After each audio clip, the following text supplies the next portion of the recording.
Big Dog, did you send the link?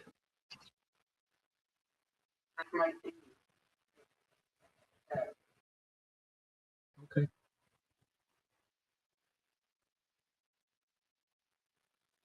Hey, everybody. We're on Tony time. Hey, Rabbi, what's Tony time? Tony time is when you do whatever you want and you make everybody on your and everybody has other things to do, but Tony doesn't care. Tony is showing absolute, complete non non-respect for anyone around him. It's Tony time, everybody. And hey, Rabbi, what time is Tony time? Well, let's say we were going to meet at 12 o'clock. Yeah. When normal people would want to meet at 12 o'clock, Tony time means we're going to meet at maybe 12:06. Maybe Tony's got to go to the bathroom. Maybe Tony's got to brush his teeth. Maybe Tony's got to stretch. Maybe Tony's got to eat. It's whatever time Tony wants. Oh, okay, Rabbi. Why does Tony do things on his time? Because he hasn't learned accountability. He will learn accountability someday, and then he will recognize that, hey, this is what you got to do. You got to get all that stuff done in advance. I'm just playing with you, but I'm teaching you a lesson as well. That you want to be accountable. Do you know what the word accountability means? I know. What's it mean? It means I am on time. Yeah. And every time. That's exactly right, Mama. And everybody knows I am horrible. No, nobody thinks you're a horrible person.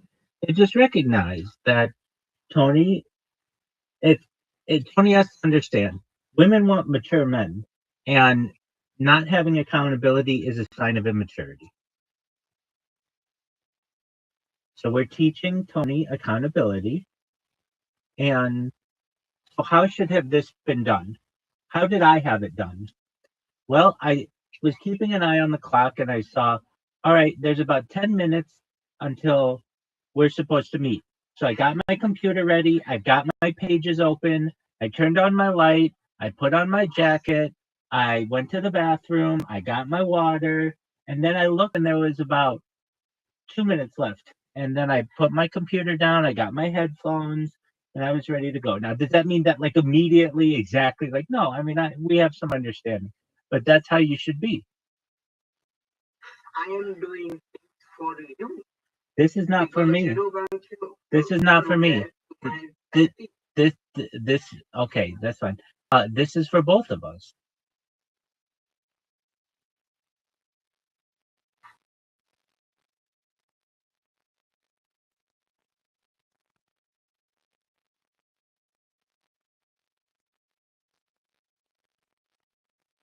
It's Tony time.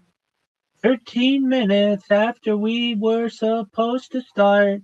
Tony's down. I'm in the job. You're not what? You're not in the mood. What do you mean? I'm not in the mood to get the jokes. I'm not. That's okay. You don't have to be on the mood to get a job right now. You have to be in the mood to send me a link to join. I know. I'm.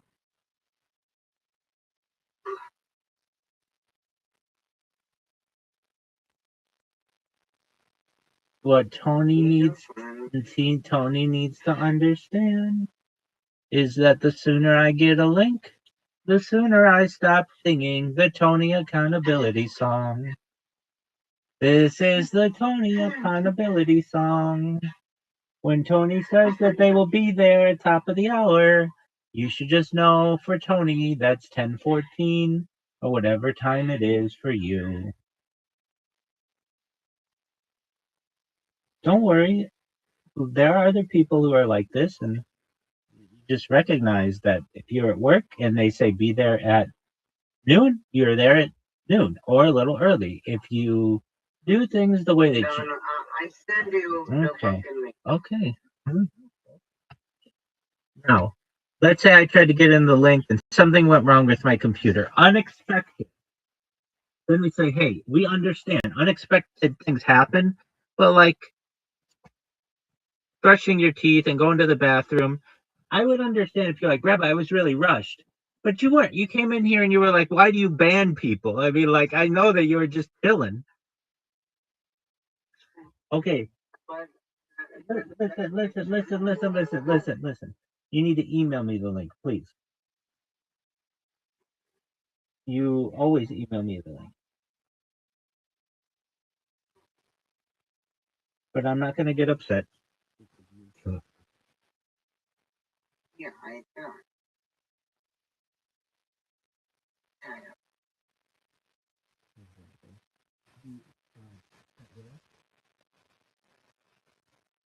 No, that. Okay, well, But I will do like bro. Can we go to the workplace? I said it too. okay. You want to text that girl? But not now. Okay. You emailed it? Uh,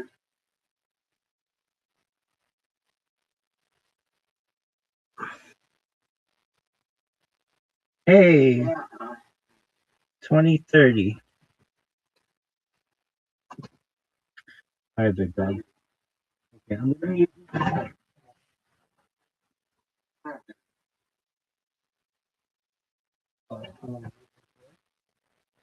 join the call in a moment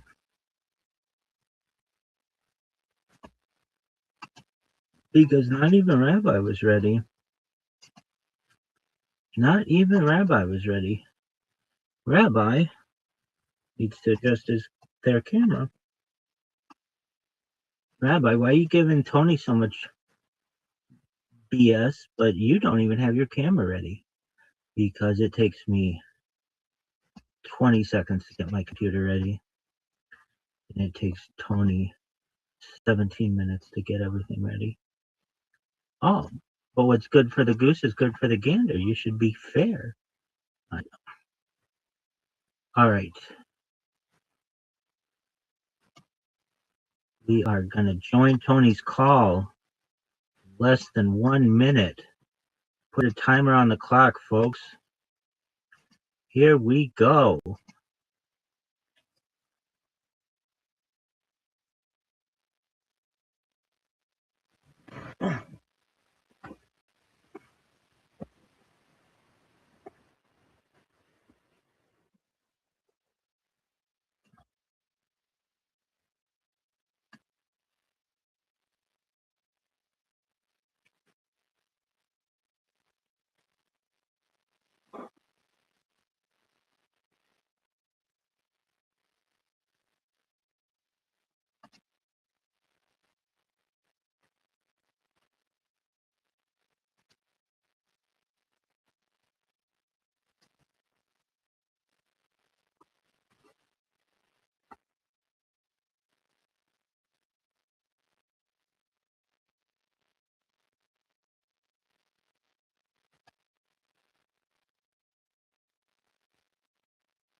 Tony. Can you hear me? Tony, can you hear me? Can you hear me? Okay, yesterday you asked me for something. Do you remember for what you asked me? You asked me for a headshot. And did you use it? You asked me for a headshot, a picture of myself. And I sent it to you. And did you use it? What do you mean not yet? You already put out the thumbnail that doesn't look like me.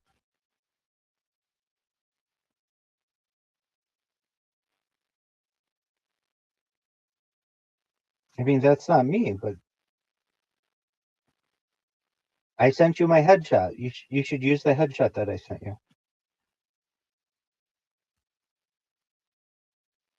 You know what a headshot is? It's a picture of your head.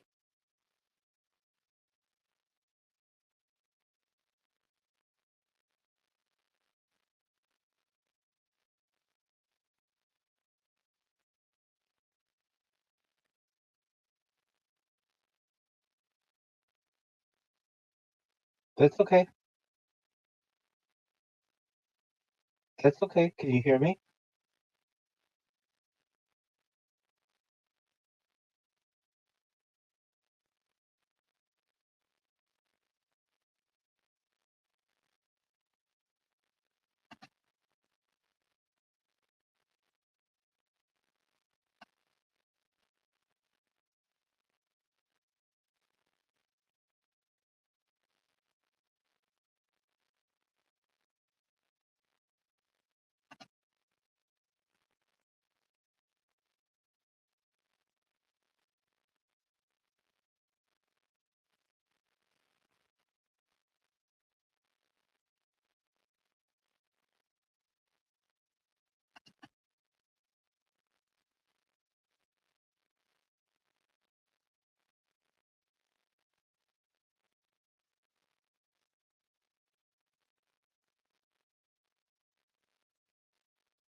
No worries. I understand more than anybody in the world about disconnects, so don't worry.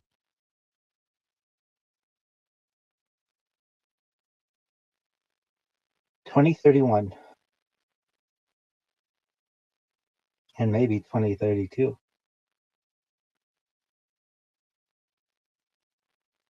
I know I am. I know I am. All right. I'm ready when you are. No, you're not. No, you're not. No, you're not. No, we just say welcome to 2031 and we go into it.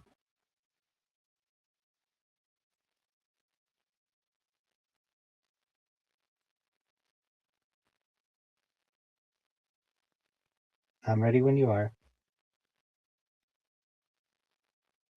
Yes, sir. Yes, sir.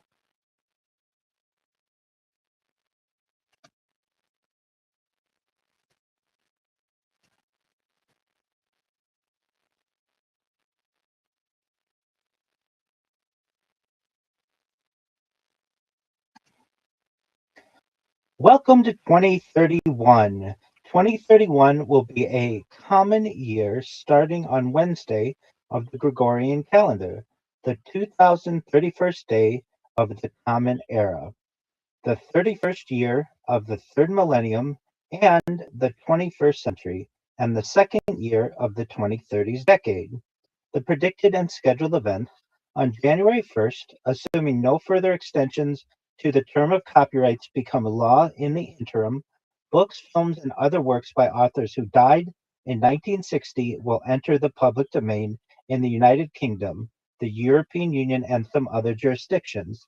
Those published in 1935 will enter the public domain in the United States. January, NASA plans to deorbit the International Space Station, directing any unbroken remnants into Point Nemo in the South Pacific Ocean. January as well, the 2031 World Men's Handball Championship will be held in Denmark, Iceland, and Norway. March 31st, the 2030 World Expo will be closed in Riyadh, Saudi Arabia. April 5th, Comet Bernardinelli Bernstein will make its closest approach to Earth at a distance of 10.1 astronomical units, 1.5 billion kilometers, or 940 million miles. On May 1st, there will be the 100th anniversary of the Empire State Building. In June, Veritas, a mission by NASA to map the surface of Venus, will be launched. In July, the Jupiter Icy Moons Explorer JUICE will reach Jupiter. August 29th through September 14th, the 2031 FIBA Basketball World Cup will be held in France. From September to October, the 2031 Rugby World Cup will be held in the United States. From October to November, the 2031 Cricket World Cup will be held in India. October 29th, transit of Venus from Uranus. December 12th, Virgin of Guadalupe celebrates its 500th year anniversary. December 17th, transit of Earth from Uranus. December, Envision, an ESA orbital mission to Venus will be launched. Unknown dates that are planned 31, 2 World Trade Center, also known as 200 Greenwich Street, gets finished. The 22nd Pan Am Games will be held. The 2031 Women's World Cup will be held in the United States, Mexico, and other CONCACAF members. The 2031 Asian Cup will be held. In Kazakhstan, the switch of the writing script of the Kazakh language from the Cyrillic alphabet to the Latin alphabet is scheduled to be fully implemented by 2031. Formula One is targeting the return of V8 engines by approval from engine manufacturers by 2031 or as early as 2030, and general elections are scheduled to be held in Nigeria. From a publishing standpoint, in 2031, The Bride of Frankenstein will be made public domain or is planned to be made public domain in 2031. And moving into our timeline, from 2031 to 2045, Cargo Sue train becomes operational in Switzerland. From 2031 to 2035, Jupiter icy moons. I am reading our timeline.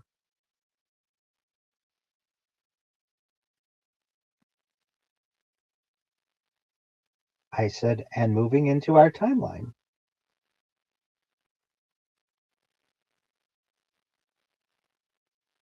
And moving into our timeline, 2031 timeline contents. 2031 to 2045, Cargo Sue terrain becomes operational in Switzerland. 2031 to 2035, Jupiter Icy Moons Explorer, JUICE explores the Jovian system. 2031 to 2032, China completes its Guowang and Qianban mega constellations. 2031, generative AI is a $1 trillion market. The International Space Station is deorbited. Europe's first lunar lander, Da Vinci Plus, lands on Venus. Two World Trade Center completes the rebuilding of Ground Zero. Completion of the Stad Ship Tunnel. India has begun phasing out hydrofluorocarbons, HFCs. Much of Bangkok is being abandoned due to flooding. Perennial wheat and corn are becoming profitable. Stem cell pharmacies are commonplace. Married couples are a minority in the United Kingdom. Chocolate is becoming a rare luxury. And the final Avatar movie is planned for release. Perhaps the final one. 2031 to 2045. Cargo Sue train becomes operational in Switzerland.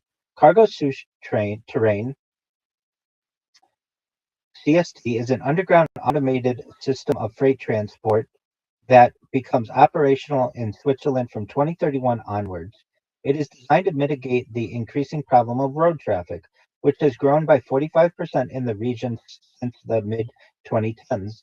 This tube network, including the self-driving carts and transfer stations, is built at a cost of $35 billion and is privately financed. The first section runs from Harkingen Niederbipp to Zurich and is around 70 kilometers or 43 miles in length, with 10 hubs between the two regions. This is followed by additional tunnel sections and 80 hubs, eventually spanning the entire width of the country by 2045. Above ground way stations with vertical lifts enable the rapid transfer of cargo. Each vehicle is refrigeration compatible, meaning that fresh and chilled goods can be handled, such as food and medical supplies, as well as deliveries from production and logistics sites to urban centers. The CST can be used for the movement of recycling and waste products. The entire project is powered by renewables. The vehicles are propelled by electromagnetic induction at 19 miles per hour or 30 kilometers per hour, operating 24 hours a day, which includes fully automated loading and unloading. An additional monorail system for carrying packages in the roof of the tunnel moves at twice this speed. Cargo souterrain allows goods to be delivered more efficiently as at more regular intervals, while cutting both air and noise pollution, as well as reducing the burden of traffic on overground roads and freight trains. The next event that we anticipate occurring from 2031 to 2035 is Jupiter Icy Moons Explorer, JUICE, explores the Jovian system. Jupiter Icy Moons Explorer, JUICE, is a mission by the European Space Agency to explore the Jovian system, focusing on the moons Ganymede, Callisto, and Europa. Launched in 2023, the craft goes through 4 gravity assists: Earth, Venus, Earth, Earth, before reaching Jupiter in 2031. For its primary objective, the probe performs a series of flybys around some of the largest Galilean moons, Ganymede, Callisto, and Europa, all of which are believed to hold subsurface liquid water oceans. As a secondary objective, it also studies Jupiter's atmosphere and magnetosphere, gaining valuable insight into how the gas giant might have originally formed. The main science goals for Ganymede, and to a lesser extent for Callisto, are characterization of the ocean layers and detection of putative subsurface water reservoirs, topographical, geological, and compositional mapping of the surface, study of the physical properties of the icy crusts, characterization of the internal mass distribution dynamics and evolution of the interiors, investigation of Ganymede's tenuous atmosphere, study of Ganymede's intrinsic magnetic field and its interaction with the Jovian magnetosphere.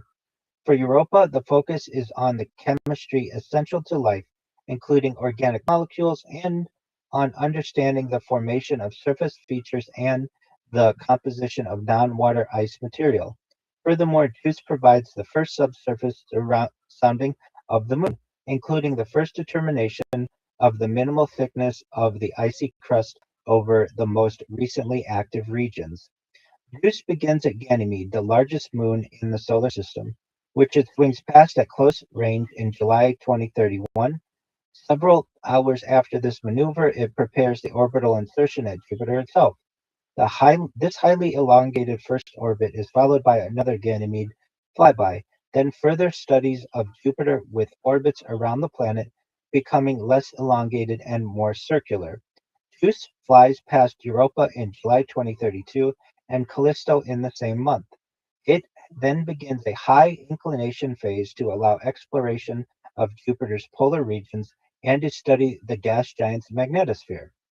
It also observes moon transits, i.e., moons and their shadows, as they pass in front of Jupiter.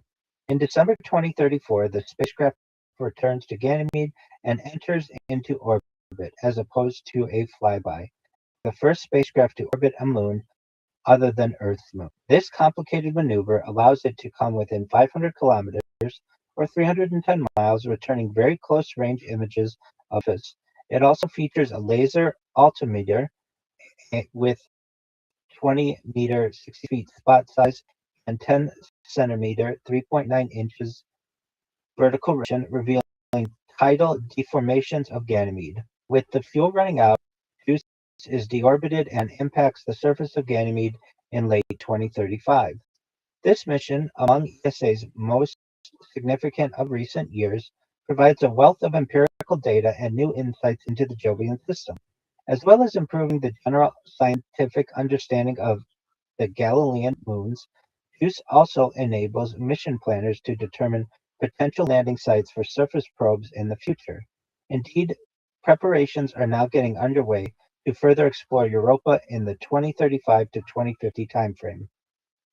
From 2031 to 2032, China completes its Guangwang and Tianfan megaconstellations. By the end of this period, China has finished deploying 2 vast satellite networks, Guowang and Kuan-Fan, which together reshaped the country's position in global space infrastructure.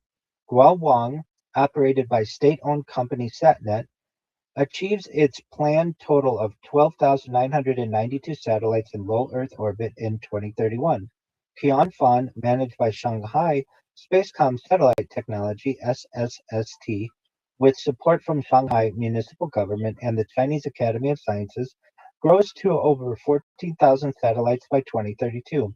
Although developed under different institutional frameworks, one central and state-controlled, the other commercially driven with regional backing, both constellations support China's broader strategy to deliver nationwide digital coverage, ensure secure communications, and expand strategic autonomy in space. Guowang began deployment with a 10-satellite launch in December 2024. In response to the perceived strategic threat posed by Starlink, China's government orchestrated a surge in constellation launches during 2025 and 2026, backed by state directives and supported by national and commercial launch providers. Medium and heavy lift vehicles, including the Long March 5B and newer Long March 12, enabled the satellite network to rapidly scale up. Beijing-based company Landspace added momentum to the effort with the introduction of its methane-fueled Zhuk 3, whose reusable first stage helped reduce launch costs and turnaround times. By the end of 2026, China had put 2,800 Guowang satellites into orbit. Over the next 5 years, the launch cadence grew dramatically, adding more than 10,000 and completing the full mega constellation of 12,992 satellites. This allowed China to meet its deployment schedule and remain ahead of the regulatory deadline. With near global coverage, it established China as a direct rival to Western controlled orbital infrastructure. Tianfan, the sister constellation, began deployment in August 2024 when a Long March 6A delivered the first 18 satellites. A series of additional launches met the widely publicized goal of 648 satellites by December 2025. Halfway through the 1,296 satellite phase 1.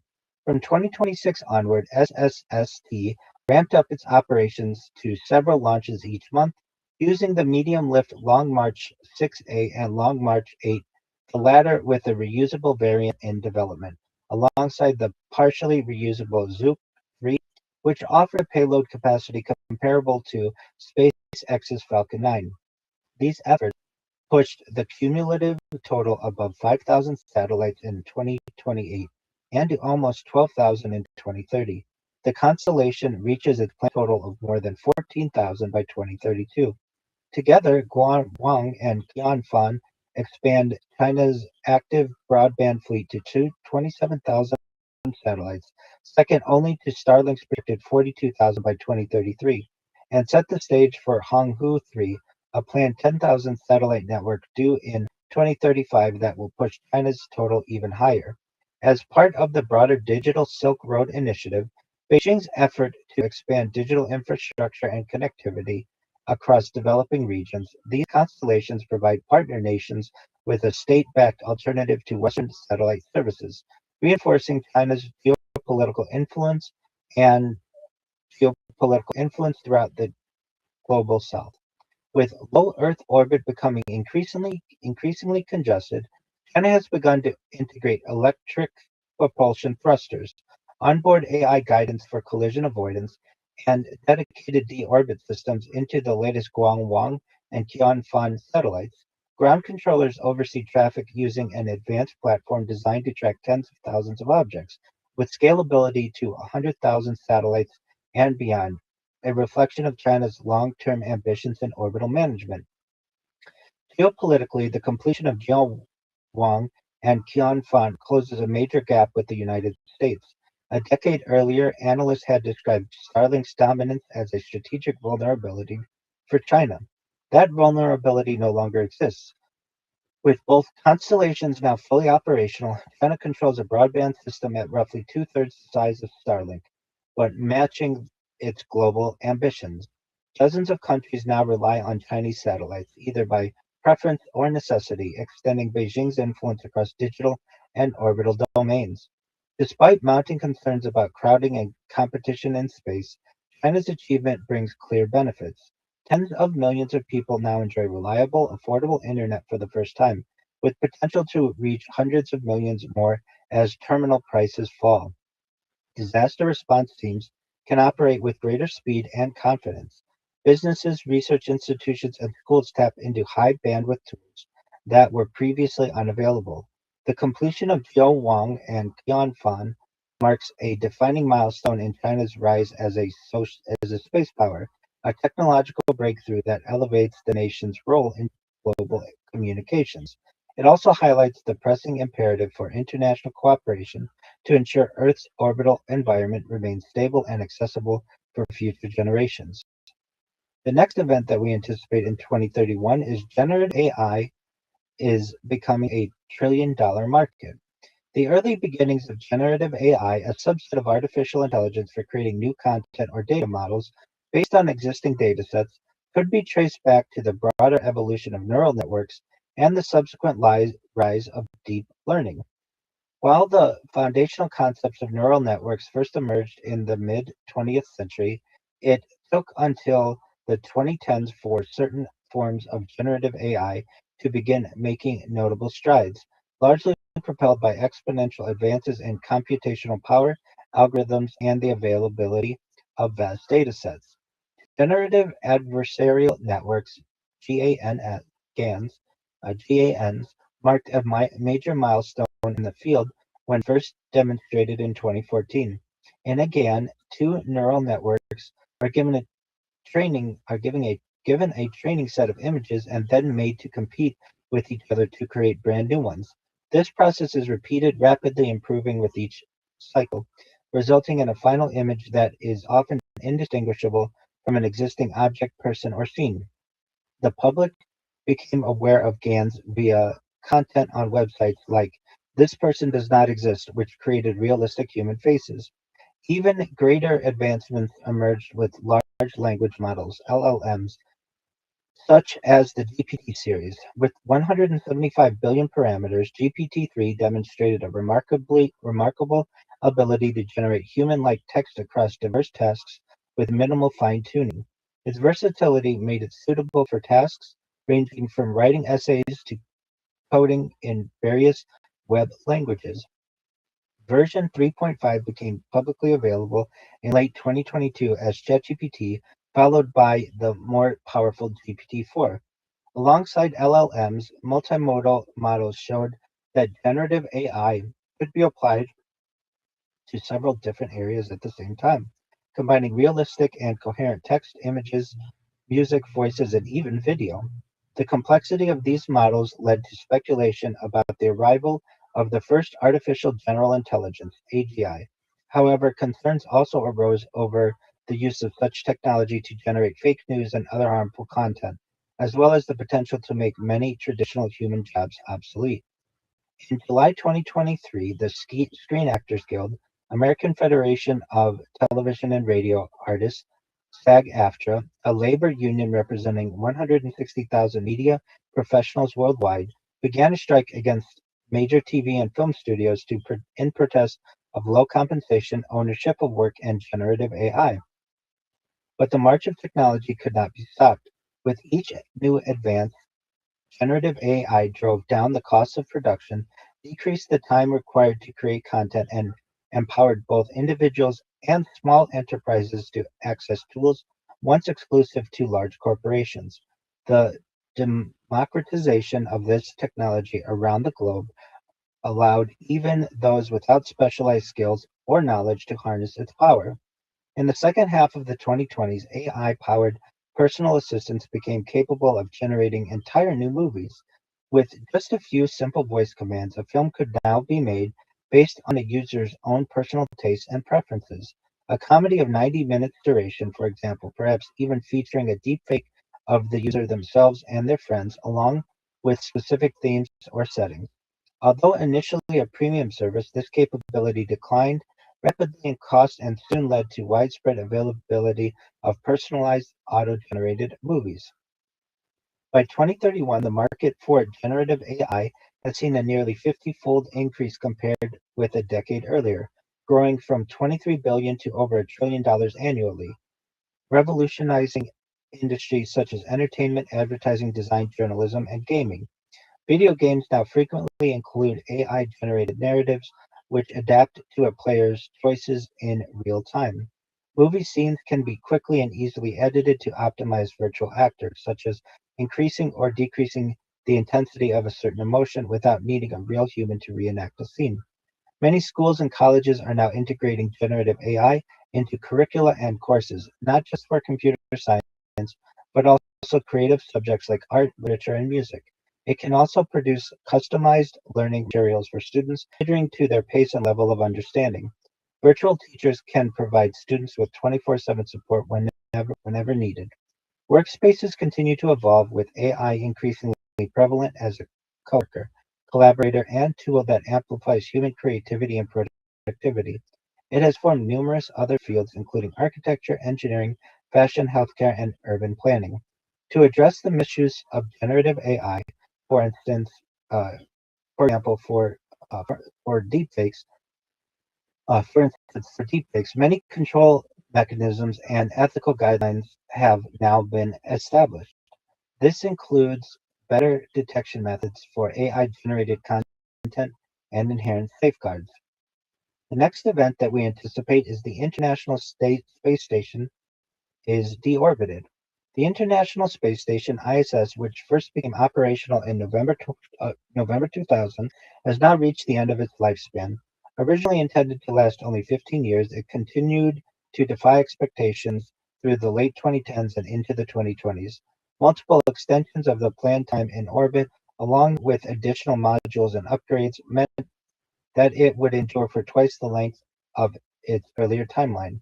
By far the largest human-made object in space, the ISS was visible to the naked eye from Earth as it completed its 16 daily orbits, varying between 418 kilometers and 422 kilometers above the Earth's surface. With its microgravity environment, the ISS yielded breakthroughs in medicine and biotechnology, material science, and other areas of research. It helped to monitor Earth's ecosystems and natural disasters in real time. It also provided testing of future spacecraft technologies and a place to study the health effects of long-term spaceflight, essential for enabling the future human exploration of the solar system. However, the ISS accumulated damage over the long term, with solar radiation and temperature extremes gradually taking their toll. The daily expansion and contraction of materials, charring of glass, repeated docking and undocking of spacecraft all weaken the station's integrity. High-speed collisions with space junk also posed a significant and growing threat. A previous plan by NASA had proposed ending the ISS by 2028, but in 2022, the Biden administration extended this timeline to 2031. The ISS would be steered toward a remote part of the Pacific Ocean known as Point Nemo, a spacecraft graveyard, and the furthest known location from civilization.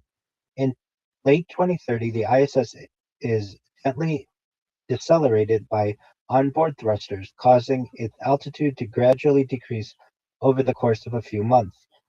The final part of the descent is much faster and occurs in January 2031. As it re-enters the atmosphere, the large solar arrays are the first components to burn away, followed by the upper modules and then the remaining structure below.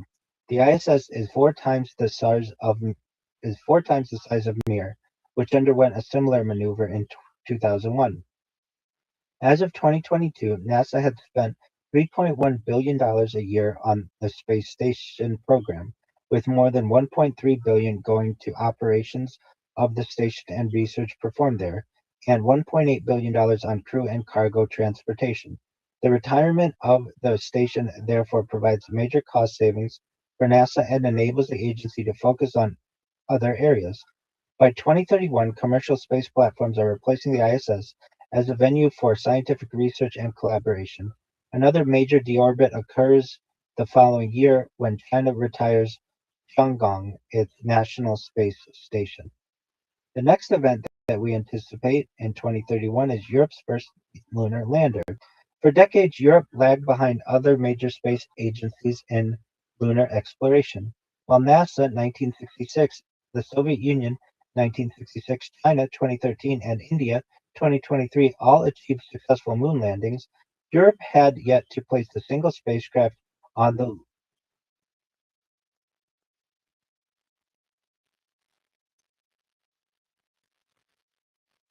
pardon me?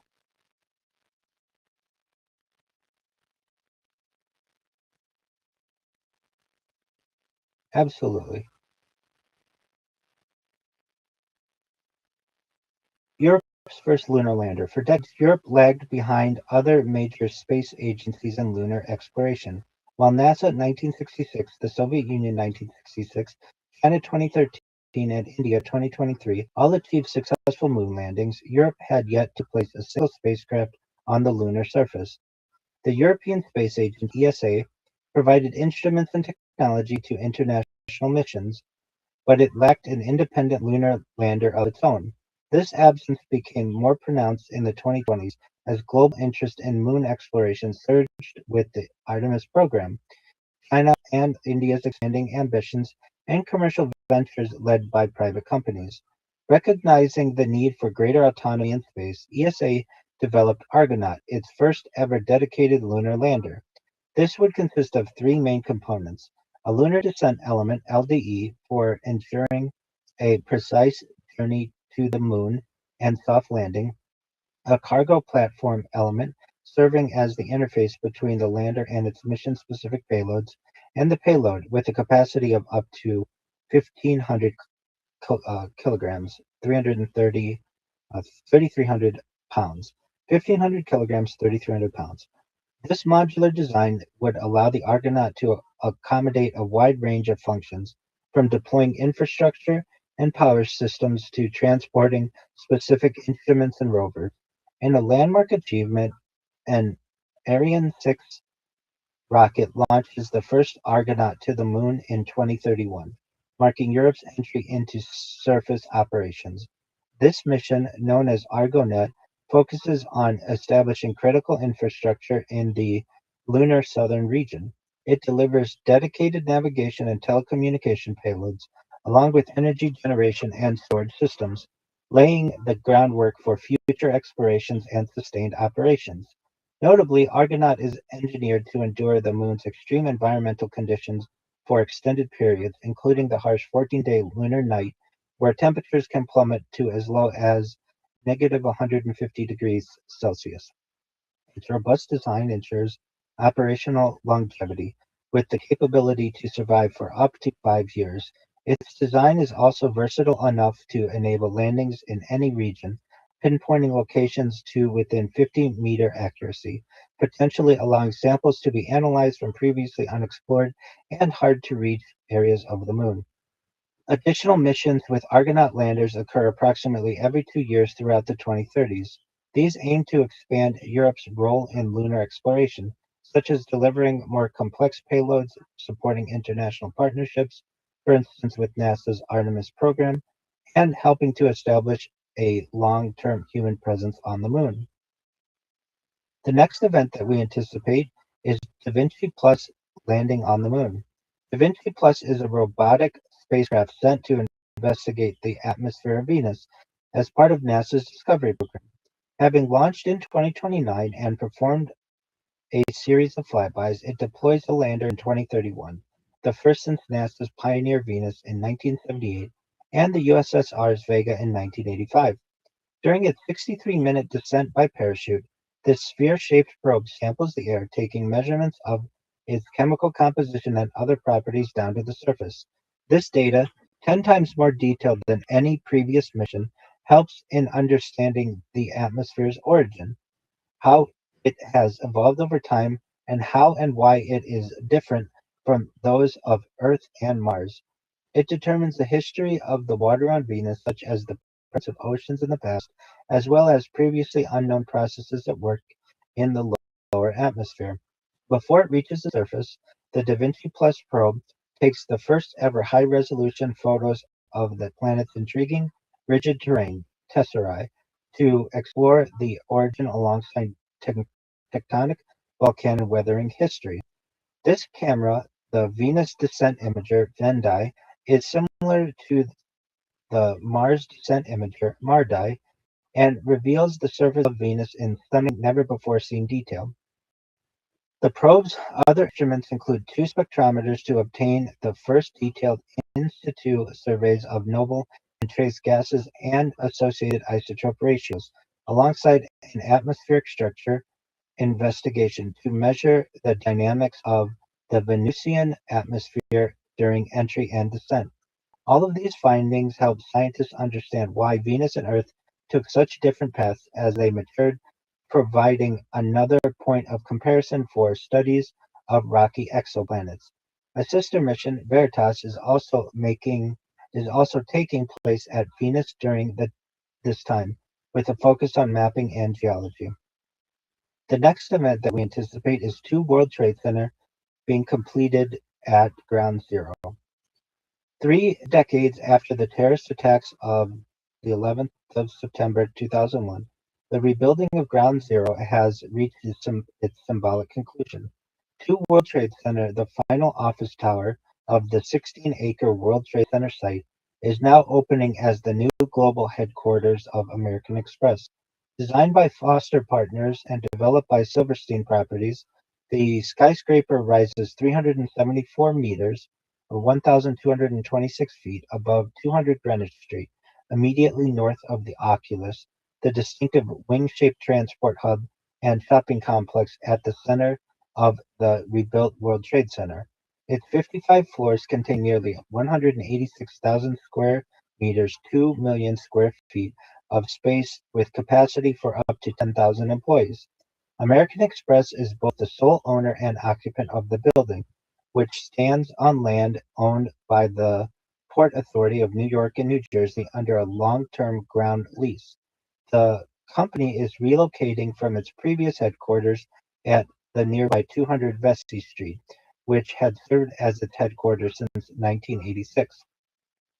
At street level, the new building fills the last conspicuous gap beside the Oculus and the 9/11 Memorial. It becomes the second tallest tower in Lower Manhattan, surpassed only by the 541-meter or 1,776-foot One World Trade Center. From more distant viewpoints, it adds a major peak to Lower Manhattan, joining 1, 3, 4, and 7 World Trade Center in a descending cluster across the rebuilt complex. Its broad, stepped profile gives it a commanding presence, particularly when viewed from the Hudson River and New Jersey, where the previously incomplete eastern side of the complex now appears fully developed. The tower consists of several slender, interlocking glass volumes that step back as they rise. These setbacks create 3 terraces and 6 corner gardens, providing more than an acre of outdoor space with panoramic views across Manhattan and the surrounding waterways. Greenery is integrated throughout the vertical workplace, alongside flexible offices, communal facilities, and advanced smart building technology. Fully electric and designed around energy efficiency, the tower reflects the growing emphasis of employee well-being and environmental performance in corporate architecture.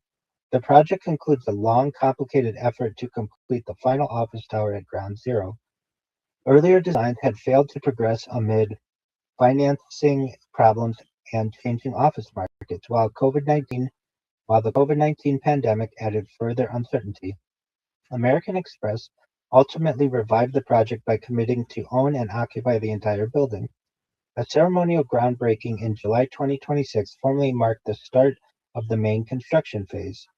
One qualification remains: the separate 5 World Trade Center site lies on the southern edge of the campus, south of Liberty Park and the Memorial Core. It sits outside the principal group of office towers surrounding the memorial. Two World Trade Center therefore completes this central office cluster and fills its final major skyline gap. For an entire generation, Ground Zero was characterized by absence, first as an enormous void, and later by construction sites, temporary structures, and unfinished plans. By 2031, it has become a fully functioning district of offices, transport, culture, public space, and remembrance, demonstrating how a city can preserve the memory of its darkest moment while continuing to build confidently towards the future. The next event that we anticipate is the completion of the Stad Ship Tunnel. The Stad Ship Tunnel is a 1.8 kilometer or 1.1 mile canal and tunnel cutting through Norway's rugged Stad Peninsula, letting ships bypass one of the coast's most dangerous stretches. The tunnel measures 49 meters or 161 feet high and 36 meters or 118 feet wide, with a water depth of 12 meters (39 feet), handling ships up to 16,000 gross tonnage and large enough for the Hurtigruten coastal express ships. First proposed in 1874, but revived more than 130 years later, the project began construction in 2026, costing 2.7 billion kroner or US $314 million and taking about 5 years to complete. It required the removal of 8 million tons of rock to carve the passage. The official opening occurs in 2031, later than the initial 2026 estimate, but still marking the world's first full-scale ship tunnel. The tunnel operates with strict safety and traffic controls. Vessels wait at each end for clearance, using a red and white light system similar to aircraft signals. Only 5 ships an hour can pass through, maintaining safe distances of about 400 meters. Large vessels have a clearance of 2.5 meters on each side, tested in model tanks to ensure stability. Pilots guide ships longer than 70 meters, while speed limits add a further layer of safety. A typical vessel, moving at 5 knots, can pass through in about 15 minutes. Smaller recreational craft may also use the passage during designated times.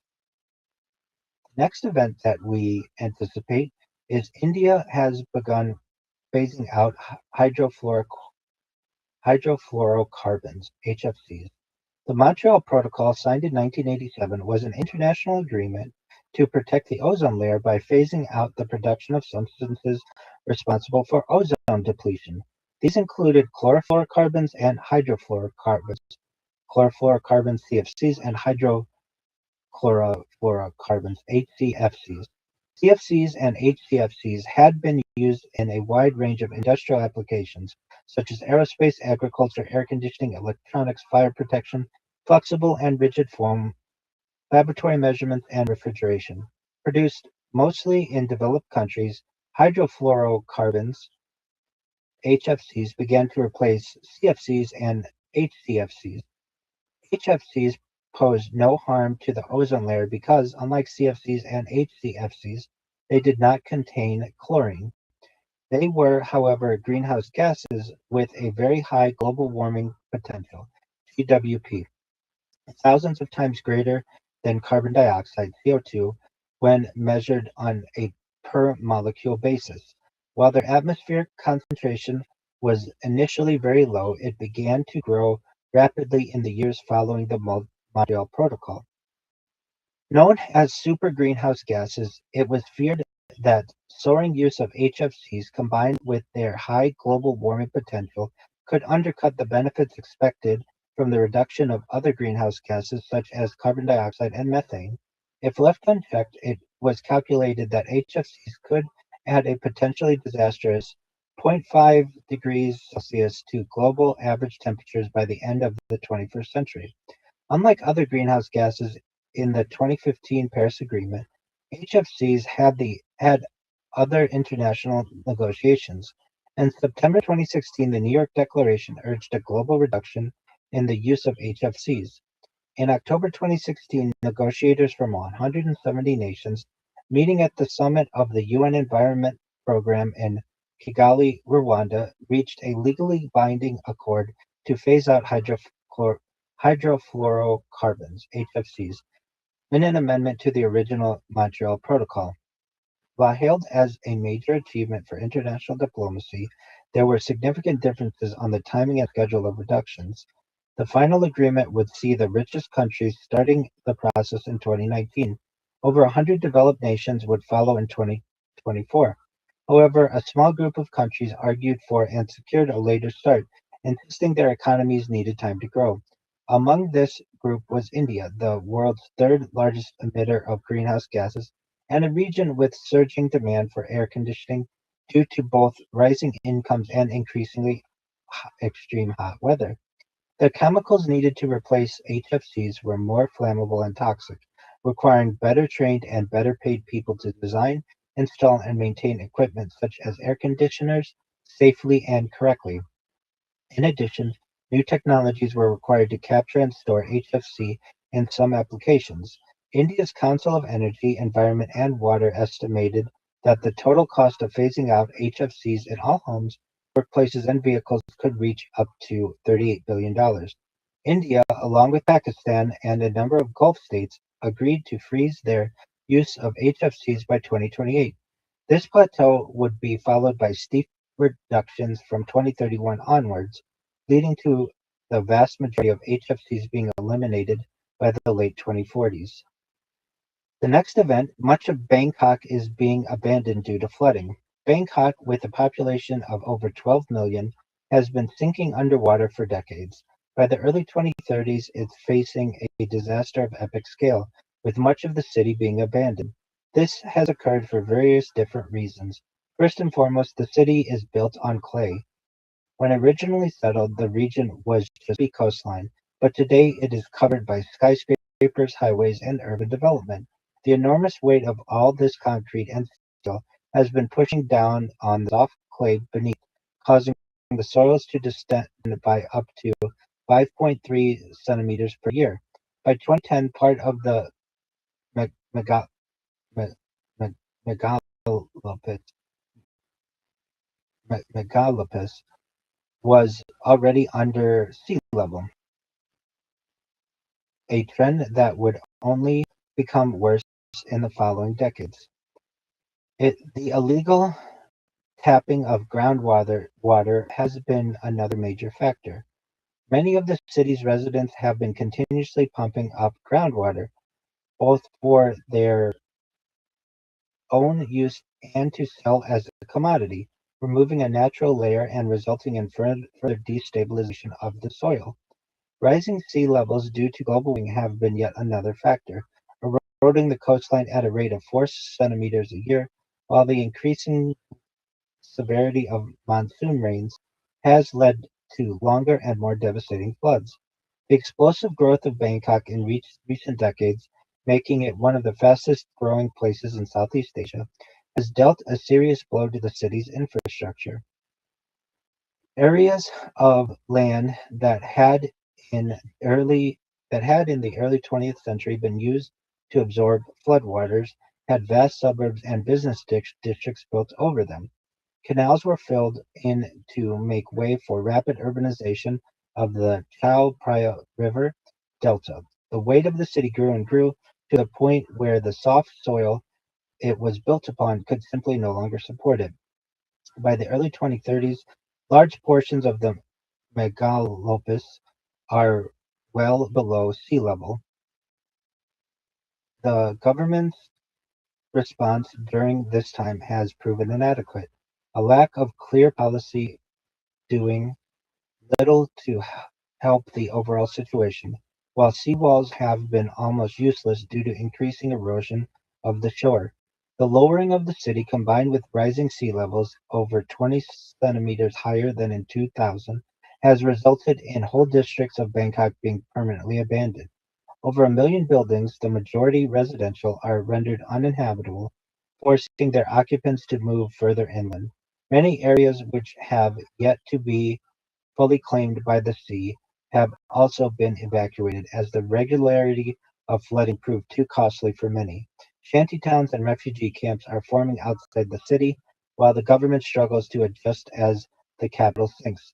Thailand as a whole is going through a period of almost unimaginable stress at this time, a result of such huge population displacement. The political, economic, and social upheaval in the region is having a significant impact on global GDP. Efforts are underway to save Bangkok's numerous historical monuments and artifacts, with some temples being moved inland and reconstructed in their entirety.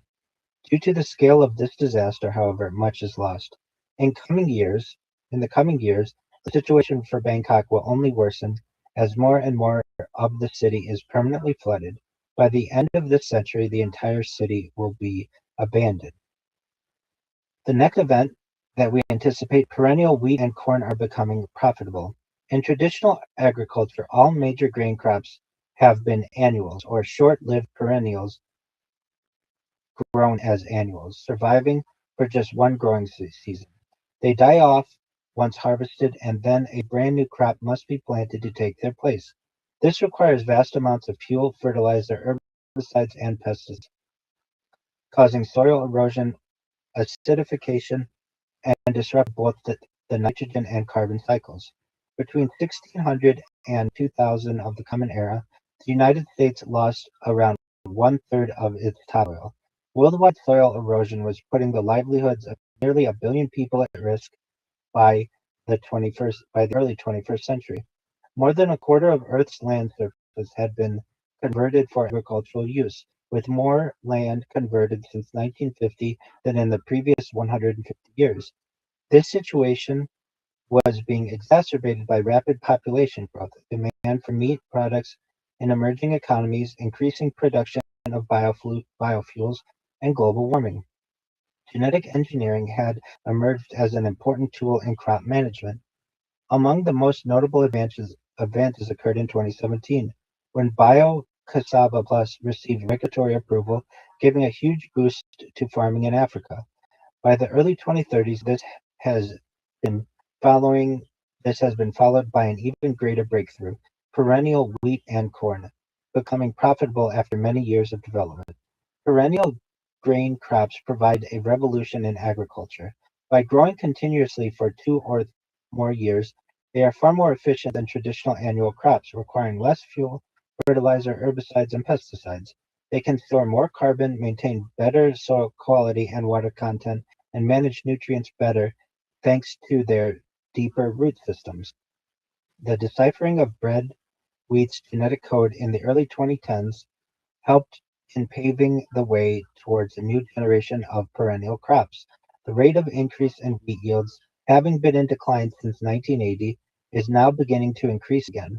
However, agriculture will face a new set of challenges later this decade as the effects of climate change begin to accelerate markedly. The next event that we anticipate are stem cell pharmacies becoming commonplace. Stem cell pharmacies are now a fairly common experience in the developed world, offering walk-in diagnoses, stem cell collection, and banking services for use in future medical crises. Affordable, personalized, and targeted treatments are becoming available for regenerating various bodily tissues. The next event that we anticipate in 2031 are married couples becoming a minority in the UK. By now, marriage in the UK has been reduced to a lifestyle choice enjoyed by a minority rather than an essential institution of society. The married population has shrunk from almost 50% of adults in 2009 to just 41% now. This trend began in the 1980s. Increasing pressures of work and money, together with the general stresses of the outside world, geopolitical, social, and economic, are putting ever greater strain on couples. The decline of religious institutions has also played a part. Unmarried partnerships no longer carry the stigma they once had. In addition, increasing numbers of people either working at home alone or living with their parents are making it difficult for some to meet potential partners. Another contributory factor is the explosion in the use of virtual reality and other technologies, leading to increased isolation of the individual. People of all ages spend increasingly large amounts of their time engaged in highly immersive online experiences, requiring little or no interaction with the outside world. Of those who are married, the number of children per couple has declined, and not just in the UK, but other Western societies too. Combined with increasing numbers of Muslim immigrants who have higher numbers of children, this is significantly altering the demographic balance. The next event that we anticipate is chocolate becoming a rare luxury. Chocolate products have been chocolate products have become alarmingly expensive, with individual bars costing upwards of $10. Soil depletion and diminishing harvests in Africa, where two-thirds of the world's cocoa is produced, have led to soaring prices. Cocoa is also competing for agricultural space with other commodities like palm oil, which is increasingly in demand for biofuels. Poor pay and working conditions have also been a factor. Many young farmers are now abandoning their lands and heading to the cities in search of better and more highly paid jobs. The next event we anticipate in 2031, after the success of the 1997 movie Titanic, director James Cameron began a project that took almost 10 years to make, his science fiction epic Avatar 2009. This was a landmark for 3D technology and CGI, with numerous accolades, winning Oscars for Best Art Direction, Best Cinematography, and Best Visual Effects, and nominated for a total of 9, including Best Picture and Best Director. It also won the 67th Golden Globe Awards for Best Motion Picture, Drama, and Best Director, and was nominated for 2 others. At the 36th Saturn Awards, Avatar won all 10 awards it was nominated for. Numerous other awards, nominations, and honors were received. With a worldwide box office gross of more than $2.7 billion, Avatar became the highest-grossing film of all time, surpassing Cameron's previous blockbuster, Titanic, at $2.2 billion. 2 sequels to Avatar were initially confirmed after the success of the first film. This number was subsequently expanded to 4, with Cameron said to be directing, producing, and co-writing all of them. Many of the stars from the original film would reprise their roles, including Sam Worthington, Zoe Saldana, Giovanni Ribisi, C.C.H. Pounder, and Joel David Moore. Despite the deaths of their characters in the original film, Stephen Lang and Matt Gerald would also make an appearance. Sigourney Weaver was confirmed too, although playing a different character. New cast members included Kate Winslet and Cliff Curtis, portraying Na'vi Reef People, along with Una Chaplin as Varang, described as a strong and vibrant central character who spans the entire saga of the sequels. A number of child actors would also portray free divers and become pivotal new characters through the sequels. The second Avatar movie, being set in marine environments, featured heavy use of underwater scenes, actually filmed underwater with the cast in performance capture. Blending underwater filming and performance capture was a feature never accomplished before, requiring a year and a half to develop a new motion capture system. The film would also be available in glasses-free 3D, another first in film history. Following acquisition by Disney, these sequels were pushed back. The COVID-19 crisis caused yet further delays in production. Avatar 2 would be shifted to December 2022 from its original December 2020 date, followed by Avatar 3 in December 2025 and Avatar 4 in December 2029. The science fiction epic reaches its conclusion with a fifth and final film released in December 2031, 6 years later than its original planned date. Computing power is orders of magnitude more advanced than in 2009, making the visual effects of these subsequent films even more spectacular and impressive than the original, setting a new benchmark for CGI movies. And with that, I'd love to hear what you have to think about these proposed and predicted events, Tony.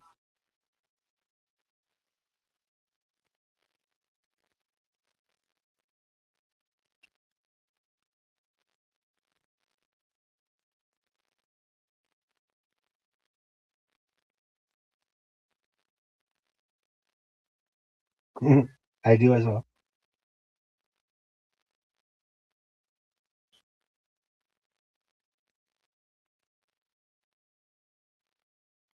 I agree with you.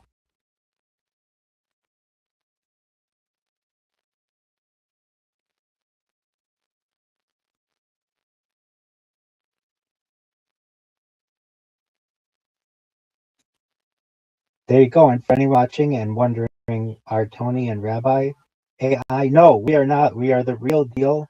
And I would like to add that I think it's interesting that chocolate will become a rare luxury. Perhaps that's unfortunate. As a lover of chocolate myself, I don't want to see that happen. Also, I think the Skagit tunnel is going to be fascinating. A tunnel for boats is just something that has never been completed before. Poor Bangkok being abandoned due to flooding. Hopefully, they're able to find some ways to help the people there. Uh, Stem cell pharmacies becoming commonplace, quite interesting.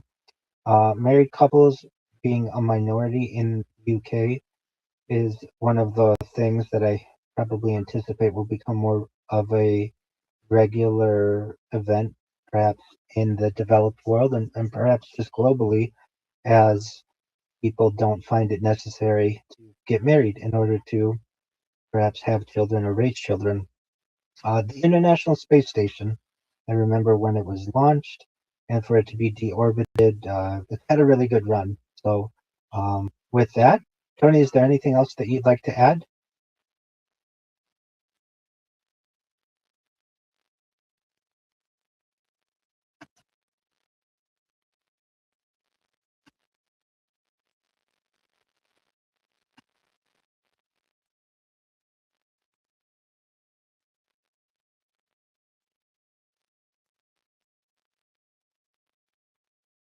Oh, absolutely.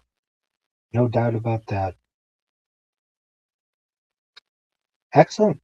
Well, with that, we look forward to seeing you in the next year. Thank you. And cut. All right, so we're going to cut there, and then we are going to run the thing that we do at always at the end. And now we're going to go to 2032. Let's get it done. Let's pound it out. Exactly. If I may make a suggestion, go ahead. We need to be better what? Oh, I think we're fine. I mean, I'm literally reading every single thing, so all you have to do is follow along. And if you're a little early or a little late, it's no big deal. One suggestion that I would make, look at your camera right now. Okay, so like many times the camera's like right here on your face. If you can, sit up straight so people can see your whole face, or move your camera down a little bit. But yeah, I mean, you don't want to have your camera be like, in the future, you're going to be like, wow, you can't see my face or my mouth or whatever. Now the top of your head is too high. So just, you want to center yourself. There you go. Perfect. You look fine. You look, you, you look fine. You look absolutely fine. Black t-shirt's perfect. You look great. Just anything's better than cutting you off here. Okay, ready for 2032? Take your time. Take your time.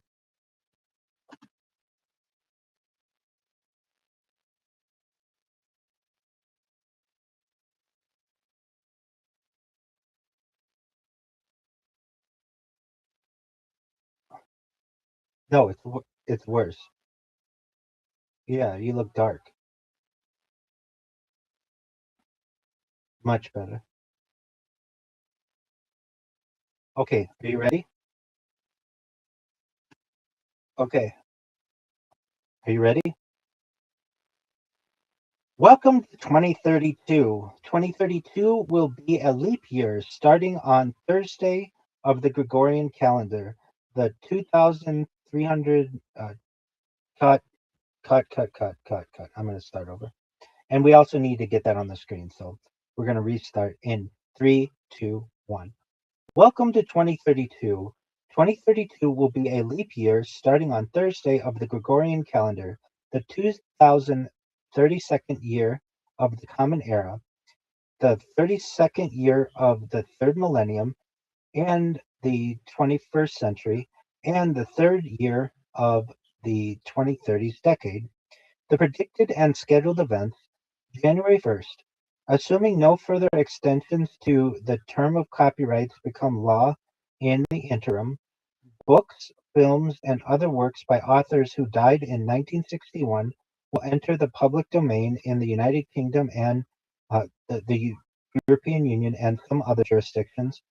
Those published in 1936 will enter the public domain in the United States, including The Phantom, The Green Hornet, and Cato. In January of 2032, specifically January 15th to February 1st, the 2032 European Men's Handball Championship is expected to be held in France and Germany. On February 22nd, the 300th birthday of the late George Washington. March 19th, the 100th anniversary of the Sydney Harbour Bridge.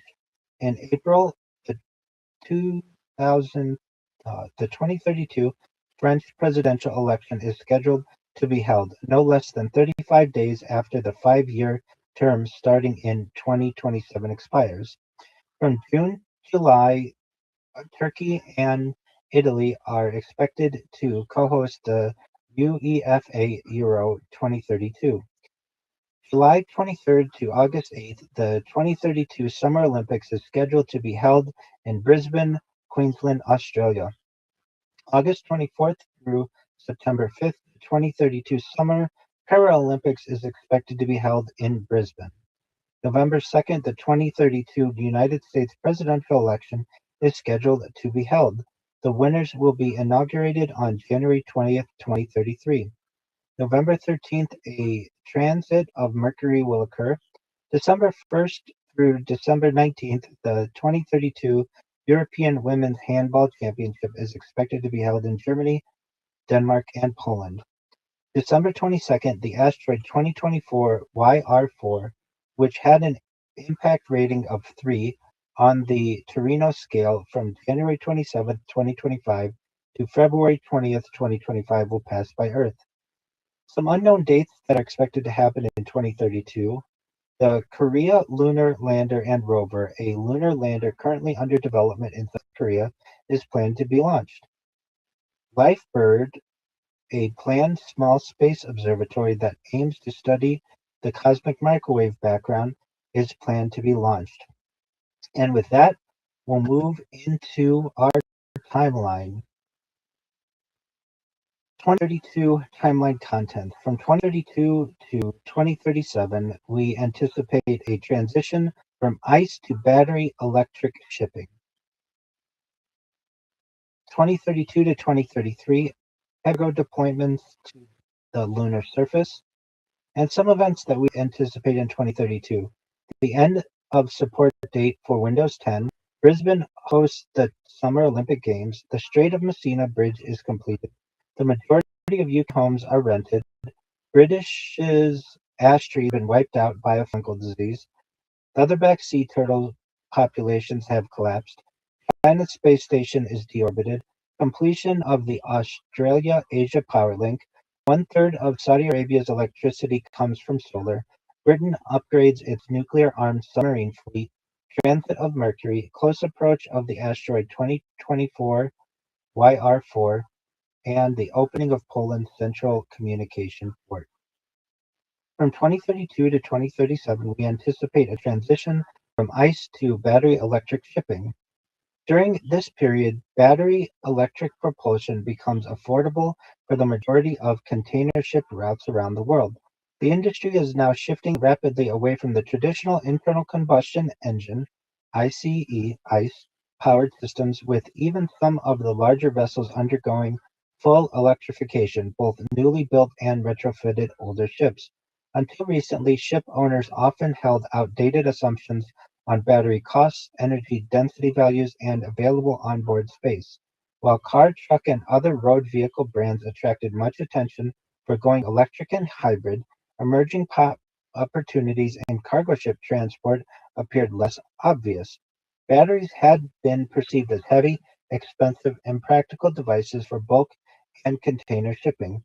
In reality, however, sea freight lagged only a few years behind land-based vehicles in terms of disruptive trends and would soon be undergoing a major transformation of its own. Low-tech, short-term measures had initially been introduced to cut ship emissions, such as route optimization, slow steaming, and hull fouling management.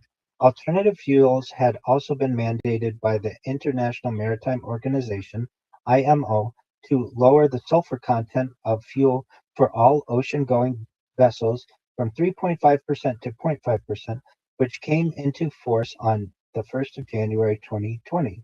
Some long-haul routes began to use hybrid electric systems combining existing generator engines with hydrogen fuel cells and/or energy storage, but a fully electric configuration remained limited to ferries and small shuttles.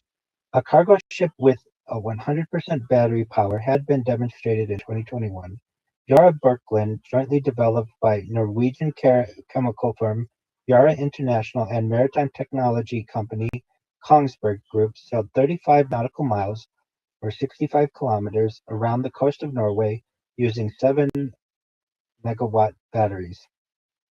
Although relatively modest in scale, with a cargo capacity of 100 TEU, 20-foot equivalent unit, and length of only 79 meters or 260 feet, Yara Birkeland proved the feasibility of zero-emission cargo shipping and included full autonomous capability too. That same year, a coalition of major companies, including Amazon and IKEA, announced a new initiative, Cargo Owners for Zero-Emission Vehicles, COZEV, with a goal of moving to zero-carbon shipping by 2040. In 2022, shipping group Maersk announced plans to install hundreds of offshore charging stations around the world, allowing vessels to power themselves with electricity instead of fossil fuels while idling outside ports. Another company, FleetZero, began converting diesel ships to battery electric in 2025 and designed a new electric ship, the MVE-7, for long-distance cargo. FleetZero also developed a battery swapping solution that enabled smaller ports to effectively function as charging stations and exchange points. New environmental regulations, alongside further improvements in cost and energy density, led to booming demand and rapid innovation in battery electric propulsion systems during the second half of the decade. Between 2022 and 2029, the economic viability and range of electrified cargo ships roughly doubled, with routes as long as 6,000 kilometers being feasible for some size classes. These advances continued into the 2030s. An additional economic advantage came from considering the environmental and health impacts incurred during a ship's life cycle, which studies had shown to be 12 times higher for heavy oil and diesel-powered vessels. Governments and international organizations appeared increasingly keen to incorporate these air pollution damages and social costs into their regulatory regimes. The disparity between traditional and fully electric container vessels only widened, with even greater energy densities and lower costs achieved. In 2029, 40% of the world's cargo shipping routes had become technically and environmentally viable for battery electric propulsion. With a tipping point now reached, the majority, more than 50%, of routes have either been electrified or are being considered for electrification during the 2032 to 2037 period.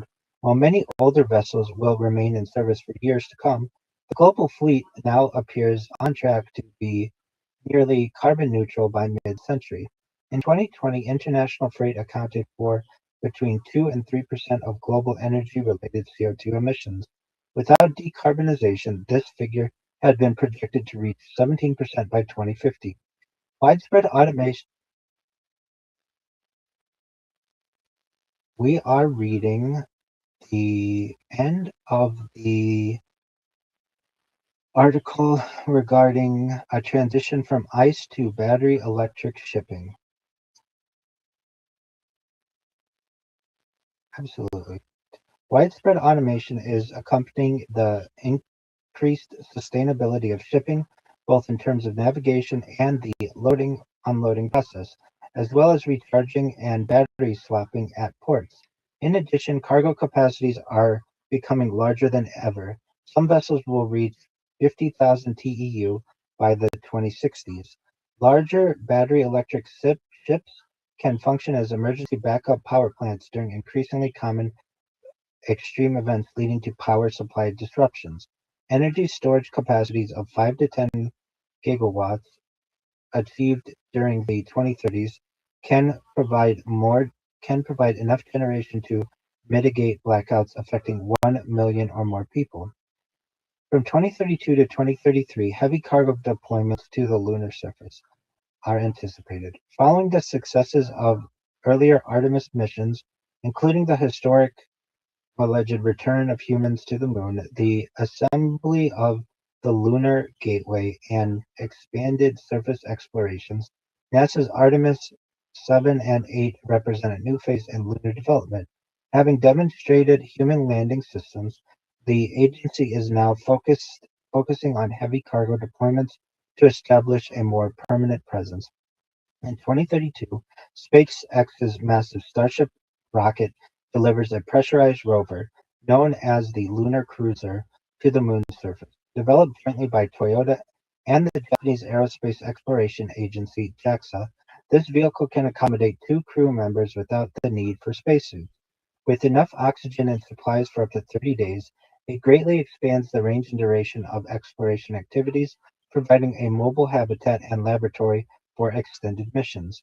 The lunar cruiser has a length of 6 meters (19.7 feet), width of 5.2 meters (17.1 feet), and height of 3.8 meters (12.5 feet), providing an internal living space of 13 cubic meters. Although its crew capacity is 2, it can hold 4 people in the event of an emergency. To help with dangerous terrain or difficult situations, the vehicle features advanced driving assistance, including safe route generation and an augmented reality display. Powered by a retractable solar panel and fuel cell, it remains in operation for 10 years, covering thousands of miles of rocky landscape. The following year, in 2033, private aerospace company Blue Origin deploys a cargo lander known as Blue Moon.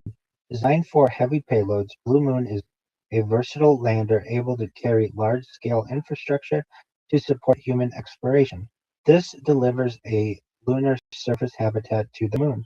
Standing approximately 16 meters or 52 feet in height, the structure includes living quarters, life support systems, sewage volume, support for external robotics, and communication arrays for maintaining contact with the orbiting lunar gateway. Initially, this serves as an outpost for crew visits of up to 60 days. Over time, however, it becomes part of a modular infrastructure, with additional components delivered and integrated to form a larger permanent moon base capable of supporting multiple astronauts for much longer periods. As such, it will function as the precursor to a more advanced lunar base planned for construction from 2035 to 2040. The next event that we anticipate in 2032 is the end of support date for Windows 10. Microsoft released Windows 10, the direct successor to its Windows 8.1 operating system, in July 2015. It received positive reviews, surpassing Windows 7 as the most popular version of Windows worldwide by 2018. More than a billion devices are running Windows 10 by 2020, leading to a peak market share of 82% of all Windows PCs in early 2022 and 58% of all PCs, the rest being other Windows editions and other operating systems such as macOS and Linux. This share began to decline as Windows 11, launched in October 2021, became increasingly popular. Microsoft announced 14th October 2025 as the retirement date for Windows 10 Home and Pro, a little over 10 years after their initial release, which had become the standard lifecycle length for major Windows versions. However, extended support would be offered for enterprise IoT versions until 13th of January 2032 as part of the Long-Term Servicing Channel (LTSC). After this date, no new security updates, non-security updates, free or paid assisted support options, or online technical content updates are offered. This means that computers without a newer version are now vulnerable to hackers or malware. By 2032, a 14th generation of Windows has become available as the family of operating systems enters its 47th year. The next event that we anticipate is Brisbane hosting the Summer Olympic Games. In July and August 2032, Australia hosts the Summer Games for the third time in its history. The previous two venues had been Melbourne in 1956 and Sydney in 2000. This time, Brisbane is the chosen location, on the country's east coast. This also marks only the second occasion that the Summer Games have been held in a Southern Hemisphere winter, after the 2016 Olympics in Rio de Janeiro. In addition to Brisbane itself, events are held at the nearby Gold Coast to the south and Sunshine Coast to the north, using venues from the 2018 Commonwealth Games. A fourth regional zone is established for games of football at more distant locations. Several new sports centers and stadiums are constructed in time for 2032. Transport connections between the three main regions are also improved. The total cost of both the Olympic and Paralympic Games, initially put at $5 billion, subsequently overruns. However, it is far lower than the $26 billion budget for Tokyo 2020, the most expensive games in history. The next event that we anticipate is the Strait of Messina Bridge being completed. A long-stalled bridge between Sicily and mainland Italy is finally completed in 2032. This crossing had been proposed in ancient times, but the first detailed plans only began to emerge in the 1990s. Following a series of delays and cancellations, Giorgia Meloni's government revived the project in 2023, and construction officially began the following year. The Strait of Messina Bridge, costing €4.5 billion, or $5 billion, is the longest suspension bridge on Earth. Its main span of 3,300 meters, or 10,800 feet, easily surpasses the previous record holders. China's recently completed Zhang Zhanggang Jingjiang Ruguao Bridge, with its span of 2,300 meters, or 7,550 feet, and the 2,023-meter, or 6,637 feet, Çanakkale Bridge in Turkey, which had held the record before that. It also has the tallest structural height of any bridge, with its towers reaching 382 meters, or 1,255 feet, exceeding the 341 meters, or 1,119 feet, 1,119 feet Millau Viaduct in France. For comparison, this is taller than the roof height of the Empire State Building. The bridge has three vehicle lanes in each direction, two for regular traffic, one for emergencies, and one for rail. It supports the crossing of 6 million vehicles and 60,000 trains each year, bringing Sicily's 5 million residents closer to the rest of the continent.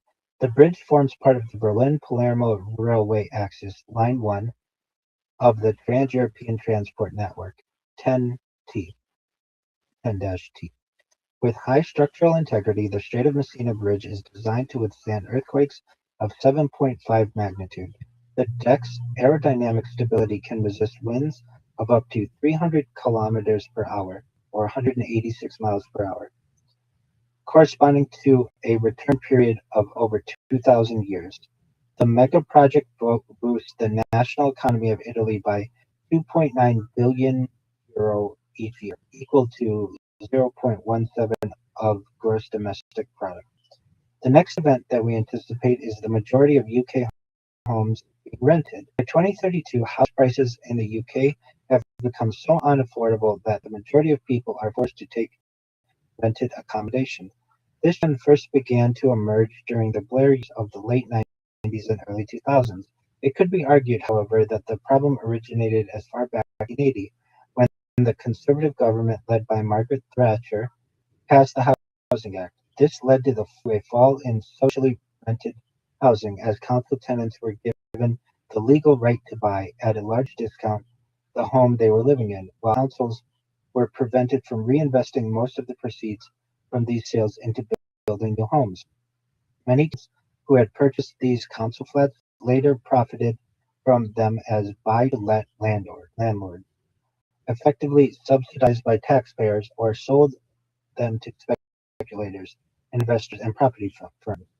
About 1.5 million council homes were sold by 2003, and this figure had reached 2 million by 2015. A failure to construct enough new homes combined with rapid population growth resulted in a serious lack of supply during the early 21st century. Other factors included changes in employment landscape, a rise in the number of students, later marriage, and rising separation rates. Having been relatively stable for most of the 20th century, the average cost of a UK home rose from £50,000 in 1995 to £184,000 in 2007. During the same period, mortgage payments as a percentage of income soared from 18% to more than 50%.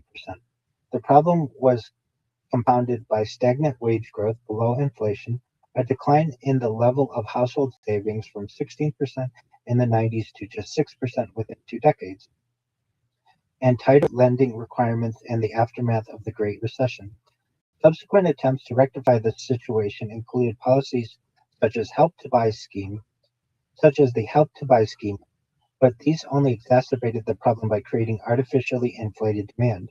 The fundamental issue was lack of supply, but government funding and policies came nowhere near close enough to addressing the point, with only a tinkering around the edges to boost housing stock. Because of these failures, less than half, 49%, of UK households are homeowners by 2032, the first time since the early 70s that a majority of people are renting. One third of households are now renting privately, twice as many in 2015. London and the southeast of England have been particularly affected due to the massive influx of foreign billionaires pouring money into the region and pushing up land values. The gap between rich and poor and between the younger and older generations has now grown to be wider than ever, creating an ever more polarized and unequal society. The next event that we anticipate is Britain's ash trees having been wiped out by a fungal disease. Ash dieback, caused by the fungus Challara fraxinia, killed huge numbers of trees from the mid-1990s onwards, particularly in Eastern and Northern Europe. Up to 90% of ash trees were affected in Denmark. The fungus was first scientifically described in 2006. It was discovered in the UK during 2012, initially only on imported nursery stock. But in October of that year, it was found on trees at two sites of established woodland in the East Anglia region. This occurred despite clear warnings from ecologists and foresters that imports of seedlings from the continent should be banned in case of infection. Despite efforts to contain the disease, it was impossible to stop. Within a few weeks, cholera fraxinia was confirmed in dozens of other locations. Over the next 2 decades, it spread throughout the country, wiping out most of the 90 million ash trees in Britain. Many plant species, birds, and other animals dependent upon the trees for survival were also lost at a time when their numbers were already in sharp decline. With ash trees forming a significant proportion of the UK's woodland, an eerie silence is descending on many areas of the countryside, with birdsongs and other wildlife becoming ever rarer. The next event that we anticipate are leatherback sea turtle populations having collapsed. Growing up to 2.7 meters, 8 feet 10 inches in length, and weighing nearly 700 kilograms, or 1,550 pounds, leatherbacks are the largest turtles on Earth. They can dive to depths of 1,200 meters, nearly 4,000 feet, and make trans-Pacific migrations from Indonesia to the U.S. Pacific coast and back again. These ancient reptiles are the only remaining members of a family of turtles with evolutionary roots going back 100 million years. After mating at sea, females come ashore during the breeding season to nest. At night, they excavate a hole in the sand, depositing about 100 eggs.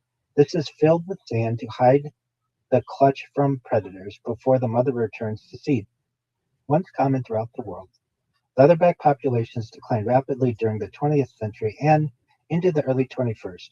At the Merspa Medi Beach in Papua Barat, Indonesia, accounting for 75% of all sightings in the Western Pacific.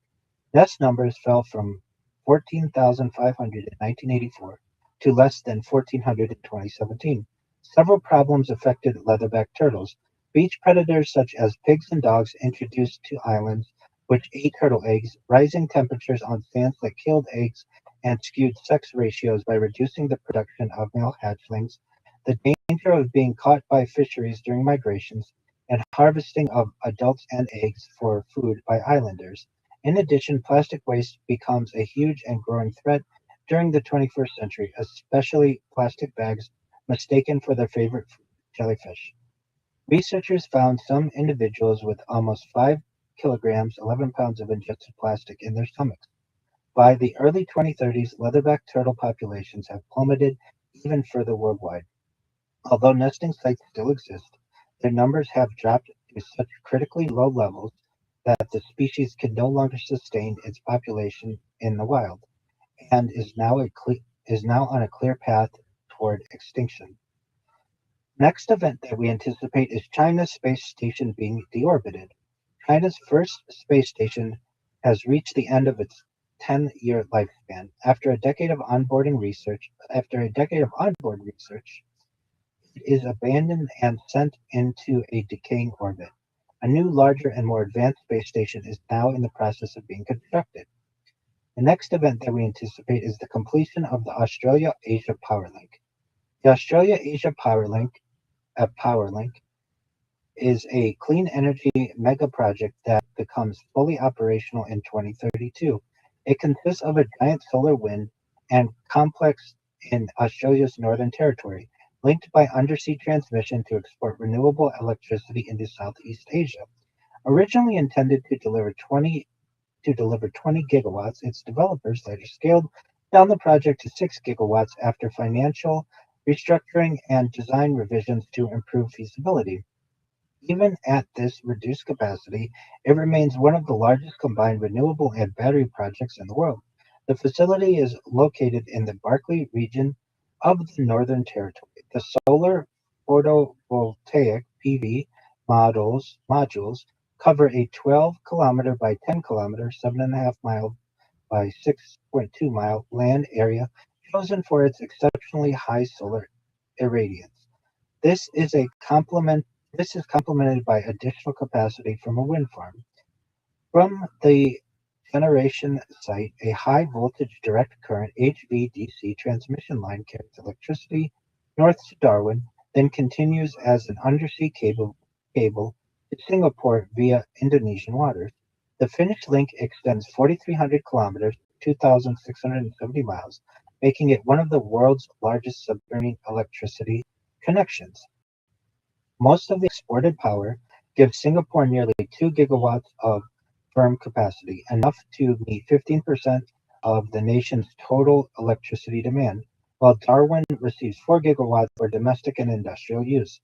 Large-scale batteries at both ends provide load balancing to ensure continuous daily dispatch.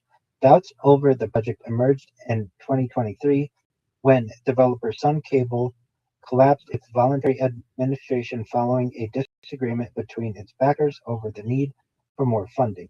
Later that year, a new ownership structure revived the plan, securing finance and eventually planning approval. This new and revised project aimed to supply electricity to Darwin by 2030, followed by Singapore 2 years later.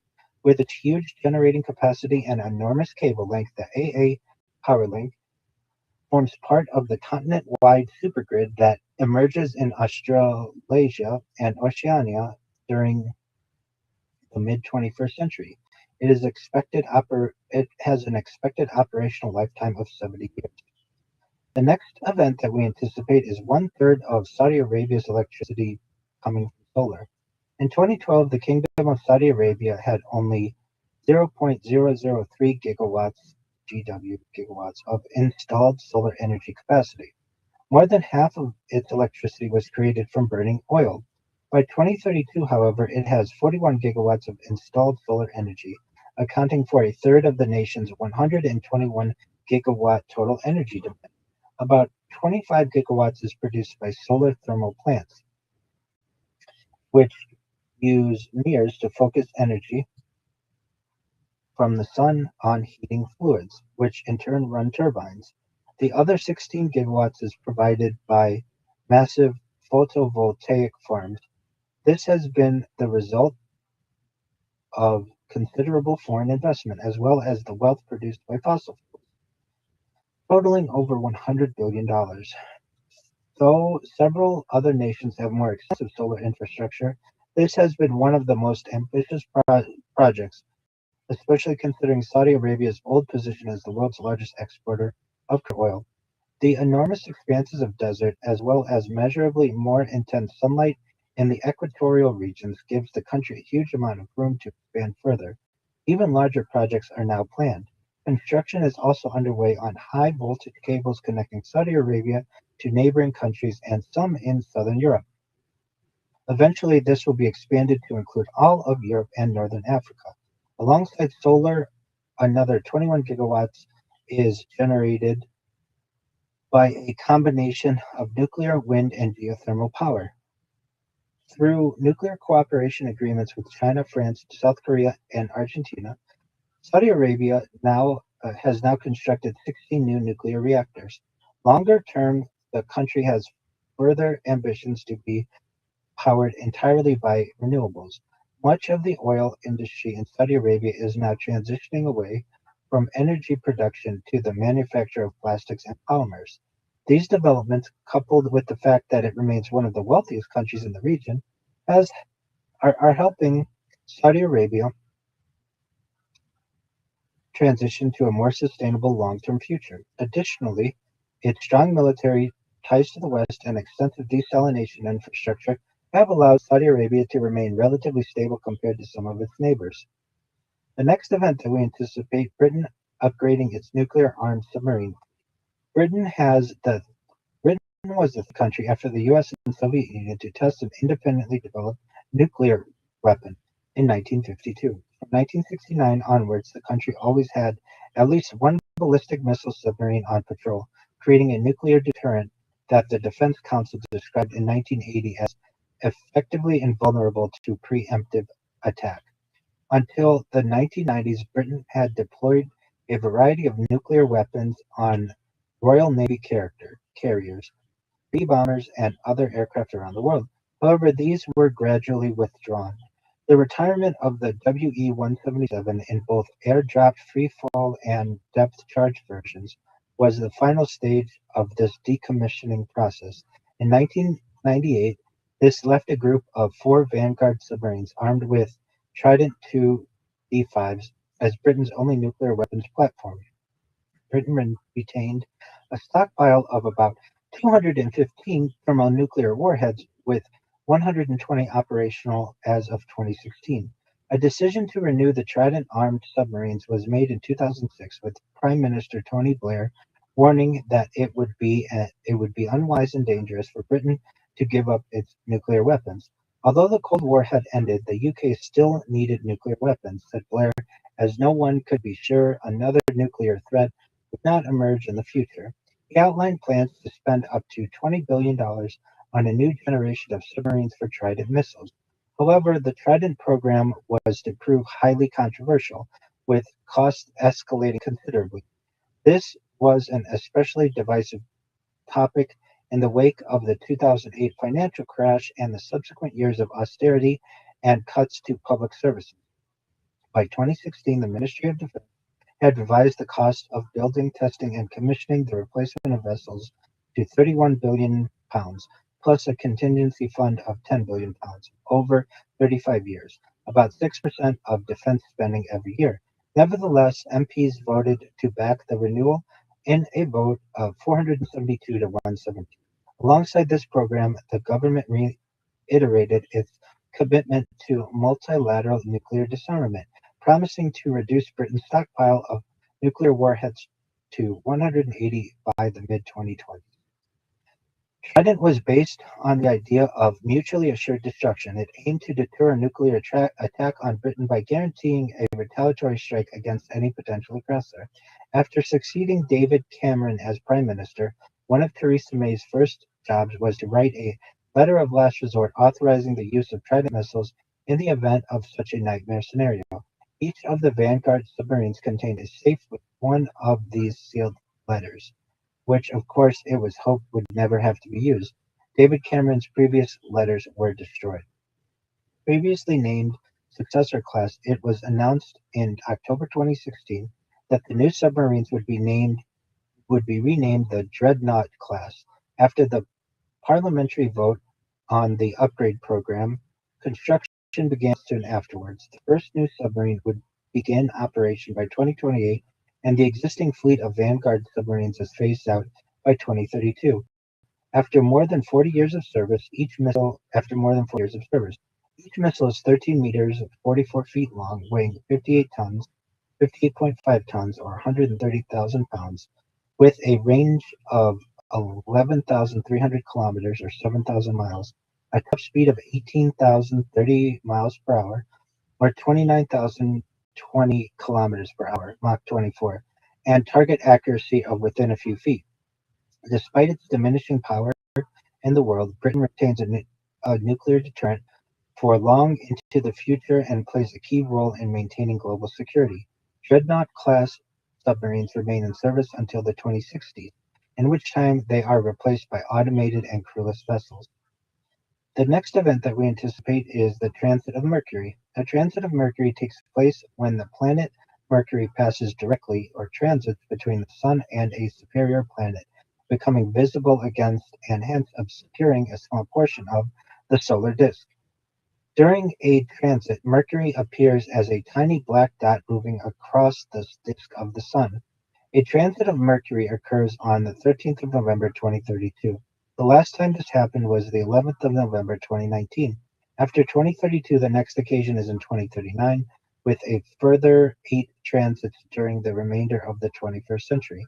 Each transit typically lasts for several hours. Transits of Venus with respect to Earth can also occur, although these are rarer since Venus is further from the Sun and orbits more slowly. Rarer still are simultaneous transits of both Mercury and Venus. Such an event last occurred in 373,173 before the Common Era. Such an event last occurred in 373,173 before the Common Era, and the next occurs on the 26th of July, 69,163 of the Common Era. The next event that we anticipate is the close approach of the asteroid 2020 YR4. 2020 YR4 is an Apollo-type near-Earth asteroid discovered by the Atlas telescope in Chile on 27th of December 2024, 2 days after it passed closest to Earth. With an estimated diameter of 60 meters, a rotation period of 19.5 minutes, and an elliptical orbit around the Sun every 4.05 years, it quickly became a subject of intense study. Initial calculations suggested a chance of an Earth impact in the future, briefly reaching a Torino scale rating of 3, the highest seen since 99942 Apophis in 2004. At one point in early 2025, it had the highest known probability of hitting Earth, peaking at 3.1%. However, follow-up observations by the James Webb Telescope in March and May 2025 eliminated the risk to Earth. Ironically, these same observations slightly increased the odds of a lunar impact. Astronomers estimated a 4.3% chance that YR4 would strike the Moon on the 22nd of December 2032. Such an impact would be the largest on the Moon in at least 5,000 years. The event could eject up to 100 million kilograms of debris, some of which might reach Earth within days, threatening satellites and possibly creating a meteor shower. Scientists planned a new JWST observation campaign in 2026 to refine the asteroid's trajectory further. Subsequent observations, especially during the close approach in 2028, enabled a much more calculation of its future orbit and a refined estimation of the likelihood of impact. Many observatories, as well as amateur astronomers, are monitoring this close approach on 22nd December 2032. The next event that we anticipate is the opening of Poland's Central Communication Port. In 2032, Poland opens the Central Communication Port, also known as the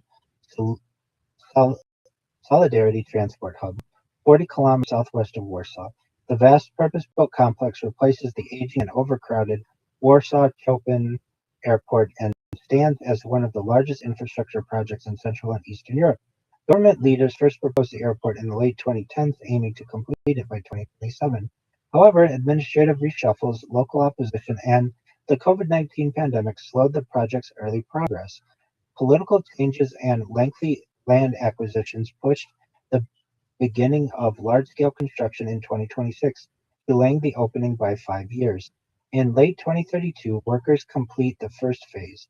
The airport opens with two parallel runways and a terminal that handles around 40 million passengers each year. Its modular design allows future expansion to four runways and a total capacity approaching 100 million passengers, potentially rivaling some of the world's busiest aviation hubs, such as Atlanta, Heathrow, and Dubai. The new airport integrates seamlessly with Poland's rail network, the latter also having undergone a major expansion in recent years. More than 100 cities are connected directly to the site through high-speed and intercity lines, with trains reaching up to 250 kilometers per hour or 155 miles per hour on the first sections and higher speeds planned in later phases. Passengers can travel from central Warsaw to the airport in about 15 to 20 minutes, while new routes link the capital to Lodz and other major urban centers across the country. Residents and environmental groups protested against land use, displacement, and noise during the planning and construction phases, while analysts questioned the project's cost and long-term returns. Despite these challenges, the government and European investors funded and oversaw its completion. The new airport and associated rail infrastructure have a combined cost of approximately 131 billion Polish zloty, or 31 billion euros. Poland is now able to compete with Western European countries on the aviation market and establish a greater share of international traffic as global demand for air travel continues to increase.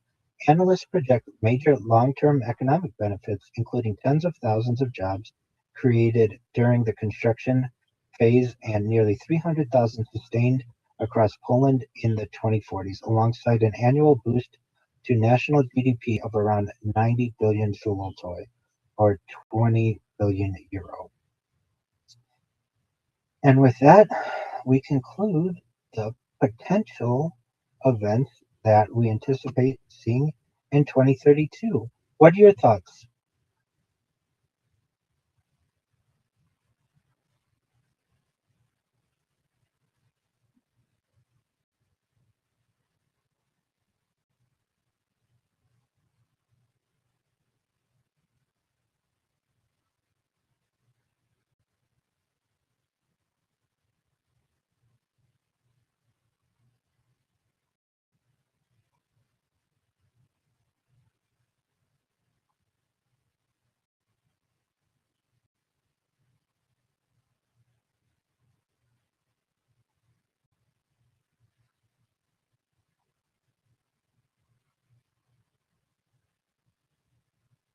Very interesting. Absolutely.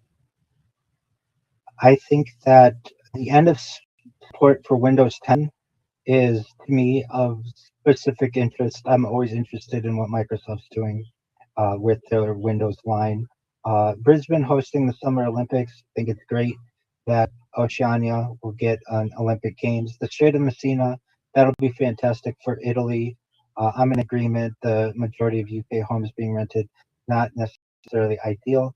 The Britain ash trees being wiped out by a fungal disease. Let's try to save some of those. The leatherback sea turtle populations having collapsed. That's sad. Let's hope they have a resurgence. Of course, like you said, China is going to have an amazing century. It will continue to have an amazing century. At this time, would almost certainly be the largest economy in the world, and it will have its space station deorbited. The completion of the Australia-Asia power link, quite interesting, with the opportunity to perhaps improve life in Oceania. One third of Saudi Arabia's electricity coming from solar, quite interesting as it is seen as such a crude oil powerhouse. Britain upgrading its nuclear armed submarine fleet. That seems like it's a long term plan. The transit of Mercury, it's just something that will continue. The close approach of the asteroid 2024 YR4, quite interesting as well. Hopefully, it continues to avoid Earth and the Moon as well. And the opening of Poland's central communication port will be very interesting, especially for Eastern Europe. So, with that, Tony, do you have any concluding remarks to communicate to the audience? Excellent. Neither do I. We look forward to connecting with you in the next video.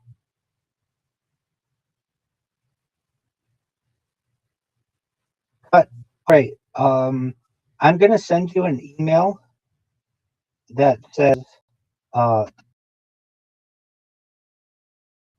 don't want you to forget at the beginning of 2032,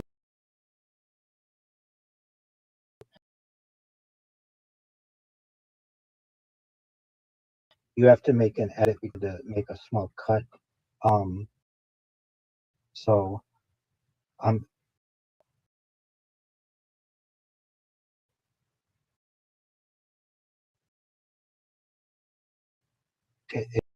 is my voice uploaded? Yeah,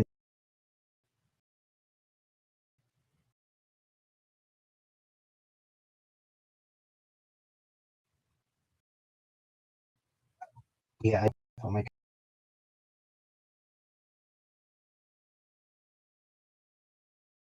computer.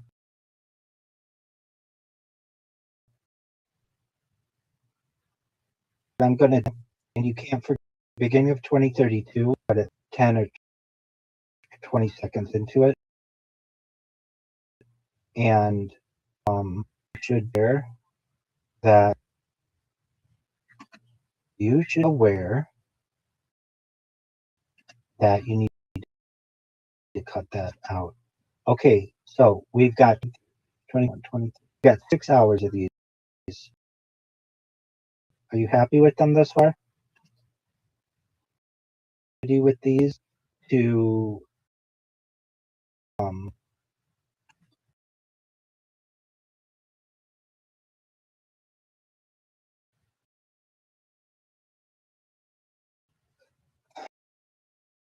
like tell the story of the future.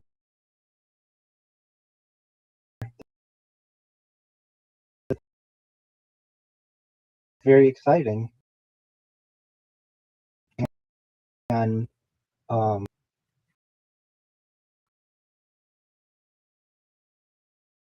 don't know. I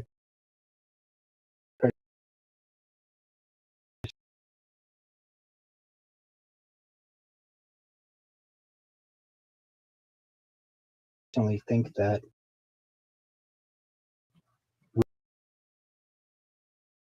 we should continue shorter, which is cool. I mean,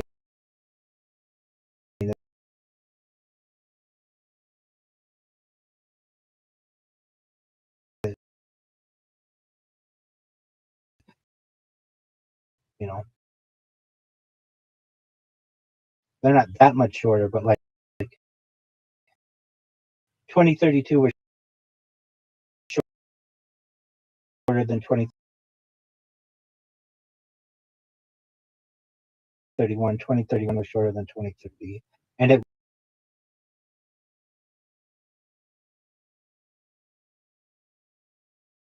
will. And we'll get to the point where maybe we can do a day. There'll be like 45 minutes each or something like that, and then eventually in a day because they just don't have that much in the far future. So I really think ones because they were most recent, and you've got a if you would, I want you on 2027 to ask Ted to swap my picture with the one that I sent you on Discord, my headshot. Would you do?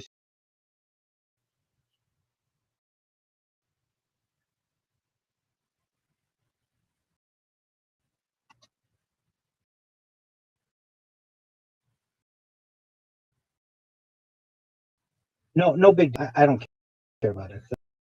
That's not just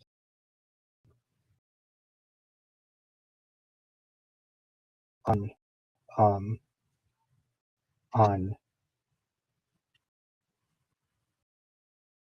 I you want me to send it to an email?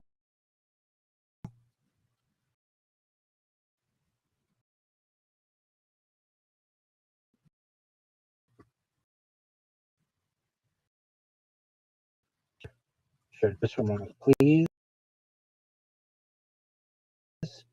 Edit 32. There, a cut in the first minute. Please.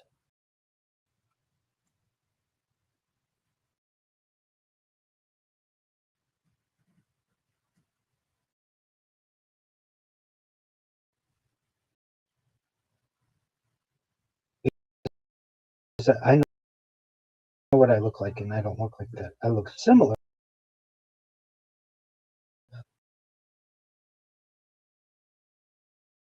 but I don't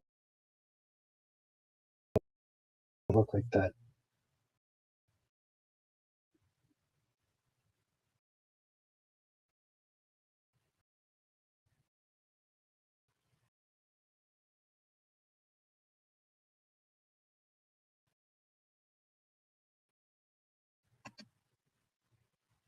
It's not. It's like you asked me for a headshot. You did. I send you the headshot. Why did you ask me? Okay, shot and happen. Like, that's a thing I could see. Like shot and let me know if you received it. These pictures. You got it. Okay, that's and okay, big dog. I will talk to you later. And if you need anything from me, let me. Excellent. Good job. God willing. Thank you.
Uh,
library and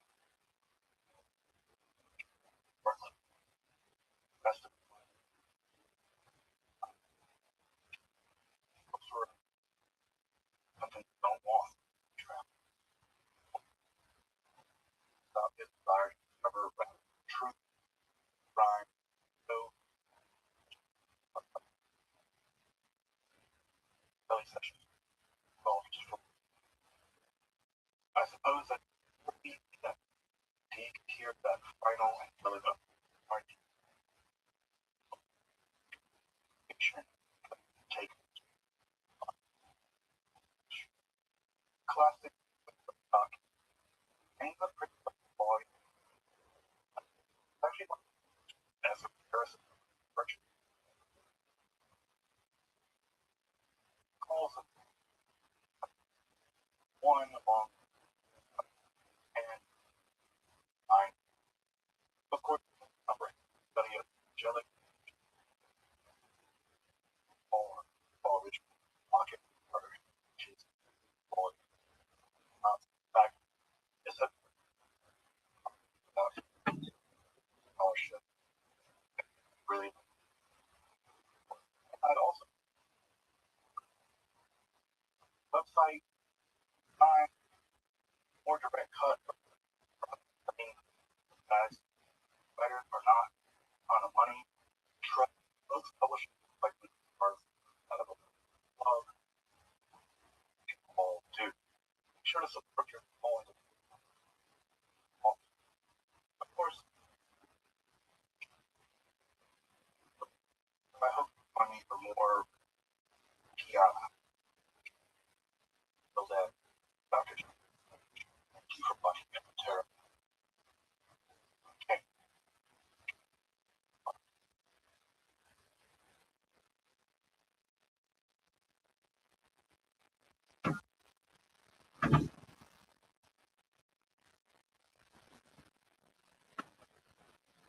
Fine.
Mario.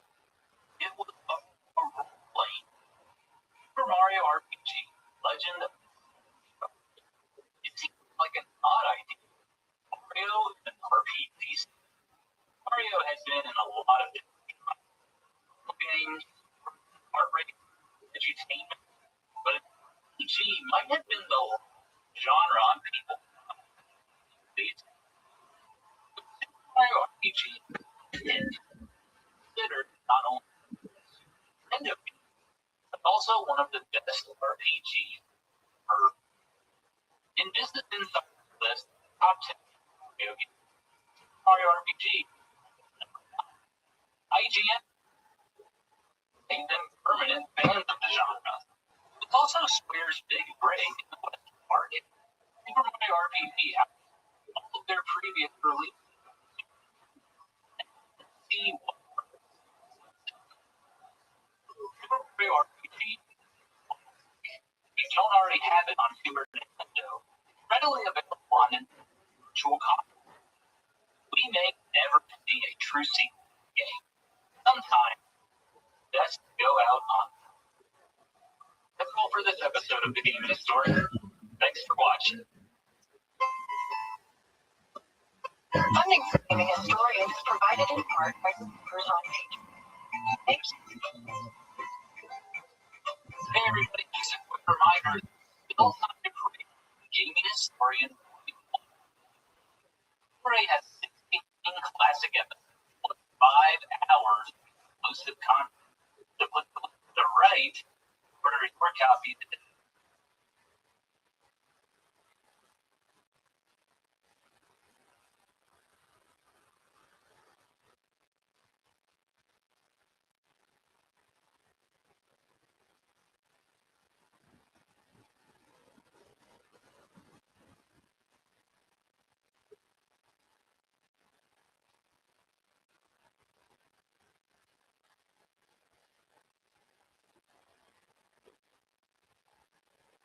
Video games are one of the biggest forms of entertainment and one of the biggest industries in the world. From the earliest games, technical masterpieces of modern times, gaming has been constantly evolving to provide new experiences and allow more and more people to enjoy gaming. While many companies and groups have worked to advance gaming over the decades, it's influential and respected as Nintendo. Nintendo is one of the largest gaming companies in the world, and for good reason. Their games are some of the best on the market. Their Nintendo Switch is one of the highest selling consoles, and their commitment to player enjoyment is rock solid. The lofty position Nintendo enjoys was well. They've been in the games industry since its very inception. They've been at the forefront of innovation for games. In this video, I want to go through Nintendo's past, look at what they did differently, and see how they came to dominate the world of gaming. This is a brief history of Nintendo.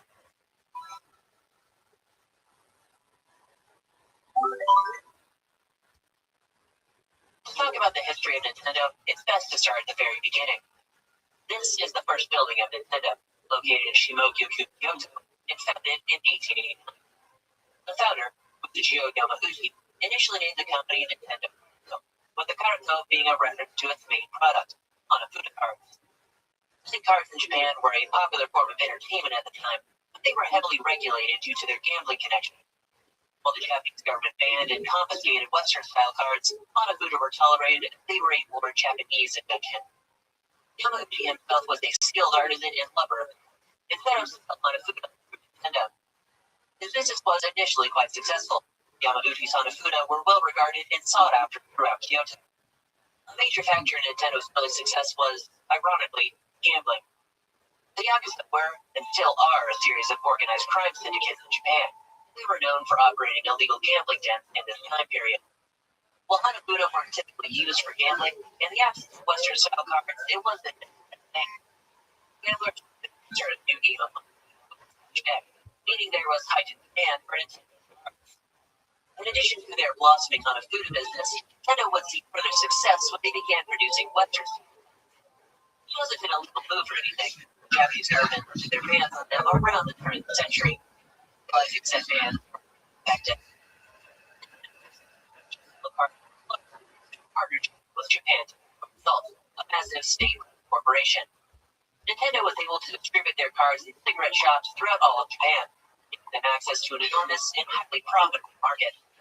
This partnership was wildly successful, and by the 1920s, Nintendo was one of, if not the largest card manufacturer in Japan. In 1929, Ichiro Yamauchi would step down as president of Nintendo and have his son-in-law, Akihiro Kaneda, take control. Kaneda mostly followed in the footsteps of his father-in-law, specifically for target expansion. In 1933, Kaneda moved Nintendo from a modest building into a full-on factory next door. It streamlined Nintendo manufacturing and amped up their production and demand. Further expansion would occur in 1947, when Nintendo established their own distribution group for playing cards. The team would specifically target toy shops around Japan, allowing it to profit from youth markets. These expansions secured Nintendo's success in the 30s and 40s, but unfortunately, Kaneda's tenure at Nintendo would be cut short. He suffered a stroke in 1948, retired as president the following year, and would later pass on February 2nd, 1949. On his deathbed, however, he sought an heir for Nintendo, someone and his 22-year-old grandson, Hiroshi Yamauchi.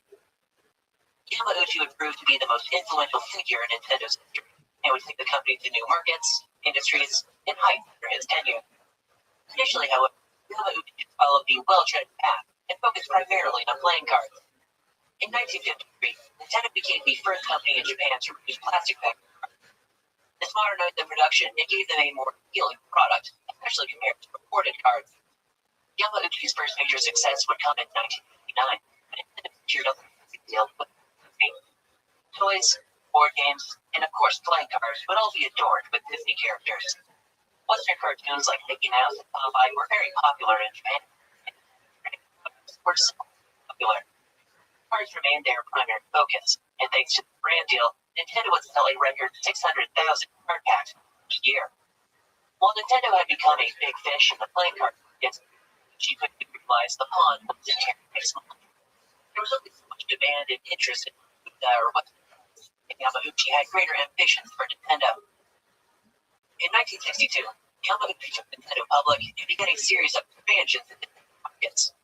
One of Nintendo's first non-card pursuits was a series of single-serving instant rice, la instant noodles. This venture ultimately failed. Their instant rice was apparently of low quality and never really took off. Nintendo would also start the taxi service known as Kaya. Kaya was initially successful, but managing the business became burdensome as taxi unions demanded better compensation and benefits. Tired of dealing with these unions, Yamauchi would ultimately settle and abandon the taxi venture. Perhaps the most unusual business for Nintendo at the time was a number of love hotels operated in Kyoto.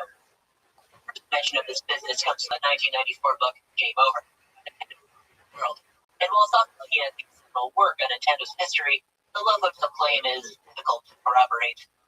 Whether it's an urban legend, cold hard fact, or somewhere in between, we'll leave to you.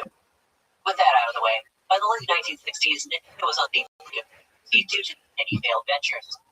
It was clear that Yamauchi would refocus the company away from miscellaneous industries and solely on entertainment. Nintendo was still manufacturing cars, and Atari One could oversee their production. Yokoi was a tinkerer at heart, and would often build small toys and contract them off or whenever it was slow at work. By sheer chance, Yamauchi visited Yokoi one day and saw a toy he had been working on with an extended lattice arm. Yamauchi was genuinely impressed with the toy and moved Yokoi to the newly founded R&D department. Here, Yokoi would work with the head of research, Hiroshi Imanishi, to develop new toys and products for Nintendo. The first product would be based on Yokoi's original design and called the Ultra Hand. The toy was an instant hit and would go on to be Nintendo's first product to sell over 1 million units. Other popular toys to come from Yokoi at the time included the Ultra Machine, an indoor baseball thrower, and the Love Tester, essentially a circuit you complete by grabbing the machine and holding hands with someone. Yokoi's toys were incredibly popular, and it's no exaggeration to say they pulled Nintendo back from the brink. The 1970s would be a time of major advancement in electronics and computer technology. Hiroshi video games are one of the biggest forms of entertainment and one of the biggest industries in the world. From the earliest games to the technical masterpieces of modern titles, gaming has been constantly evolving to provide new experiences and allow more and more people to enjoy gaming. While many companies and groups have worked to advance gaming over the decades, none are as influential and respected as Nintendo. Nintendo is one of the largest gaming companies in the world, and for good reason.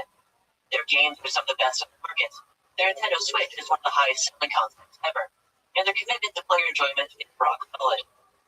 The lofty position Nintendo enjoys was well fought for. They've been part of the games industry since its very inception, and they have been at the forefront of innovation for games. In this video, I want to go through Nintendo's past, look at what they did differently, and see how they came to dominate the world of gaming. This is a brief history of Nintendo.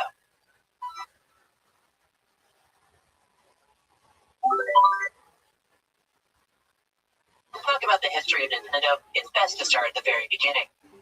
This is the first building of Nintendo, located in Shimoku, Kyoto, and founded in 1889. The founder, Michio Yamauchi, initially named the company Nintendo Cards, with the Cardo being a reference to its main product, Hanafuda cards. Playing cards in Japan were a popular form of entertainment at the time, but they were heavily regulated due to their gambling connection. While the Japanese government banned and confiscated Western-style cards, Hanafuda were tolerated as they were a more Japanese invention. Yamauchi himself was a skilled artisan and lover of cards, and set up the Hanafuda through Nintendo. This was initially quite successful. Yamauchi's Hanafuda were well regarded and sought out throughout Kyoto. A major factor in Nintendo's early success was, ironically, gambling. The Yakuza were, and still are, a series of organized crime syndicates in Japan. They were known for operating illegal gambling dens. While Hanafuda weren't typically used for gambling, in the absence of Western-style cards, it was the thing. Gamblers would typically use a new game of Hanafuda with a fresh deck, meaning there was high demand for Nintendo cards. In addition to their blossoming Hanafuda business, Nintendo would see success when they began producing Western cards. It wasn't an illegal move or anything. The Japanese government looked at the bans on them around the 20th century, perhaps realizing that bans weren't really effective. Nintendo's Western-style cards was largely a partnership with Japan's result, a massive state-run corporation. Nintendo was able to distribute their cards in cigarette shops throughout all of Japan, giving them access to an enormous and highly profitable market.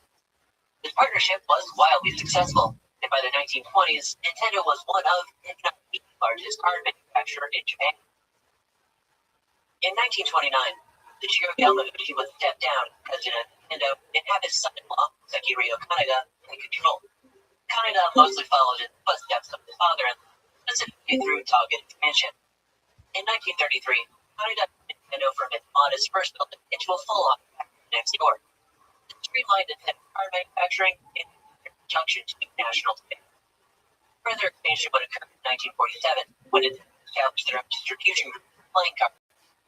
The team would specifically target toy shops around Japan, allowing them to break into the profitable market. These expansions secured Nintendo's success in the 40s, but unfortunately, Kaneda's tenure at Nintendo would be cut short. He took a stroke in 1948, retired as president the following year, but later passed on February 2nd, 1949. On his deathbed, however, he sought an heir for Nintendo, found one in his 22-year-old grandson, Kishi Yamauchi. Yamauchi would prove to be the most influential figure in Nintendo's history. It was markets, industries, and heights that are his career. Initially, however, Yamauchi followed the well-treaded path and focused on playing cards. In 1953, Nintendo became the first company in Japan to produce plastic-backed cards. To modernize the production and even gain more cards. Yamauchi's first major success would come in 1959, when Nintendo secured the license. Toys, board games, and of course playing cards would all be adorned with Disney characters. Western cartoons like Mickey Mouse and Popeye were very popular in Japan. Products were simple. Cards remained their primary focus. Thanks to this brand deal, Nintendo was selling records 600,000 card packs each year. While Nintendo had become a big fish in the playing cards market, Yamauchi quickly realized the pond was inherently small. There was only so much demand and interest on the food or Western cards. Yamauchi had greater ambitions for Nintendo. In 1962, Yamauchi took Nintendo public and began a series of expansions in markets. One of Nintendo's first card pursuits was a series of single-serving instant rice, a la instant noodles. This venture ultimately failed. Instant rice was apparently of low quality and never really took off. Nintendo would also start a taxi service in Kaya. Kaya was initially successful, as the business became burdensome and taxi unions demanded compensation and benefits. Tired of dealing with the union, Yamauchi would ultimately abandon the taxi venture. Perhaps the most from Nintendo at this time was the number of love of operating. Now, mention of the business 1994 book came over how Nintendo built the world. And while some work on Nintendo's history, the love of some claim is difficult to corroborate. Whether it's an urban legend, cold hard fact, or somewhere in between, we'll leave you. With that out of the way, by the late 1960s, Nintendo was on the brink of bankruptcy due to these many failed ventures. It was clear that Yamauchi would refocus the company away from miscellaneous industries and solely on entertainment. Nintendo was still manufacturing cars in a time with the Yokoi production. Yokoi was a tinkerer at heart and would often build small toys and contraptions at time whenever it was a slump of work. By sheer chance, Yamauchi visited Yokoi one day and saw a toy long, extending lattice arm. Yamauchi was genuinely impressed with the toy and moved Yokoi to the R&D department. Here, Yokoi would work with the head of research here at Nishi to develop new toys and products. The first product would be based on Yokoi's original design and called the Ultra Hit.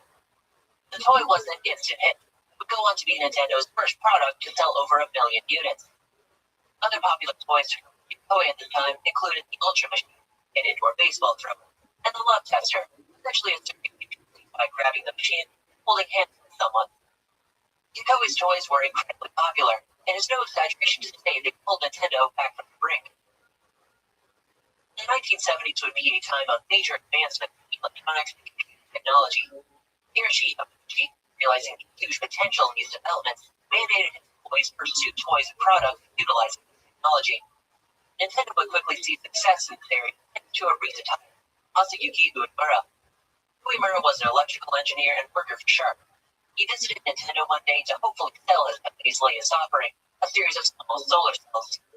Yokoi quickly saw potential applications for these cells and hired Uemura away from Sharp in pursuit.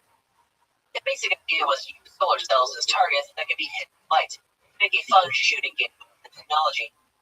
The result was the Nintendo Beam Gun, first released in 1970, an instant hit, and another 1 million unit seller. So popular was the Beam Gun, Nintendo decided to scale up and double down on the technology. Speed shooting was a popular sport in Japan in the 70s, but one not many people had access to. At the same time, bowling alleys across Japan were closing thanks to a falling interest in the sport. Yokoi believed they could acquire these bowling alleys for cheap and convert them into shooting ranges like music. A novel and ambitious plan, the result would be the simply named laser clay shooting system. Laser clay debuted in 1973 and was an overnight success. Nintendo's bowling alleys turned shooting ranges were packed to the brim. Yokoi and Yamauchi had another success in hands, but unfortunately, laser clay's popularity would be tragically short-lived. Year, Japan's economy would experience a shocking decline in the 1973 oil crisis. Households were more focused on basic necessities than Nintendo's latest attraction. Thanks to laser clay, the company was, once again, on the brink of bankruptcy. Nintendo's first attempt to recover from their latest brush with bankruptcy would be to salvage the laser offering. They would scale down laser clay, make it so it worked as an arcade cabinet, and release their mini laser clay throughout Japan. But also release a Western-themed cowboy shooter, Wild Gunman. Wild Gunman was unique at inflicting cowboys, and your goal was to win a draw against them with your light gun. Both cabinet offerings were popular in their own right, but couldn't pull Nintendo out of the slump they found themselves in. Yamauchi returned towards recent developments in the West, specifically home game consoles, to help booming Nintendo. He secured a partnership with Mitsubishi to manufacture Nintendo's first home consoles, the TV series. The first in the series was the Color TV 6, released in 1977, was essentially a Pong machine. Pong was a really big deal when it came out, and was kind of the only video game. Further Color TV consoles would be released in the following years. Color TV 15, essentially more Pong, Racing 112, racing game with a built-in steering wheel, and Block Breaker, breakout with colors and a few different layouts. While many of these games were clones, they offered variations of the original formula to keep things fresh. They were all received quite well. In addition, Nintendo produced these consoles for cheap and kept the retail price at very low, allowing them to undercut competing home systems.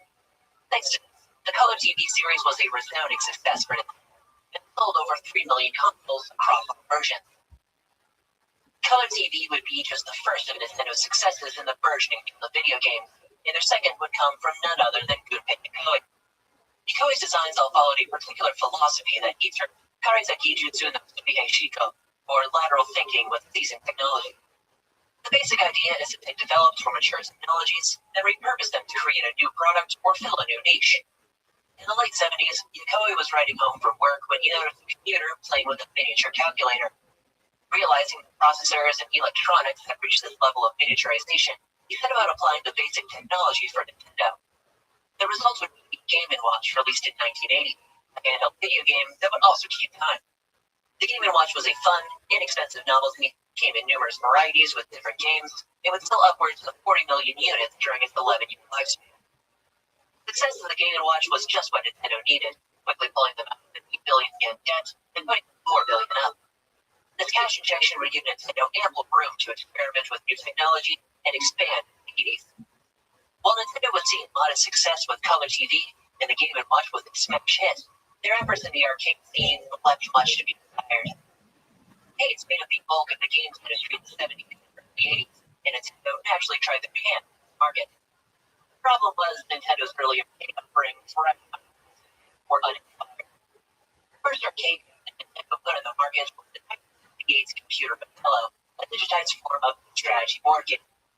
While Othello as a game was popular in Japan and the world at large, as an arcade cabinet it wasn't the hottest item. Nintendo would press on, however, and continue trying to hand to the arcade market.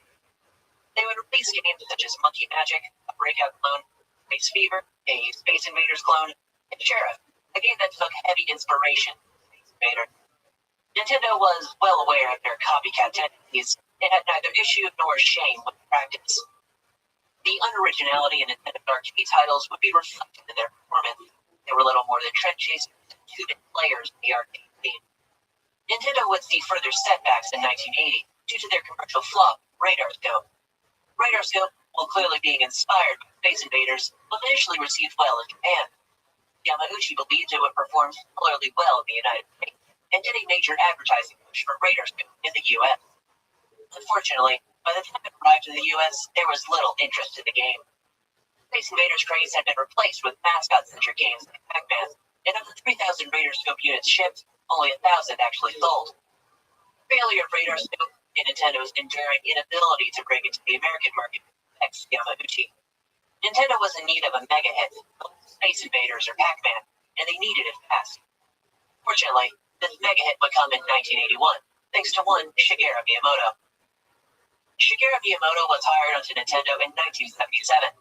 Educated in industrial design, Miyamoto worked in various departments around Nintendo for art and Miyamoto would quickly get experience in game design, having done the sprite art for 1979 Sheriff, along with other arcade titles from Nintendo.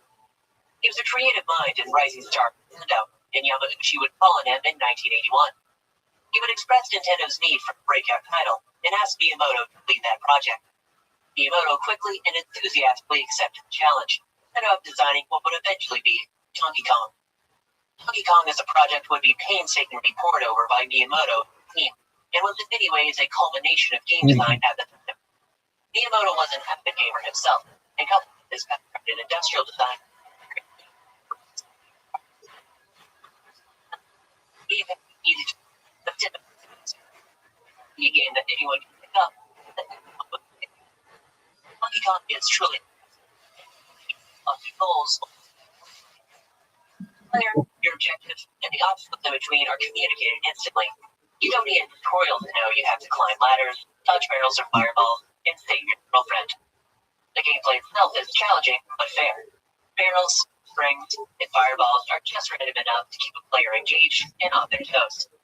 The hammer also functions much like the power pellet in Pac-Man, relieving tension and giving players a moment of control.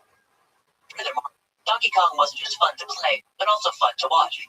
The cheery sounds and infectious gameplay would draw any and all arcade viewers to Donkey Kong, further bolstering the game's popularity.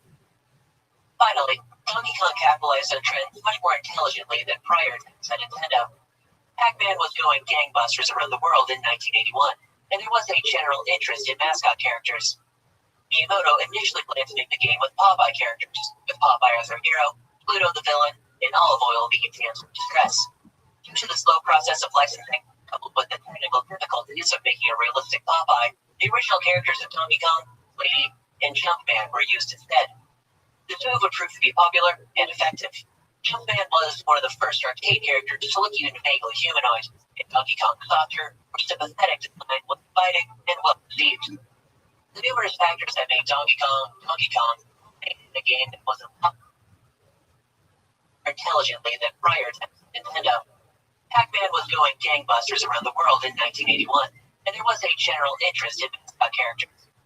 Miyamoto initially planned to make the game with Popeye characters, Popeye as our hero, Pluto the villain, and all foil the fans of distress.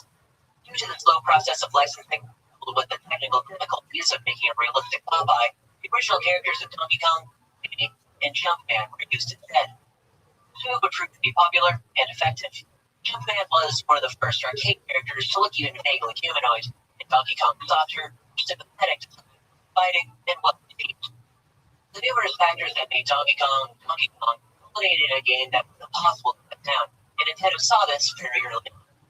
Before the game was even released in Japan, Nintendo's playtesters would stay long after their shift around. A very positive side of Nintendo, if a little unhealthy. Donkey Kong would be released in Japan in July of 1981 to immediate success. It would become Japan's next-grossing arcade game for that year. As impressive as the Japanese release was, the North American release of Donkey Kong was even more spectacular. Also released in July of 1981, Donkey Kong would sell over 85,000 cabinets throughout the U.S. in just a month. Donkey Kong would also see minor localization changes. DK was still DK, Lady became Pauline, and Jumpman was made a carpenter and given the name Mario. The basis for this name came from the owner of Nintendo's Seattle warehouse, Mario Segale. The name just stuck, despite Segale's protestations, and also made Mario Italian by proxy. The popularity of Donkey Kong was not limited to arcade. Nintendo ported the game to their Game & Watch in 1982. Console ports were done through Coleco the same year, and you saw an abundance of DK and Mario merchandise crop up. Nintendo would also develop numerous popular sequels to Donkey Kong, like Donkey Kong Jr., Donkey Kong 3, and Mario Bros. Mario Bros. Is interesting as it introduced Mario's brother, Luigi, a player too for competitive or cooperative play. The name Luigi is also Italian, but also comes from the Japanese word Luigi, meaning similar. This was appropriate, as Luigi was a palette swap of Mario with the same gameplay, and also because he was Mario's brother. All in all, the absolute success of Donkey Kong and its spin-offs was well beyond Nintendo's expectations. It was the mega hit Yamauchi needed for Nintendo, and would be Shigeru Miyamoto's first major entry in the world of gaming. As Nintendo was seeing runaway success in arcades, though raking in millions from Game & Watch, their console offerings had fallen off by the 80s. The Color TV series was successful and profitable for its time, but had diminished in popularity as new, second-gen consoles hit the market. Yamauchi, hoping to regain ground on home consoles, tasked Masayuki Uemura to design a new console. Yamauchi's specifications were stringent. He wanted something that wasn't just better, but potentially cheaper than any other console on the market. Uemura, along with Nintendo veteran Kenyo Takeda, would labor over this task for close to 2 years. They worked with various semiconductor companies to design and test chips for this console, a laborious process given Yamauchi's rigid demands. Their work would finally culminate in the Nintendo Family Computer, better known as the Famicom. Released in July of 1983, the Famicom was sold for half the price of their competitors and had arcade-level graphics, both massive selling points. Everything seemed to be going fine. Nintendo had yet another smash hit and began to dominate yet another industry. Unfortunately, Nintendo quickly ran into a snag with the Famicom. There was a widespread issue with its graphics chip, which would lead to system crashes in an unusual console when games were played. This came at the worst possible time as well. Nintendo was ramping up for the holiday market, but their flagship product was defective. At tremendous cost, Yamauchi would order a total recall of all Famicoms to repair their faulty hardware. This would fortunately pay off. Nintendo was able to salvage both the Famicom and their reputation. In total, the Famicom would sell over 1 million units in 1983, nearly 3 million in 1984, and a whopping 6.5 million in 1985. The Famicom would continue to sell in the millions of units, and Nintendo would totally dominate Japanese home consoles in this time period. This popularity was thanks not just to the power and affordability of the console, but the wide selection of games on it.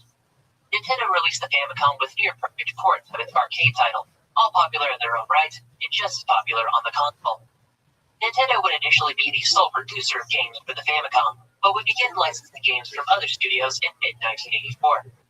Given the obscene popularity of the console itself, coupled with exclusivity contracts for these third parties, the Famicom became the go-to console for quality games. All in all, Famicom would sell over 19 million units in Japan and made Nintendo a household name throughout the country. As the Japanese video game market boomed under Nintendo, the American market was in a bust. The video game crash of 1983 saw a massive decline in the American video game industry. The primary causes of this crash include the oversaturation of home consoles, a glut of low-quality games, and falling consumer confidence in the games industry. The result was a precipitous drop in console and game sales, along with a slight decline in arcades. Yamauchi was confident the Famicom would perform well in the US, but he knew it would require a depth to pull off. Firstly, Nintendo introduced the Versus system to the United States in 1984. The Versus system was a series of arcade cabinets that ran on Famicom hardware and played slightly modified Famicom games. These cabinets had multiple sets of controls and were designed for multiplayer and play, hence the Versus.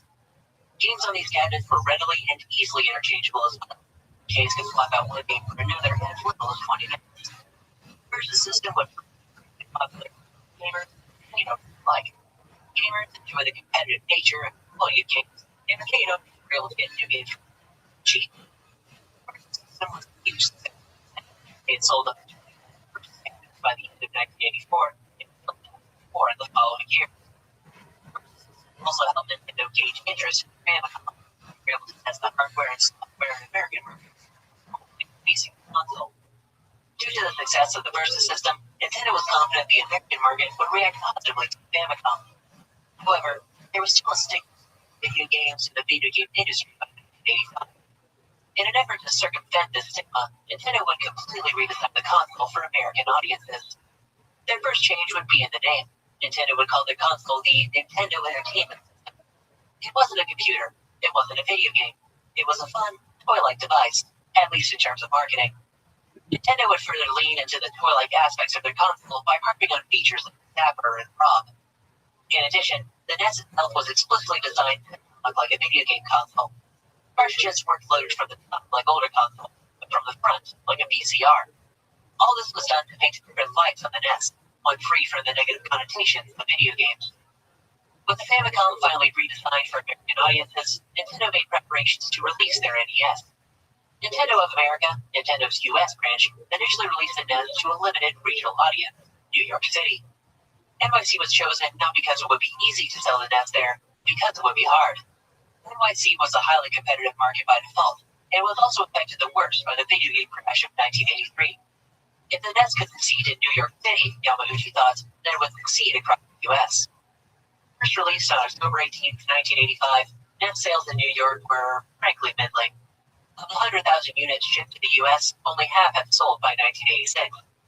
Yamauchi and NOA were not deterred, however, and began selling the NES to other cities around the U.S. Their second test market was Los Angeles in February of 1986, where sales were steady and promising. Nintendo would continue expanding to cities around the U.S. before finally going national on September 27, 1986. Nintendo's great efforts to sell and promote the NES were quickly repaid. It sold 3 million units in 1986, another 3 million in 1987, and a whopping 7 million in 1988. By 1989, the NES was in a quarter of all U.S. households, and by 1990, a third. To call the NES a phenomenon would be an egregious understatement. It was far, far beyond Nintendo's expectations, effectively resurrecting the dying U.S. video game industry and putting Nintendo in charge. This massive success can be attributed to a number of factors. First and foremost, you had the dogged effort of NOA to promote the NES. NOA worked tirelessly to convince stores and shopkeepers to stock the NES. NOA spared no expense in advertising and marketing as well, allocating $50 million just for the New York market. These advertisements leaned into the design philosophy of the NES and did everything to avoid the video game connotation. Rob and the Zapper were put at the forefront. You weren't purchasing cartridges, but game packs. You weren't buying a console, but an entertainment system. It was the Trojan horse approach, and it proved very successful. On a technical level, the NES was substantially better than any other console. Compares in the most outward sense. The NES's graphics were excellent for the time, and the console was sold at an affordable price. However, There was one specific addition to the NES that set it apart from previous consoles: a lockout chip. Consoles like the Atari 2600 had no protection for unlicensed cartridges. You could print out whatever game you wanted and sell it on the open market, whether or not the game was actually good. The unregulated nature of second-generation consoles led to a glut of low-quality titles, and in turn contributed to the crash of 1983. Nintendo would not repeat these mistakes and implemented safeguards in their Famicom along with the NES. The NES system was the component of all NES consoles and cartridges and would lock out unlicensed games from being played on the NES. Games had to be licensed through Nintendo, and more specifically Yamauchi. Hiroshi Yamauchi wasn't a gamer himself, but he was renowned for his ability to pick out games that would be sensation. This dovetails into perhaps the biggest selling point of the NES, its massive library of excellent games. The Legend of Zelda, Metroid, Excitebike, Wild Gunman, Dragon Quest, Punch-Out!, Mega Man, and of course, Nintendo's crown jewel, Super Mario Bros. Super Mario Bros. Was released and bundled with the NES, and was the single highest-selling game of the console. Developed by Shigeru Miyamoto, the quality of Super Mario can be attributed to excellent design and a gameplay loop that holds up even today. World 1-1 of Super Mario Bros. Presents every mechanic and challenge in the game right out the gate. From defeating enemies to acquiring power-ups, overcoming obstacles to platforming, the game design forces players to figure things out without being told and without them even realizing it. This subtle, masterful design immediately gives players the basics for the rest of the game and allows them to refine their skills throughout the game's 32 levels.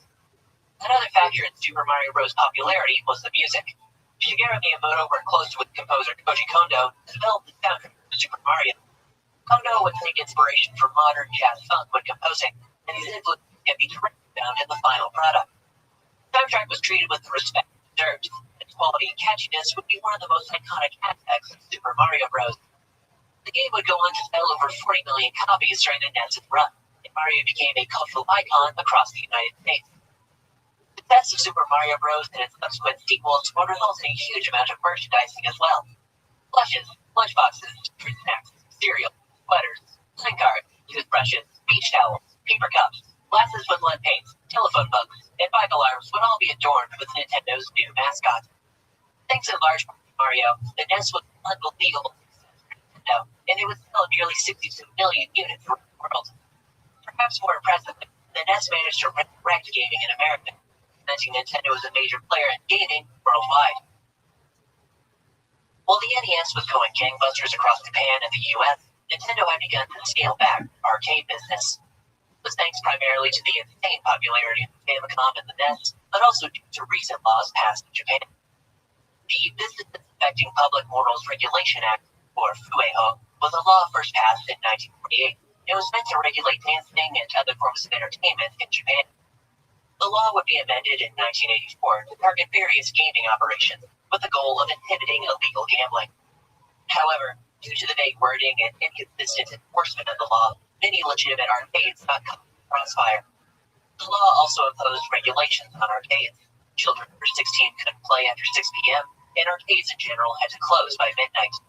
The regulations and restrictions didn't kill Japanese arcades, they were greatly hamstrung. Due to this, Nintendo could expect their arcade offerings to be less prolific and less profitable.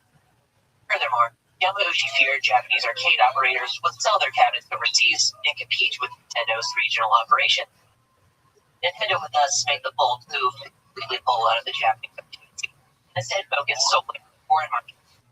To that end, Nintendo would release their Play Choice in 1986 for Western audiences.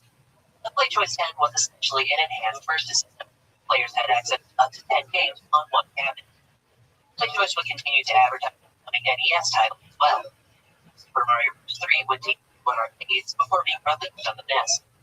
While the Play Choice was useful in advertising NES games, there was a surprise hit in the UK. It would never reach the same popularity as the versus system. The competitive aspect of the versus system was more appealing than the sheer variety of the Play Choice. While Nintendo proper had stopped developing arcade games, they would continue publishing them for third parties. One of their most popular titles published was R-Type, a space shooter bullet hell that was popular in Japan, but a surprise hit in the West. The graphics and quality of the game were exceptional for the time, and the Geiger-esque aesthetics were a huge appeal. The gameplay itself was deep and notoriously difficult, and its challenge was one of its biggest draws. R-Type was a definite success, but Nintendo would nonetheless scale back their arcade business by the end of the 80s and focus more on console and mobile offerings. On the topic of mobile offerings, Nintendo continued producing and selling new Game & Watches throughout the 80s. It remained a fairly popular item, but the simple design and gameplay of Game & Watch had begun to age by the late 80s. Nintendo understood there was interest and demand for a quality mobile system, however, and they would follow up the Game & Watch with the Game Boy. Designed by Yokoi and Nintendo Turbo Cup, the Game Boy was a marriage between the NES and Game & Watch. You'd have the variety and quality of games of the NES, coupled with the mobility of the Game & Watch. However, there were drawbacks to the original Game Boy. It was less sophisticated compared to other and had only a small screen. Where Nintendo won out over their competitors was cost. The cheaper technology gave the handheld a more attractive cost, and the Game Boy was more rugged and battery efficient. Just as the hardware was affordable and appealing, so too were the games. The Game Boy would launch and be bundled with Tetris, arguably the perfect game for the system. Short, fast, and immediately addictive, Tetris was the killer app for the Game Boy and was hugely popular in its own right. Tetris would go on to sell over 35 million copies of the Game Boy, an unbelievable number, and only Pokemon. The brainchild of Satoshi Tajiri and based on his childhood hobby of insect hunting, Nintendo initially interest in the project. Shigeru Miyamoto, on the other hand, saw the appeal and both encouraged and supported Tajiri during the After a 6-year development period, Pokemon Red and Green would be released in Japan. Sales were initially low, but rapidly took off late that year, selling over 1.6 million copies just in 19. The simple premise of Catch 'em All, with the complex mechanics and in-person trading, made Pokemon a smash hit with the game. Nintendo would very a popular market building on releasing games in August series and a huge merchandise in the first 2 years. The merchant media were massive successes in Japan and North America, and with Pokemon games reached the US, they were instant hits. Pokemon would go on to sell over 80 million games on the game color, prominence to the likes of Rio and Zelda, and giving Nintendo a Pokemon, along with Tetris, made the Game Boy an irresistible purchase. By the 2000s, over 118 million Game Boys and Game Boy Colors had been sold. Just as the Game & Watch dominated the Game Boy would dominate the States and beat it third best console of all time. The success of the Game Boy was truly phenomenal, but unfortunately, it would actually lead to the departure of Yokoi. Nintendo had become a monolithic entity thanks to its Famicom lineup of the Game Boy. Corporate big business direction Nintendo left Yokoi feeling somewhat alienated. He wanted to work more on niche, smaller toys and games, rather than the blockbuster consoles. He would leave Nintendo on August 16, 1996, and founded his new company, Koto. Unfortunately, Yokoi would not helm his new company for long. He would pass away on October 4th, 1997, with a car accident. Yokoi was a pivotal part of Nintendo during its transition to entertainment, and he would be the source of many of Nintendo's early hits. His design philosophy would be maintained in Nintendo's future projects even to today, and he remains a revered Nintendo pantheon. Now, while 90s Nintendo had largely moved out of arcades, and their Game Boy was a worldwide sensation, their console dominance was because of its challengers. Nintendo enjoyed a near unrivaled console after the release of the NES, but its dominance would last only through the 80s. The NES wasn't a cutting-edge piece of technology upon its release, and by the late 80s it was increasingly unimpressive. In addition, because the NES reinvigorated the American video games industry, you began to see increased competition in the console market. One of the biggest competitors at the time was Sega, which is Sega Genesis in the US and Sega Mega Drive everywhere else. Nintendo had a challenger they couldn't really ignore, and they would respond with a new console of their own. Nintendo had begun work on a more powerful version of Famicom starting in 1987, and would release their Super Famicom in Japan on November 20, 1990. Super Famicom was an all-around upgrade to the original Famicom.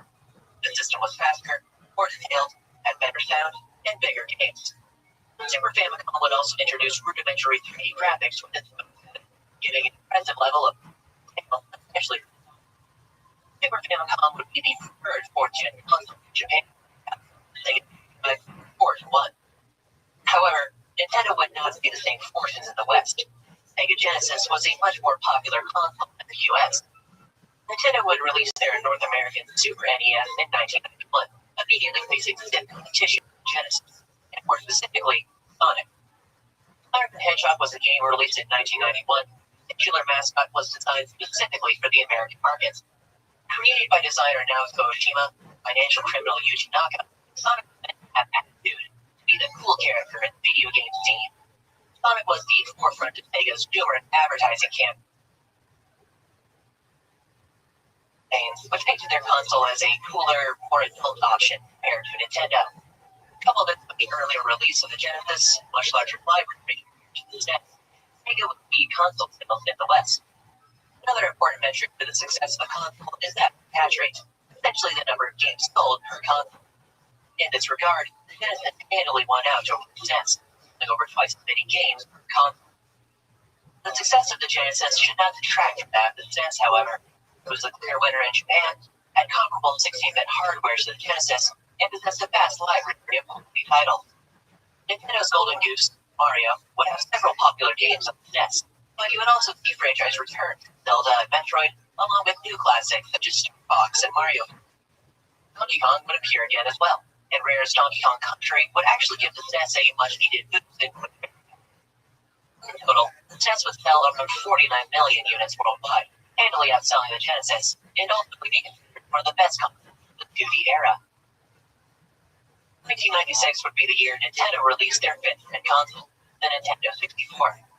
Like with the fourth gen, Nintendo was slow to provide an entry for the current console generation. Their rival, Sega, would release their Sega Saturn in November 1994, and a new competitor, Sony, would release their PlayStation just a week later. While Nintendo had feuded with Sega since the days of arcades, Sony was new to the video game scene, and their entry was in many ways caused by Nintendo. Back in 1988, Nintendo would partner with Sony to produce peripherals for their upcoming Super Famicom, namely an add-on that would read CD-ROMs. Sony would also work on a standalone console that could read both SNES games and games and CDs, called the PlayStation. The deal surrounding this early PlayStation was heavily skewed in favor of Sony. They would be the sole benefactor of music and movies on the platform, and be the owner of its CD format. Yamauchi was a savvy, if not ruthless businessman, and seeing that Nintendo had very little leverage in this arrangement, dropped the partnership with Sony in 1991. Nintendo successfully hobbled Sony, but would ultimately gain little from this move. They do want to work with Dutch manufacturer Philips for their SNES CD peripheral, but it would ultimately be scrapped due to the failure of the Philips CDI. Sony, on the other hand, made the best of this betrayal. They had been working on their PlayStation for a few years before being suddenly dropped by Nintendo, and would salvage their work into the eventual Sony PlayStation. Back to Nintendo, they would release their Nintendo 64 in Japan on June 23, 1996, and in North America on September 26 of the same year. The N64 got its name from its 64-bit CPU, a whopping 4 times the bits of the SNES, which allowed it to make the jump from 2D to real 3D. The N64 actually saw significant delays, being initially slated for Christmas of 1995 before getting pushed back to April, then June the following year. Nintendo's rationale for this delay was that they were waiting for better launch titles to be developed, namely Super Mario 64. In any event, the hype and anticipation surrounding the N64 was substantial, and Nintendo would often play into it in their Upon its release, the N64 was received well both in Japan and the United States, outselling their competitors for the first few months.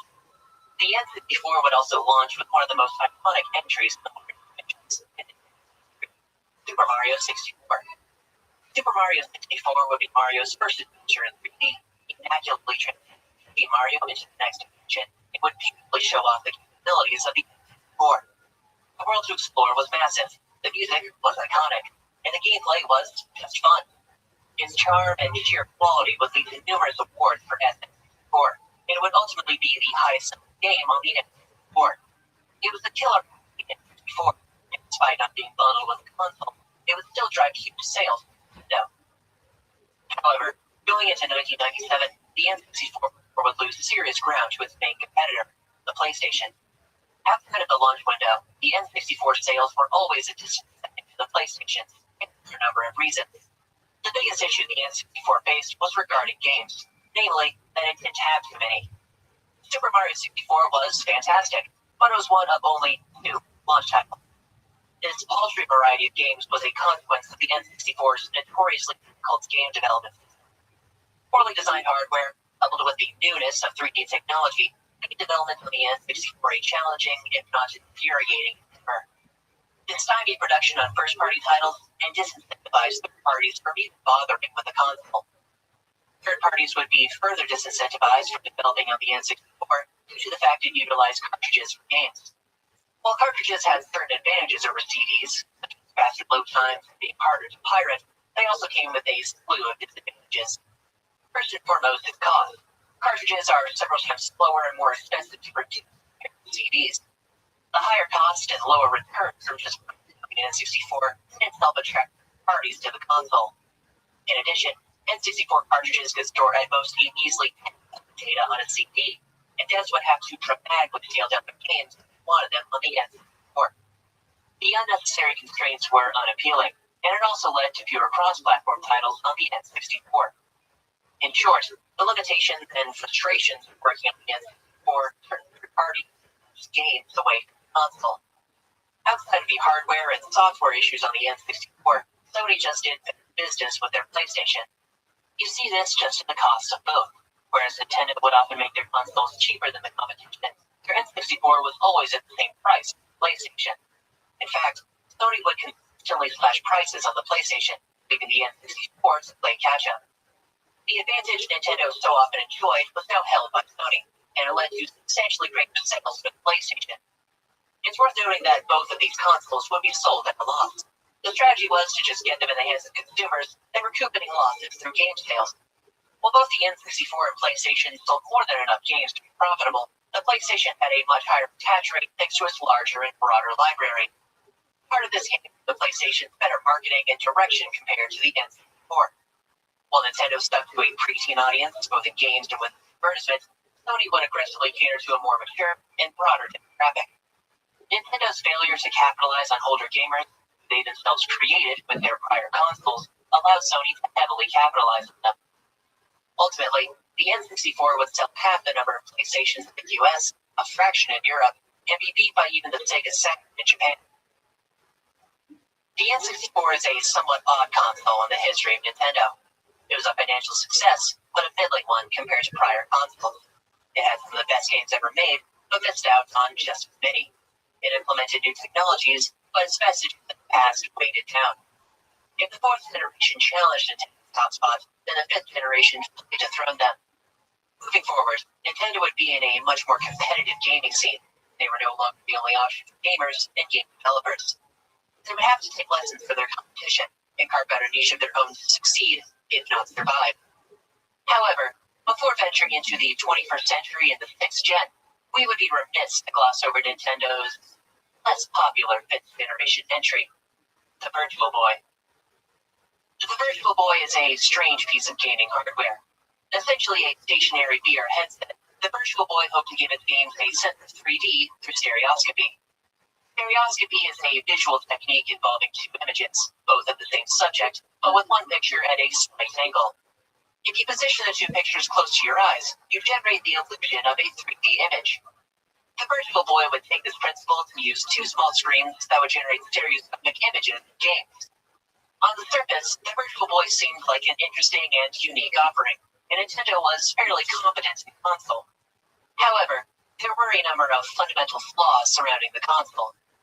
Firstly, the Virtual Boy was somewhere between a mobile and home console, and it would have the worst of both worlds. The Virtual Boy wasn't fully mobile. It required a stationary surface to actually be used, so playing it on the go was a question. It was more powerful than a mobile system like a Game Boy, but not nearly as powerful as any other fifth-gen console. It also only had one color, red. Nintendo apparently couldn't get a full-color system to work, so red would be the only color on the system. This led to the second issue, cost. The Virtual Boy was priced between the Game Boy and a full-on 5th-gen console. Because of the aforementioned issues of poor mobility and lackluster performance, there was no reason to get a Virtual Boy when presented with any alternative. Finally, the Virtual Boy would receive very little support from Nintendo. Gunpei Yokoi and his team were the only real developers of the Virtual Boy, with the rest of Nintendo more focused on the N64. This led to underbaked hardware in the console itself, but also very little software, a measly 22 games in total. Upon its release in 1995, the Virtual Boy was immediately panned. Poor hardware, low mobility, pitiful library, and discomfort during use. Total sales would top out at 770,000 worldwide, thanks in part to this suboptimal system, but also due to poor advertising surrounding the console. Ultimately, the Virtual Boy would receive only 12 months of support before being scuttled in 1996 and written off as a total failure. All in all, the fifth iteration for Nintendo was a bit of a mixed bag. The Game Boy Color was incredibly popular, their N64 underperformed, and the Virtual Boy was a complete joke. The sixth generation would be much the same. Nintendo would learn some lessons from the fifth gen to help modernize their offering, but would falter in certain areas compared to their competitors. They would, however, start the 2000s out strong with one of their most successful consoles to date, the Game Boy Advance. The Game Boy Advance would be released for Japan in March of 2001 and for the rest of the world in June. The GBA would be a total upgrade over its Game Boy and Game Boy Color forebears, hence the Advance. Particular upgrades include a full-color LCD screen and a CPU on par with NES. Later, improved versions of the GBA, namely the Game Boy Advance SP, would offer additional upgrades like a rechargeable battery pack and an actual backlight screen.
GBA would see success comparable to the original, thanks again to the myriad games offered on the handheld.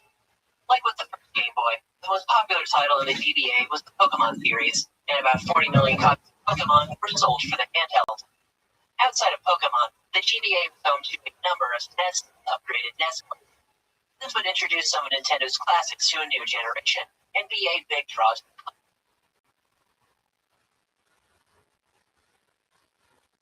console. Finally, the GBA would have a number of non-Pokemon titles, all very popular. Right. These include Superstar Saga, Minish Cap, and Wario Land 4, Wario's greatest achievement. Outside of the variety and quality of the games, the GBA basically saw zero competition in handheld. The success of the original Game Boy killed off the competition. It seemed that the GBA was an upgrade over the original. It was an easy purchase for many. Priced at $99, the GBA was technically cheaper than the original on account of inflation, making it an affordable and highly attractive purchase. In addition, the GBA would come with a number of peripherals to either augment games on the system or give it usage outside of gaming. Examples include an MP3 player, cartridges with full movies or shows on them, and a glucose monitor for kids with diabetes. All in all, the GBA would sell over 81 million units over its lifespan, making it one of Nintendo's most successful consoles. While Nintendo's first handheld of the 21st century was a smash hit, their first home console left much to be desired. The Nintendo GameCube would be Nintendo's flagship console for the 6th gen, and would compete with the likes of Sony's PlayStation 2 and Microsoft's new Xbox. It was released for Japan in September 2001, and for the US November that same year. The GameCube represented something of a clean break for Nintendo's consoles, both in terms of design and direction. The biggest and most obvious change is the GameCube discs. The GameCube was a much more graphically intensive console compared to the N64, which meant greater data storage was just a necessity. Furthermore, the cost and obnoxiously small data storage of cartridges was increasingly unpopular with third parties. This ties into Nintendo's other shift with the GameCube. They made a much greater effort to support and appeal to third-party developers.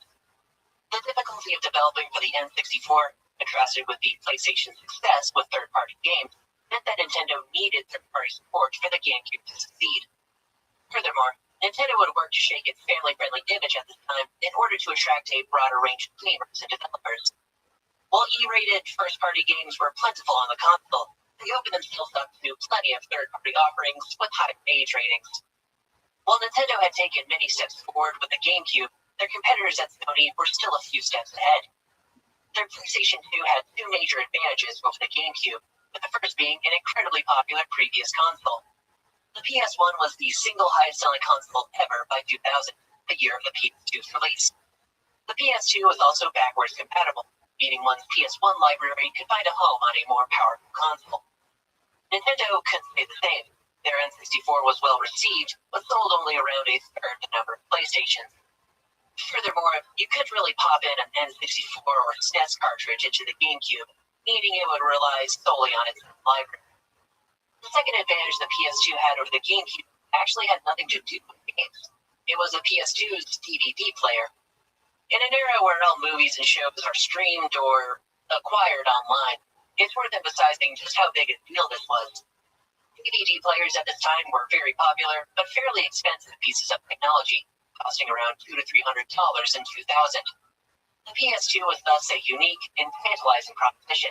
It was a DVD player and next-gen console, all for $299 on release. The PS2 was the right product at the right time, and though Nintendo offered their GameCube for $100 less, the lack of this marquee feature was a make or break for many. It's worth noting the GameCube wasn't a bad console. It was technologically more impressive and less expensive than the PS2. It just lacked the features to realistically compete with Sony. Upon the GameCube's release in 2001, the response was lukewarm. The GameCube was a stark improvement from the N64, but it had a fairly unimpressive slate of launch titles. Whereas Nintendo's prior home consoles all shipped with some kind of killer app, the biggest title for the GameCube's launch was Luigi's Mansion. Luigi's Mansion is a great game, but it was not seen as some must-have title like Super Mario Bros. Or SF64. In fact, the game received some criticism for its relatively short length and for being a suboptimal first Mario game on the console. The GameCube started with a stumble, but would gradually improve its game library in the following years. Titles such as Super Mario Sunshine, The Legend of Zelda, The Wind Waker, and Metroid Prime were the titles the GameCube needed to stand out and actually bring people to the console. In spite of this, the GameCube continued to struggle in sales by 2003, mostly because the PS2 was still going strong and had dropped its price to $179. Nintendo would respond by slashing the GameCube's price in half, just $9, selling the GameCube for an even bigger loss. It would improve sales somewhat, but not nearly enough to overtake the PS2. The GameCube would again fall behind the PS2 and newly released Xbox, and online play became increasingly popular. Titles such as Halo 2 and Battlefront 2 were mega hits thanks to their multiplayer aspects, which in turn drew many people to the PS2 and Xbox. While the GameCube did have an adapter to allow for a LAN or internet connection, it was very infrequently used. The GameCube was increasingly light on features as the 6th gen progressed, and would be utterly eclipsed by its competitors by the end of the generation. Nintendo had a target of selling 50 million GameCubes by 2005, but would ultimately sell just under 22 million throughout the GameCube's lifespan. Compared to its competitors, it's barely under the number of Xboxes sold, but a mere seventh of the number of PS2s sold. While the sales of the console were disappointing, the one silver lining to the GameCube was its games. The GameCube was a respectably powerful console for the time, and devs made full use of the hardware. Massive games such as Metroid Prime 1 and 2, Wind Waker and Twilight Princess, and Paper Mario: The Thousand-Year Door all provided incredible worlds and were all incredible games. Super Smash Bros. Melee, a sequel to the N64 original, would be the highest-selling game on the GameCube, and birth a unique gaming scene that lives on even today. New series such as Pikmin, Chibi Robo, and Animal Crossing in the West were all popular additions as well, and rounded out the big three of Mario, Pokemon, and Zelda. Thanks to the smorgasbord of quality titles on the GameCube, game sales were respectable as well. The GameCube's attach rate was comparable to the mighty PS2, and substantially higher than the Xbox's. Thanks to this, the GameCube as a system was profitable, even in spite of development costs and mediocre console sales. That being said, while the GameCube wasn't a financial failure, it would go down as a disappointment for Nintendo and be their third worst-selling console to date. The lackluster performance of the GameCube aside, it would be the basis for a number of interesting developments at Nintendo. Firstly, the GameCube's internals would be the basis for Nintendo's return to the arcades. Nintendo would partner with Sega and Namco to develop the Triforce, an arcade board based on the GameCube's hardware and OS. Nintendo mostly just worked on the hardware side of things, and would license out some of their IPs for Sega and Namco. It was essentially no different than developing for the user-friendly GameCube, and the Triforce would lead to arcade versions of F-Zero and Mario Kart. With Pac-Man, the GameCube would also see the first modern wireless controller, the Wavebird. In the past, wireless communication was typically done with infrared, and there would even be a few IR controllers made for the NES and Genesis. IR had a few limitations, though, namely that you needed a direct line of sight for it to work, and that IR signals could trip devices other than the console or controller. Thanks to recent advancements in radio frequency technology, however, RF controllers became viable by the 2000s. First released in 2002, the Wavebird would be the first real application of this technology, and thanks to its RF internals, would shed the shortcomings of IR controllers. The Wavebird itself was a popular item for the GameCube, and would serve as the basis for future wireless controllers throughout the games industry. Lastly, on a more melancholic note, the GameCube would be the last home console overseen by Hiroshi Yamauchi. He would retire as president shortly after its release on May 24, 2002, but still retain his position as president of the board. He would ultimately leave Nintendo on June 29, 2005, believing the company to be left in good hands. He would spend the rest of his life primarily in Kyoto, would commit a vast portion of his wealth to a cancer facility for the city, and ultimately passed pneumonia on September 19, 2013. It's no exaggeration to say Yamauchi was the reason Nintendo became a juggernaut. All of Nintendo's toys, games, and consoles passed through Yamauchi during his 53-year tenure. Either through an uncanny ability to spot the next big hit, or just sheer luck, Yamauchi turned gaming into a worldwide phenomenon, and Nintendo into a household name. Fittingly, Yamauchi's choice for a successor would have a similar impact on Nintendo and gaming at large, Satoru Iwata. Satoru Iwata is a unique character both in the history of Nintendo and as a business leader. Iwata entered the games industry in 1980, working part-time with HAL Laboratory, an electronics and software company. He would join the company full-time in 1982 as their only programmer, and would personally ask Nintendo to have HAL work on their upcoming Famicom. Nintendo obliged, and Iwata would lead development on titles such as Balloon Fight, the Kirby series, and Mother. While Iwata was a major moneymaker for the company, HAL would experience major financial troubles around 1991. In the late 80s, HAL would sink huge amounts of time and money into Metal Slayer Glory, a massive sci-fi adventure game. Upon the game's release in 1991, critical reception was mixed, and it faced stiff competition with titles on Nintendo's new SNES. The result was a financial flop of a game. HAL couldn't even recoup their advertising budget with game sales, and MSG led to huge losses. HAL's financial woes would be compounded in 1992, when the Japanese economy entered a recession. An asset price bubble decades in the making had finally burst, and HAL would begin filing for bankruptcy in late 1992. Fortunately, this story has a happy ending. Yamauchi would offer to bail out the struggling HAL, but under one condition: appoint Iwata as head of the company. Iwata would take on the position with Nintendo's blessing, and work throughout the 90s to recover the company. Now freed from risk of bankruptcy, Iwata and HAL would continue working on games for Nintendo, releasing titles such as Earthbound on the SNES and Super Smash Bros. On the N64. Iwata would also assist in the programming and design for Pokemon Gold and Silver, along with the Western localization of Pokemon. By 1999, Iwata had made HAL profitable and debt-free, becoming an important, if not vital, figure for Nintendo. Seeing he had a real wunderkind on his hands, Yamauchi would reach out to Iwata after turning HAL around and ask him to work for Nintendo. Iwata would immediately agree, and in June of 2000, he would join Nintendo as head of corporate planning and as a member of the board. While he would quickly be given the presidency over Nintendo, Iwata was successful in his time as corporate planner. His overarching goal was to reduce costs and development time for games, while focusing on novel experiences in gaming. He would also work to improve communication between Nintendo of Japan and the rest of the world. Iwata would visit the US no less than 40 times during the development of the GameCube to ensure a smooth launch. In spite of the GameCube's suboptimal performance, Iwata's work helped make the best console. Then, on May 24, 2002, Satoru Iwata would succeed Yamauchi as the fourth president of Nintendo. In his own words, Yamauchi believed Iwata understood Nintendo's hardware and software the best, not necessarily on a technical level, but on Nintendo's idea behind them. Though we couldn't predict the future for Nintendo, Yamauchi believed Iwata was the best man to lead the company. Iwata would inherit Nintendo at a pivotal moment, not just for the company, but for the broader games industry. Hardware sales were up, but software sales were down year over year, and even then, the hardware sales were largely thanks to Sony's DVD Station 2. There was seemingly a waning interest in gaming, in spite of the substantial improvements in the 5th and 6th generations.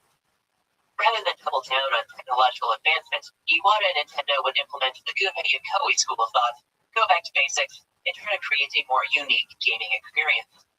The result would be the Nintendo DS, released first for North America in November 2004, and Japan in December the same year. The idea for the DS actually came from Yamauchi, who suggested a handheld with 2 screens before departing. Iwata would work closely with Shigeru Miyamoto on the project as well, who suggested the DS's other core features, the touchscreen and stylus. While the Game Boy series essentially had zero competition during its lengthy run, the DS would actually see a direct competitor for Sony's new PlayStation Portable. Sony would build their PSP as a mobile PS2, a multimedia platform that could play movies and games and access the net. The PSP would initially be the more successful handheld, but the DS would quickly overtake and dwarf the PSP in sales. The PSP represented the tried and true method. It offered the same basic idea for comfort games, just with updated technology and graphics. The DS, on the other hand, offers something different, and something people at the game's core audience would find appealing. The touchscreen was unique compared to contemporary consoles, and in its words, allowed intuitively. Essentially, it was a more approachable console compared to the button and crappy controller often. The DS would also be home to a number of more casual games and series, titles that targeted non-traditional gamers. Examples include Brain Age, Nintendo, and Animal Crossing Wild World, all games that would utilize the intuitive aspects of the touchscreen and sell in tens of millions. The DS wouldn't cater exclusively to casuals, of course. The mini Mario, Pokemon, and Zelda titles were all huge sellers in their own right. In addition, the DS would also play Game Boy Advance titles, providing an up-to-date platform to access the GBA library. The novelty, the variety of games, along with a better price point compared to the PSP, made the Nintendo DS a widely and highly appealing item. Another major factor in the DS's success was the updated models released for the console. The first was the DS Lite, a more streamlined version compared to the less elegant original. It would be released worldwide in 2006, supercharging interest around the handheld, and become the highest-selling version of the DS. A later model would come in late 2008, the Nintendo DSi, and it would include a camera, a music player, and an assortment of online titles for purchase. Though lacking the GBA port, the DSi was well received for its new features, and helped sustain interest in the system into 2010. Finally, the DS would receive its last model in 2009, the DSi XL. Quite simply put, it was a bigger DSi with a slightly better battery. Nothing too groundbreaking, but a nice addition nonetheless. All in all, the DS would sell over 150 million units, nearly twice that of the PSP. This made it Nintendo's highest-selling console, and the second highest-selling console ever.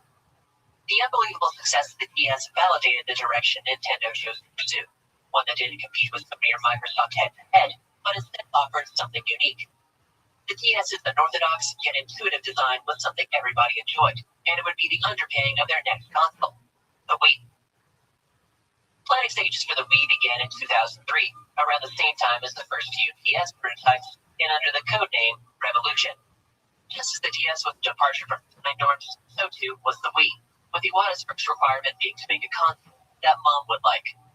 He wanted a console that would be unobtrusive, controllers that would be intimidating or a nuisance, and a system that would slip into anyone's home, whether or not they were a gamer.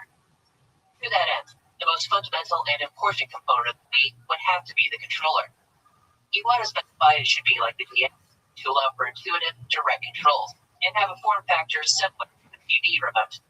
Given the tactile nature of the DS's touchscreen, the design team opted for motion controls to convey this intuitive form of play.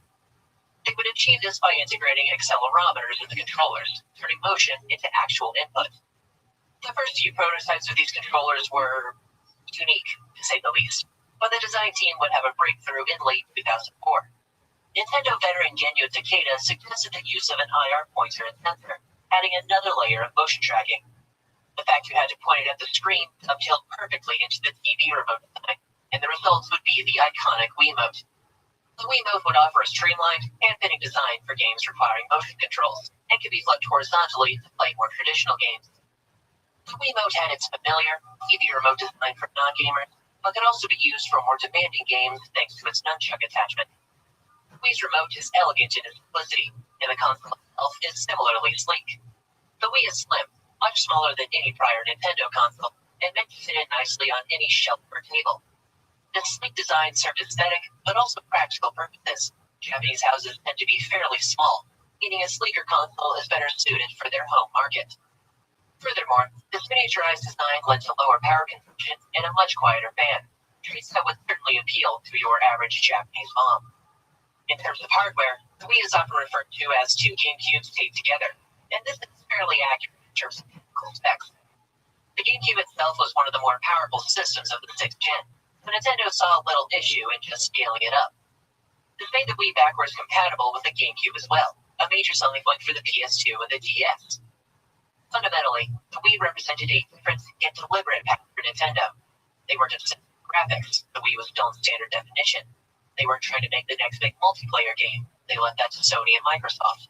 What they wanted with the Wii was a unique gaming experience, one that everyone would play together, and that anyone could enjoy. Nintendo would emphasize this during its E3 2006 demonstration, where the direct controls of the Wiimote, along with its social aspects, were put on full display. The Wii would be released later that year, first for America in November, and around the world in December. The release was accompanied by a massive advertising campaign, the We Would Like to Play series of commercials. The commercials further emphasized the family fun vibe of the console, along with its marquee feature of motion controls. The initial reception to the console was very positive, millions, eventually tens of millions annually. Nintendo had a phenomenon on their hands, thanks to something as simple and intuitive as motion controls. While the unique gimmick of the Wii was a major selling point, so too were the many games that took advantage of it, and no other game did so as effectively as Wii Sports. Wii Sports is the quintessential Wii game, and was the perfect title to bundle with the console. Consisting of 5 sports, tennis, baseball, bowling, golf, and boxing, they all had the player utilize the Wiimote as though they were playing these sports. It's wholly unique, something that only the Wii was capable of providing, and something that can be fun for just about anyone. Wii Sports also heavily utilized the Me feature, an avatar creation program for making characters of friends and family. Couple this with multiplayer options for all 5 games, and Wii Sports effortlessly invited the whole family to enjoy the Wii. Wii Sports would go on to sell over 80 million copies, becoming the best-selling game on the console, and one of the highest-selling games ever. While bundle sales certainly contributed to these numbers, it was nonetheless an extremely hot item and the perfect introduction to the Wii. Some of the other massive titles on the Wii were, well, the Wii games, a series meant to capitalize on the unique features of the console. Examples include Wii Play, a party game, Wii Fitness, an exercise and wellness program, and Wii Music, a mistake. They were all games meant to utilize and show off the Wii's main feature, and they accordingly sold extremely well. Outside of the Wii series, there were a number of more traditional games from Nintendo that sold millions and simply utilized the console. These are games like Super Mario Galaxy, Twilight Princess, and Donkey Kong Country Returns, all huge sellers and excellent hits in their respective series. In addition, the Wii was actually properly wired to the internet and gave access to an official storefront of Nintendo. Various retro titles, Wii exclusives, and applications were available for purchase, adding another layer to the Wii's offerings. Ironically, after Nintendo's push for third parties on the GameCube, one of the weakest aspects of the Wii was its third-party support. While more powerful than any 6th-gen console, compared to the Xbox 360 and PS3, the Wii was markedly underpowered and still in standard definition. Furthermore, the difficulty of developing for motion controls, coupled with very low third-party sales of the Wii, meant that third parties generally avoided the console. However, even without a strong third-party lineup, the Wii was still a tremendous success for Nintendo, especially given the fact there was a global recession lifespan. Though it had changed its name to the Wii, the Nintendo Revolution was just that, a worldwide phenomenon of the Wii would translate to sales. Compared to its 7th-gen competitors, the Xbox 360 and PS3, the Wii would comfortably sell both, and sell more games. The Wii was also a massive financial success. Nintendo's revenues more than tripled from 2006 to 2010. The Wii was a success on the level of the original Famicom.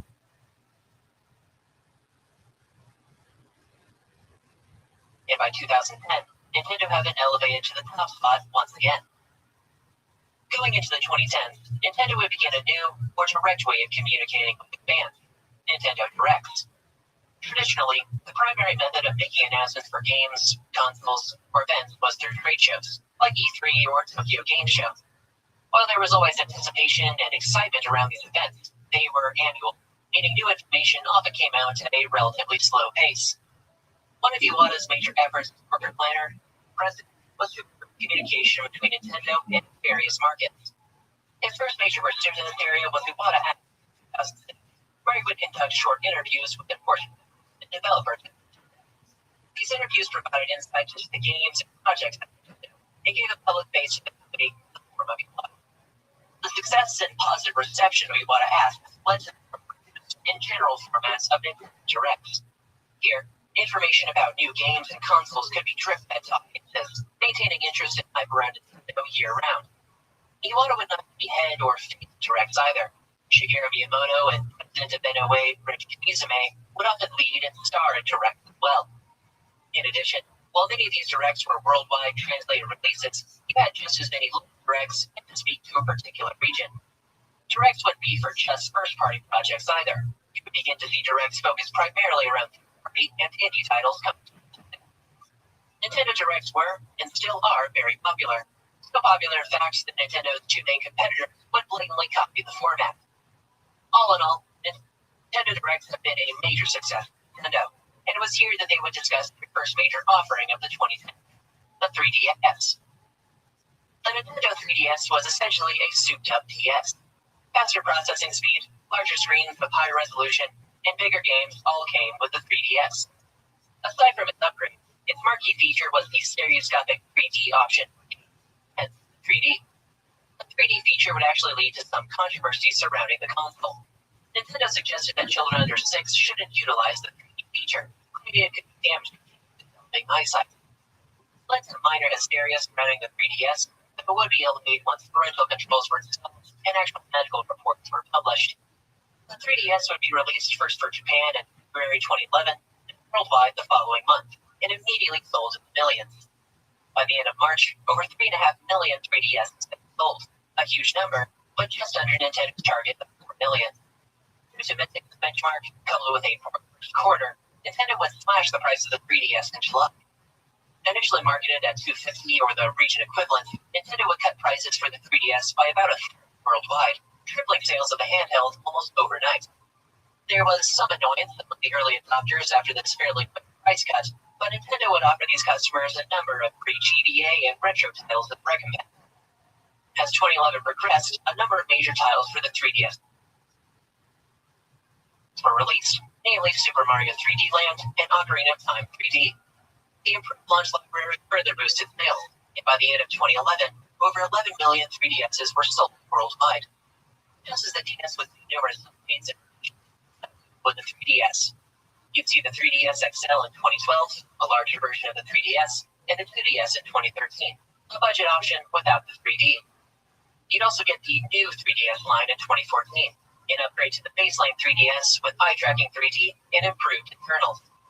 These updated models were all very well received and kept interest in sales up to the 3DS several years after launch. All in all, the 3DS was a huge success, selling nearly 76 million units in total. The only competition that 3DS saw was from the PS Vita, and Nintendo would outsell Sony's offering about 5 times over. While the 3DS was a worthy successor to the DS, the Wii would have a much less impressive follow-up, the Wii U. The original Wii was a unique console. It wanted to expand the pool of gamers and cater to a diverse audience, and it achieved that with the unique experience of motion controls. The Wii U was meant to be an improvement over the original, to still appeal to non-core gamers with something unique, whilst implementing advances seen in the 7th and 8th generation. To that end, the Wii U would be a technical upgrade of the Wii. It was actually an HD now, and could better handle the size and scope of 10 modern games. It would offer players the motion controls seen in the original Wii, along with the brand new gamepad, a controller with a built-in screen. On its surface, it's an interesting concept. If used effectively, it would be analogous to the DS or 3DS. You'd have the TV proper for the main action, and the controller screen for a mini-map or a menu, or a golf ball. You'd also be able to stream full games to the gamepad, making it something of a hybrid console. Released in 2012, Nintendo wanted the Wii U to be a worthy competitor for the upcoming 8th generation, and appeal both to casual and hardcore gamers. The Wii U would do none of these things. The Wii U in its entirety would be beset with numerous issues, and you'd see this from the very beginning.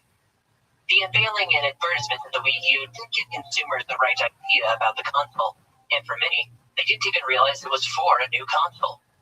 This is because the gamepad often took center stage during shows and advertisements, rather than the console itself. While this typically would be an issue, the fact it was called the Wii U after following the Wii made many people think it was just an accessory rather than an independent console. On the flip side, these adverts overemphasized the importance and utility of the gamepad, which ultimately proved to be an underrated feature. There's only so much you can do with an auxiliary tablet, and certainly far less than what the Wii's motion controls originally offered. The gamepad itself was not fully hybrid either. You had to be in range of the Wii U console to play it on your own, and some games required both the main screen and the gamepad. Furthermore, the gamepad had a pretty poor battery life, and a sizable number of users complained of discomfort and pain during use. The cost of the gamepad was a major turn as well. A Wii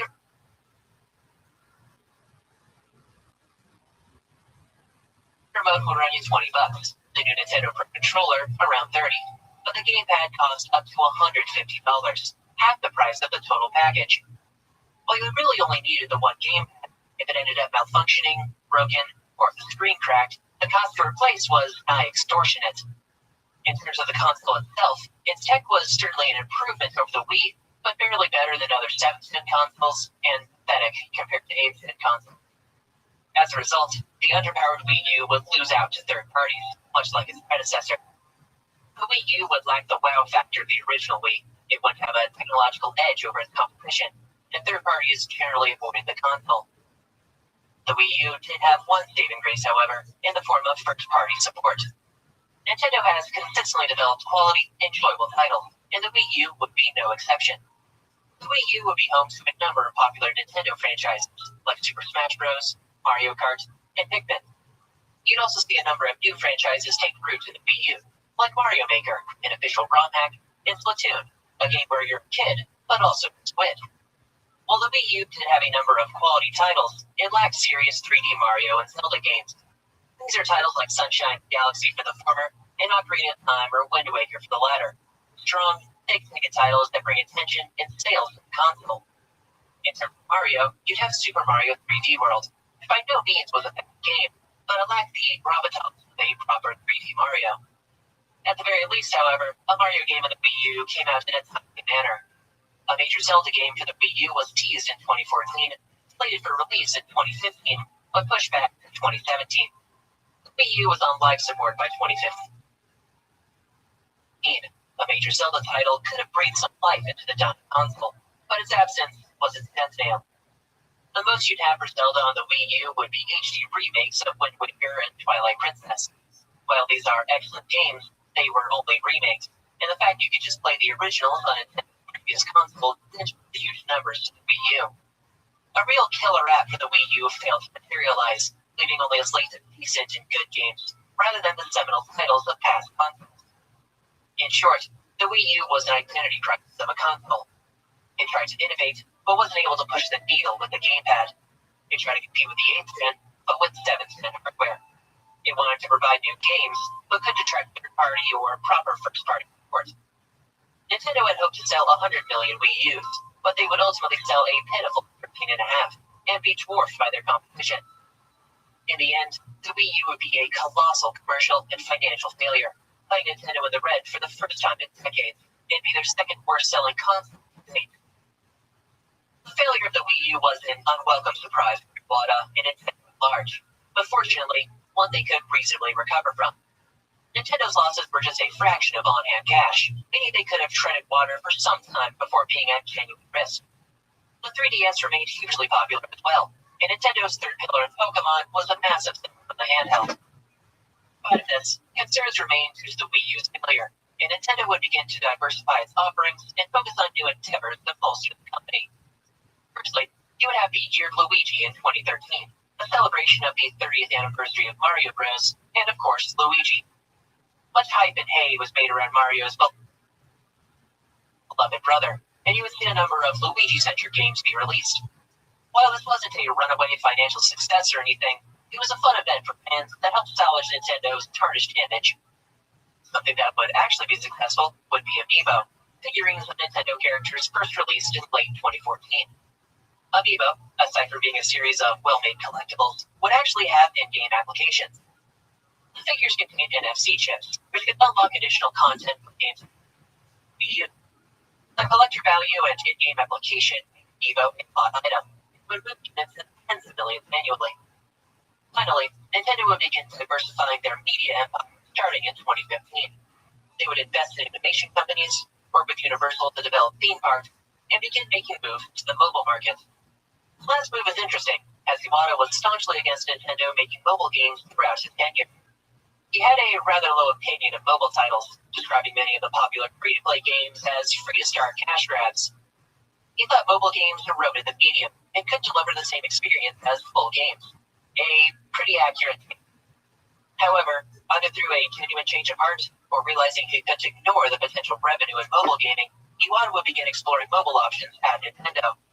He would strike deals and acquisitions with mobile game companies starting in 2015 and assist in the production of Nintendo's first mobile games. All in all, Nintendo was able to weather the losses by the Wii U, and by 2015, they were once again back in the green. Unfortunately, Toru Iwata would not be able to enjoy Nintendo's new fortunes for long. In June of 2014, Iwata would undergo surgery to remove a cancerous tumor from his bile duct. Though the procedure was a success, Iwata was back at Nintendo after a few months of recovery. His health would gradually decline. He would be hospitalized in June of 2015 before finally passing away on July 11, 2015. Satoru Iwata was a unique, iconic figure in the games industry. He had been a part of gaming for about as long as gaming itself, and had incredible passion in his work.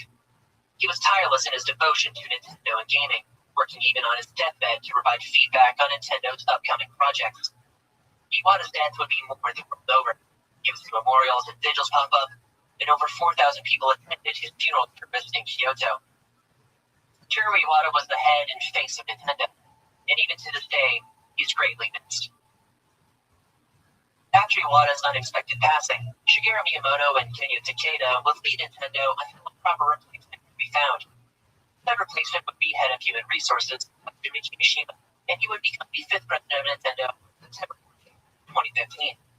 Kimishima joined Nintendo in 2000, hired on by Hiroshi Yamaguchi to be the Pokemon CFO, and would eventually become Nintendo's head of human resources. Kimishima was a more corporate figure than Iwata.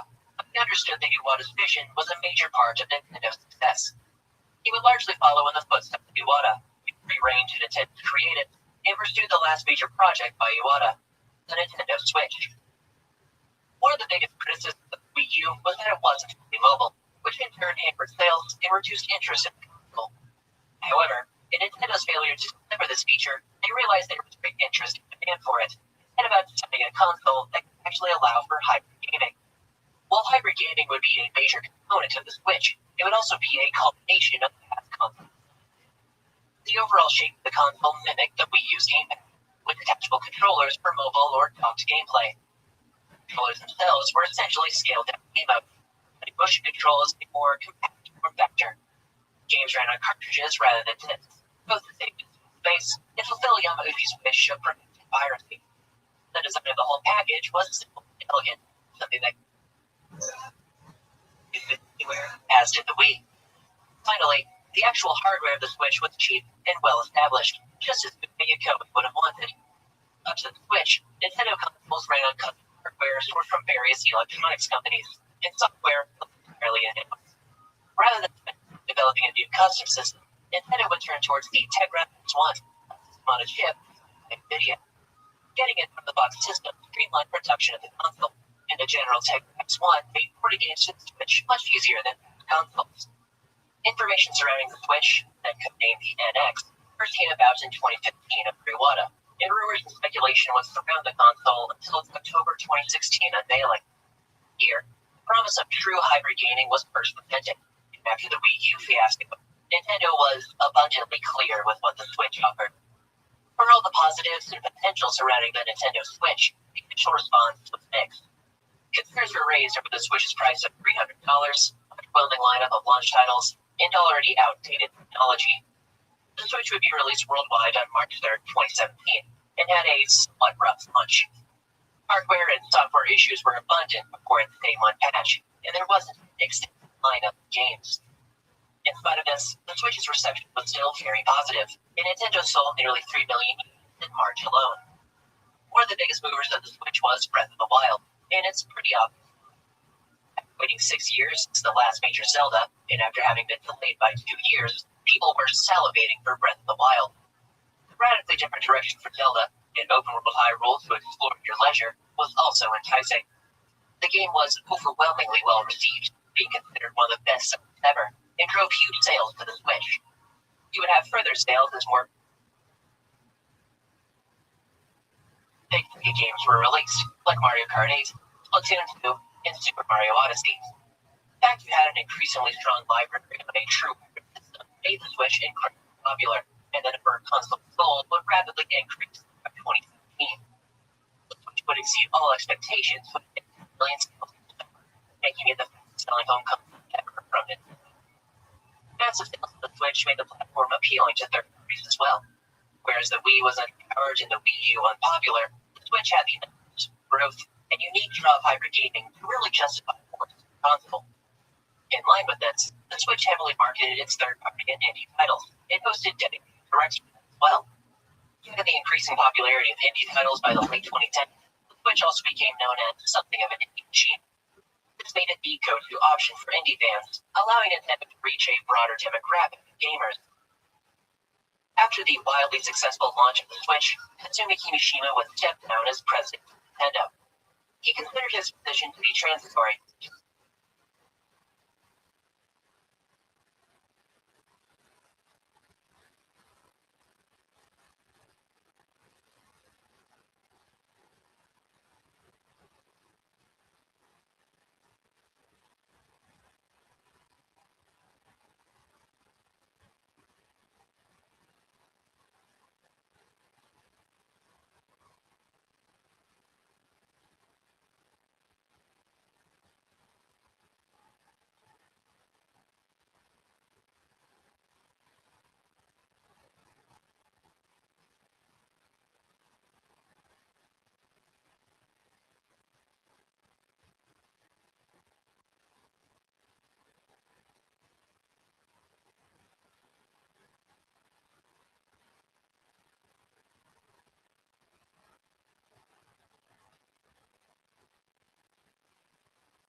People are.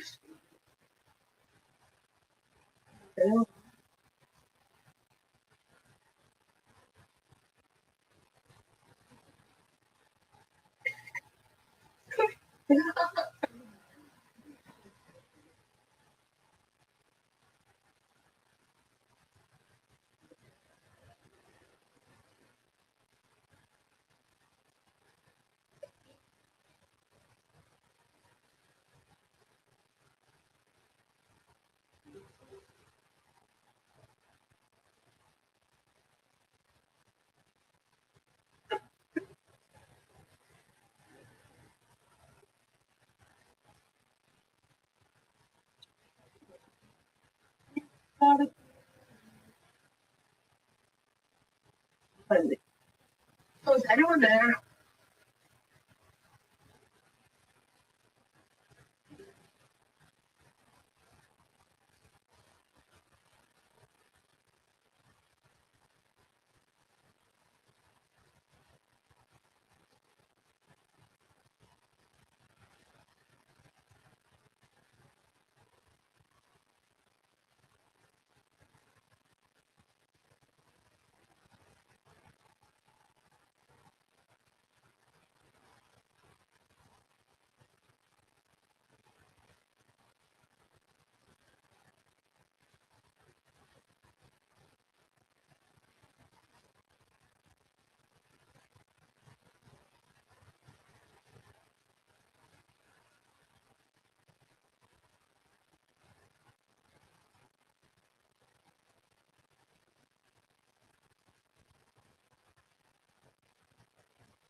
saw it? Oh, yeah.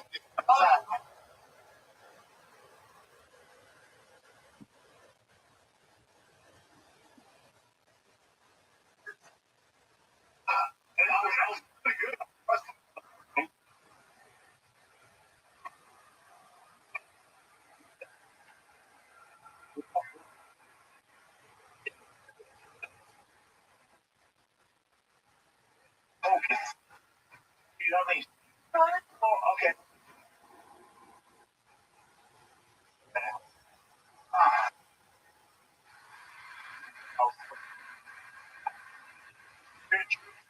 Or. Hey, I must like the phone now. That's what else.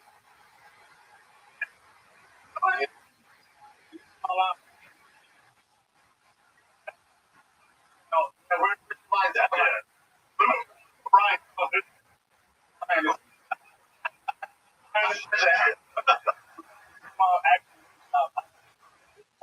Commercial. Why? Well, I'm sorry. Did I talk when he spoke? Did I miss over your line? I was connected. I had a. Think about Hollywood. Think about Hollywood. It's not about the last time. Thank you. Thank you. Oh, you saw my face. I don't think anybody could do that, but wow, 3 more. They close me.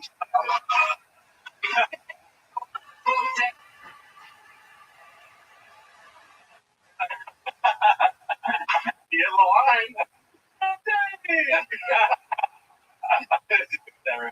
It's fine. I think we usually try to wait for something like an instance to ask Mark to come back on. Now's a good time. That's a great idea. We gotta hit up Mark. That is absolutely Mark. If you're watching, let's talk to Mark. No, well, we have special Mark. So I am sounding the alarm. Brendan Chop did commercial. So much that's funny about this whole thing, but one thing I'm just noticing right now, it's kind of funny that it's divert the cultural fiction problem with. They go, well, then I'm like, we get it. It's a hospital.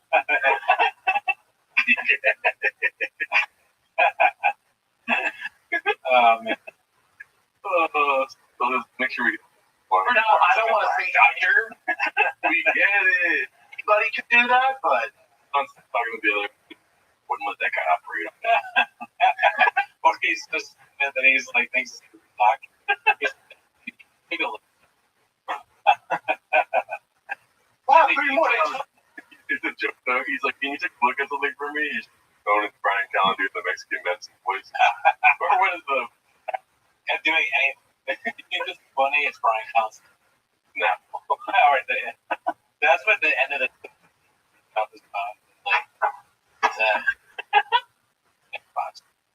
In the hospital, he's in the background, somebody back of a phone. Oh, it's yes, I know. Is that Brendan? That's right.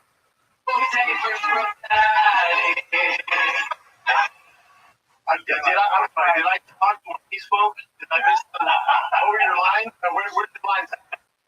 Okay. Obviously, even I get the point. Right? It's like Tom is hating on the thing immediately. You know, like, oh, look at your phone more. You have a line and all that. Devil's abogado. Do you think that Brandon does this stuff because of the narrative, which is that he's jealous on everything? Or is it just that he thinks he has to say something because it's his podcast? So he just says stuff. And it happens to always be me. I think it might be both. I don't know. What do you think? Well, devil's applesauce, like, hates bleak. Oh, yeah. I think subtext of all this fuck going on the show. That's true. We know too much. We know he doesn't like Malik. You want me to psychoanalyze this for you? Yeah. Why are Malik and Felder? He, probably because of Brian, or he thought I knew black guys. No, you know why, right? Because Brian got kicked off the show for the allegation. Right. So then now, also here. Right. Yeah, so there's some sort of subtext going on where it's like, we're going to go back to the old show, y'all. 40. I don't know if that's what happened. Well, I imagine it's running wild. I don't know what it is about Shab's racism in my imagination, but you go together. I think he's an asshole. I agree with 100%. I also think he just thinks he knows. And all he knows is what Mark says. Race, like the hater, the very, like, his brain goes like, do something dumb. Make a joke, but the joke is the hateful thing. You're right. That's what Mark. Yeah, you're smart. Oh, okay. Little story. This posted by you. Every day is a wonderful day. Oh, I do. I'm trying to one up. Right now, your boy booked a national commercial. What? LA next week. What is it? I can't. Oh, dude. I know. No, I fucking wish, dude. I would have led with it. Will you be at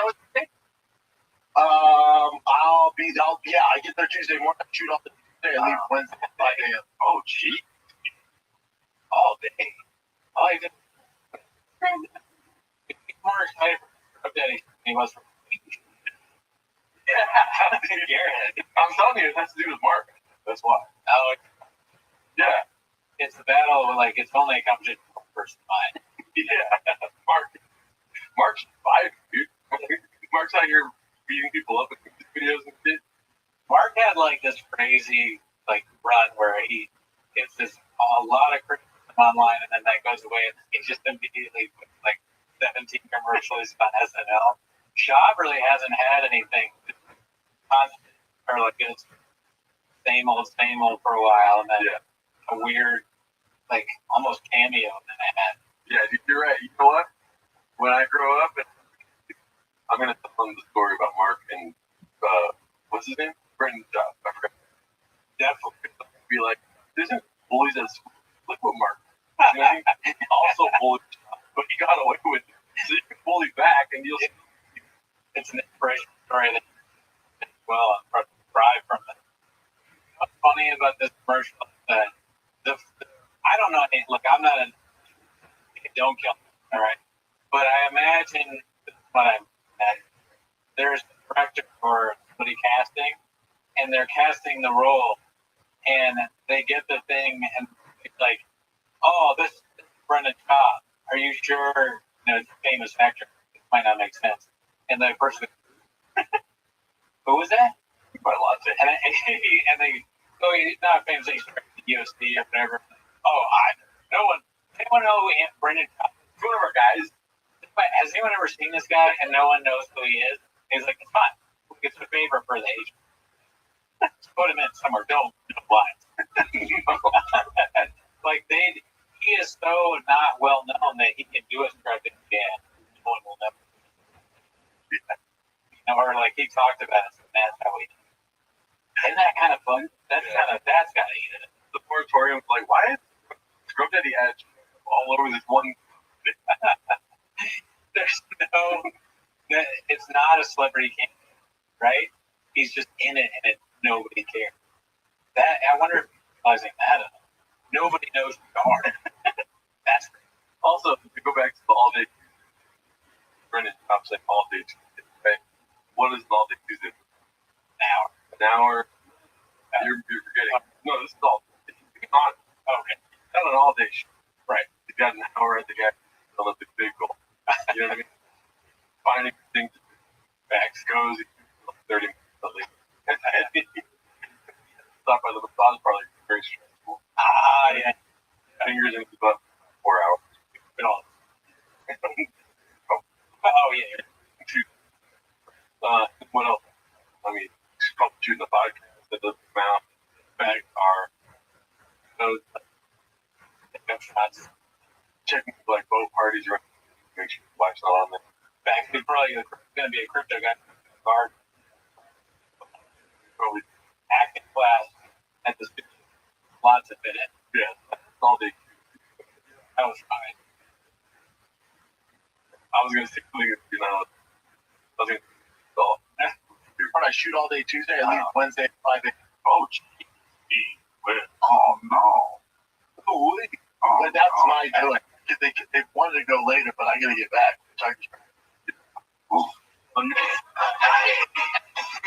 Delia could. They would have gotten in trouble. Scrub Daddy. They don't want to. He can't even. Scrub Daddy. He's actually not allowed to say the word. Oh man. Never get this work, Bubba or Baba. Posted by TZ. What is it?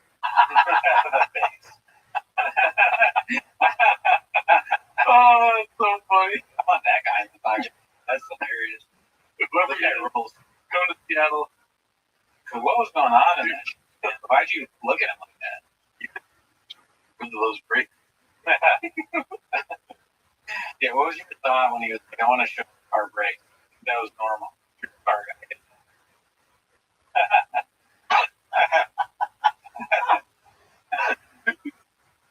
Great stuff. Isn't it crazy how no matter what he does, we do fun of it? Oh, what year, dude? Yeah, it's like almost a filler. It'll feel related. Here we live.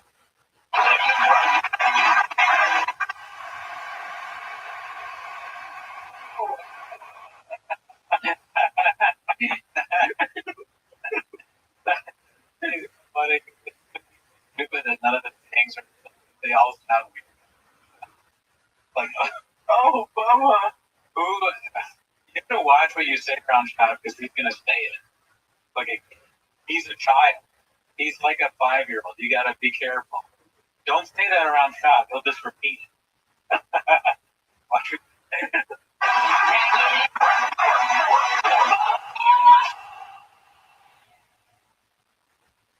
Why don't you walk me to my truck, walk me to my truck, walk me to my truck. So what, I can blow you?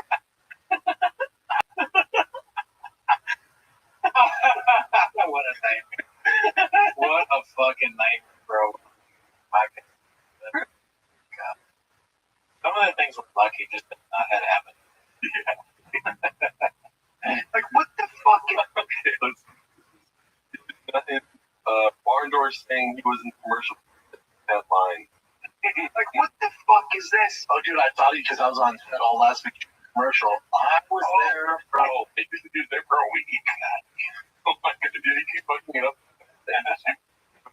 I did a short film once where all I had to do was like the beginning stacks of paper. I was a cop like this, and the director was a German guy. He's like, roll, and I did it, and he was like, stop, cut. Why is it like every time when I first just normal stack the paper like this? Normal. I was like, oh, fuck. I don't know what I did wrong, but I did. Well, I think. I'm thinking about it now. It's like 15 years. I got a text from him. Dude, don't bother me. I'm on my way to LA. I'm doing a commercial. I'm an actor. I'm in. I do the voice.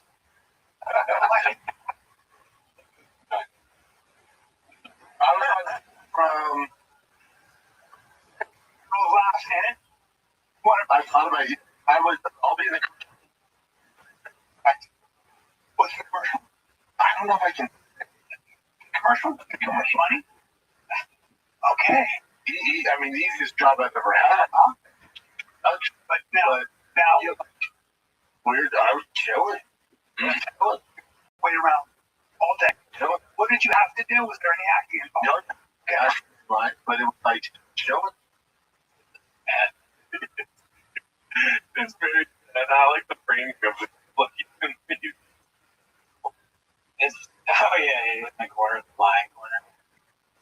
The flight probably costs more than what you get paid. No. National TV paid a lot. Really? Oh. Dude, I'm down. I'm gonna tell Mark we can get on.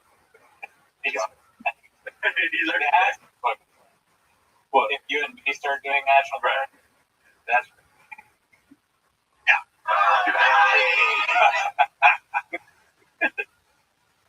Oh man, I need her on the podcast. Oh yeah. They gave her a weapon.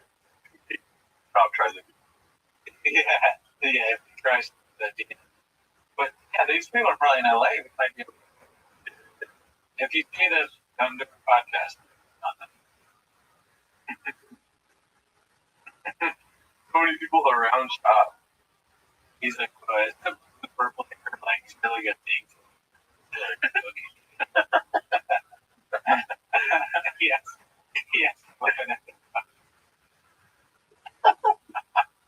It's like you over here in a Tesla. What are you fucking? He's trying his stupid, like, and he's like, oh, there's a fucking electric bike. I didn't fucking director with Series 8 Tesla. Let's see, Papa watching his commercial posted by Gordon.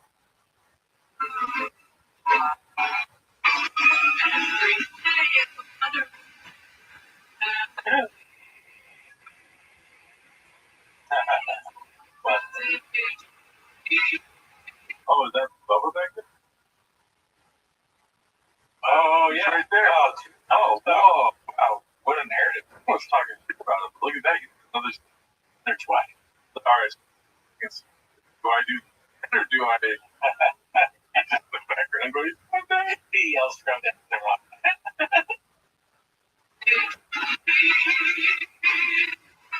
Daddy, we have a real mess in here. I mean, talking. That's weird. Hey, what are you talking about? Where's your line? You like to talk? Like, over your line? I don't know.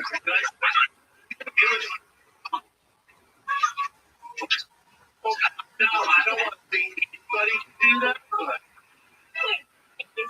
I don't like that. Wow. It's not a good look. Red Dead. Might be the worst commercial ever. Pretty bad. Although I used this script day last night. oh, nice. Good. You know, On your Sharpie off here. What happens by Icarus Part 40? Who owns it?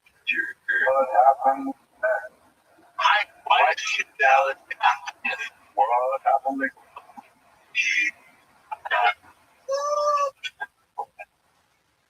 What happened? Why did it freak out? All right. What the fuck? What is it? Anna. Get it? Anna. Anna? Ah, damn. Anna. Always. Hey.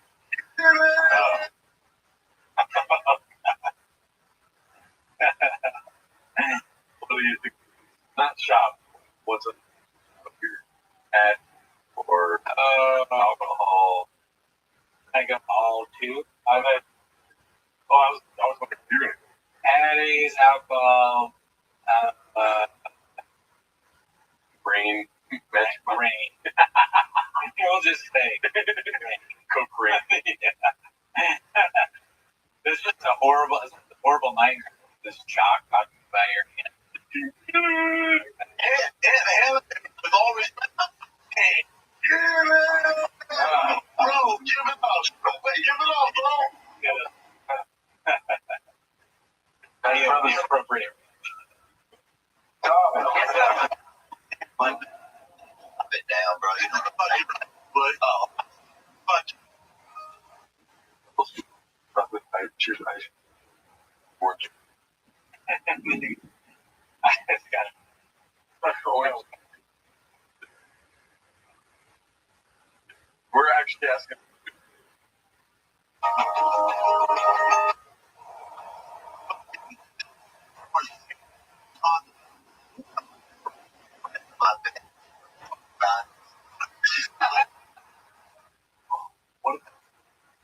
What?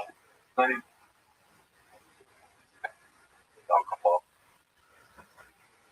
All the orange.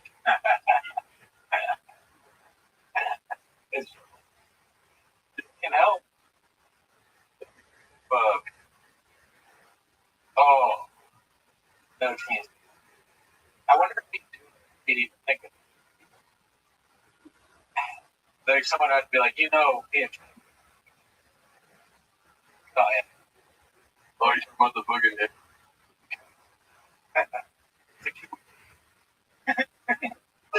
Like a nice look. Dude, I'd watch a marathon Or it? the last camera. My dick. I don't find it real. Watching marathons last one. Good morning. Hey, quit stealing my move.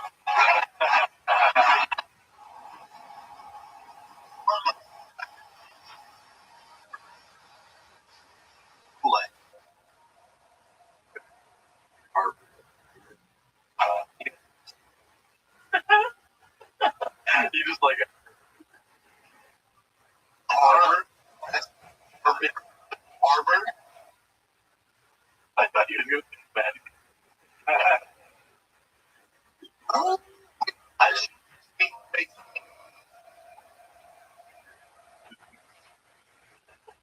I think.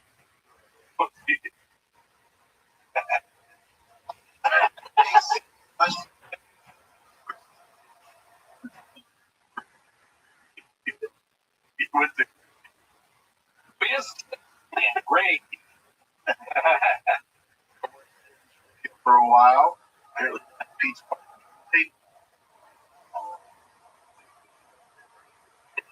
invite. Get it done. Are you doing Hummer stuff? Try it. People that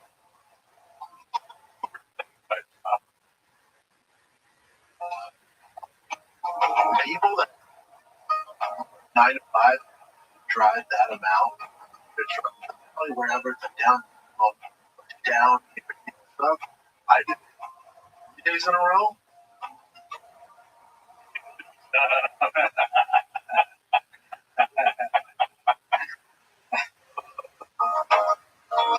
It'll be tough. Hey, on Mount Rushmore, call me Jefferson, buddy. This place will be tough. Job.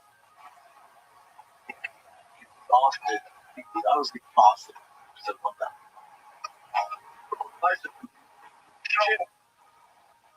not even emotional. Yeah, I'm really not able to guess on this. There's a lot. What do you think it's not even emotional? Because he's always agreeing with me. Like, I always disagree with you.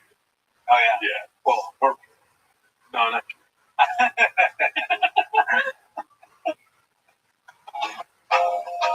Emotional. Not even emotional. Brian waited with his stuff.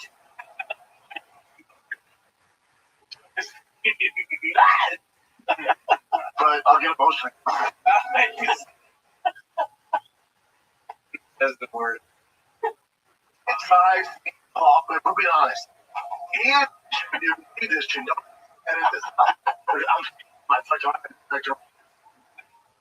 I'm only crying. It's trying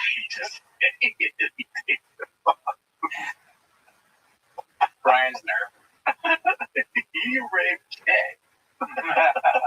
I mean, fucking nothing. Now the hours and minutes. It was over 5 hours. But one ride. I've been crying.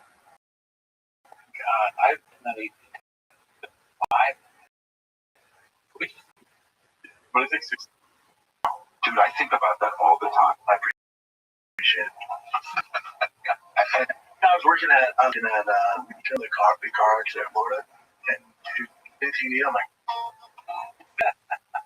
What? 24. 20. Geico. And it's about 12. I'm like, yeah, every day I need 20. You're how old are you now? You drank 16. But 24 Dr. Cokes in one day. yeah. What was important? Well, but hold on a second. How did it come out? Like, how did they? The boy's mother ended up on Fucking Finding it? I mean, that goes away. you probably you can screen record, take screenshot.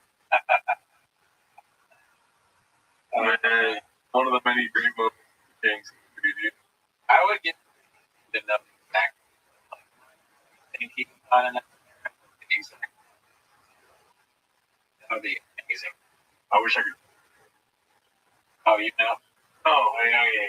I wish I could have a superpower. Oh, yeah. Probably here. You're close. All that. Professor Xavier would have fun back in Rogan. A lot of it would be like Professor Xavier, like actually right the car all get He's in this big old metal room. One's like, can we need help? He's like, no, wait. Watch him chin buy another electric truck and have a hard time.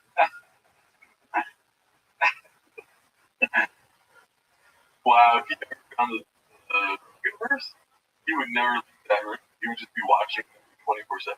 he's a Marine become very mean. He puts different suits on the screen. It would be fun. All the X-Men, like, they go on Rogan and each one of them was just disgusting. Cyclops is hold on. And just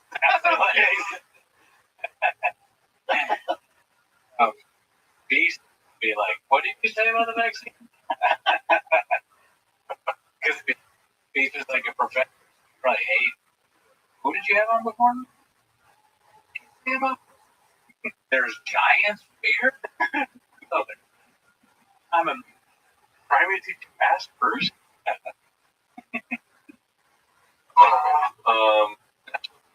How's that goes by you? Man, emotional guy.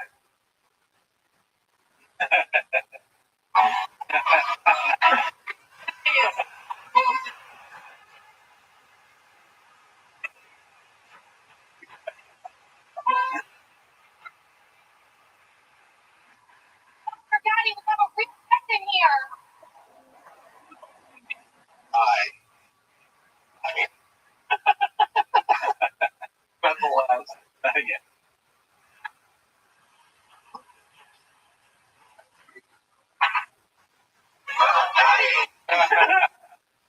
Crying over people saying nice things. Here go Poppy's and especially Before it came out. I mean, yeah. before the hate.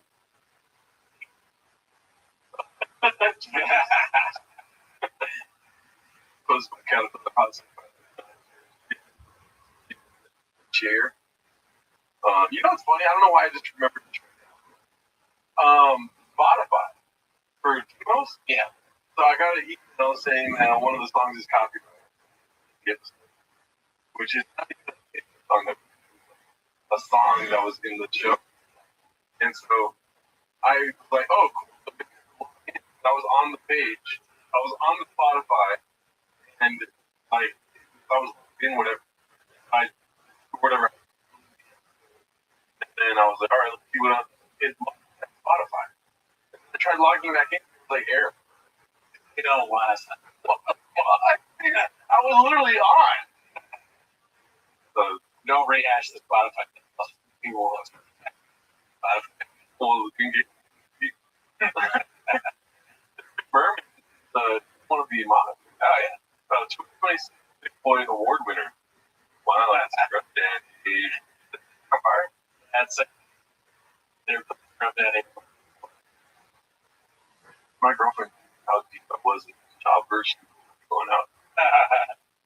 This shows up, and I say that just He's not the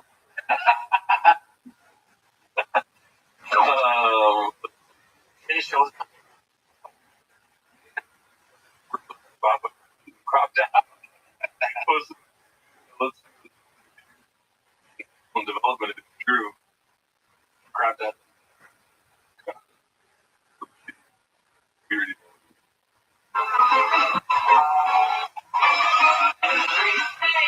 Wonderful day.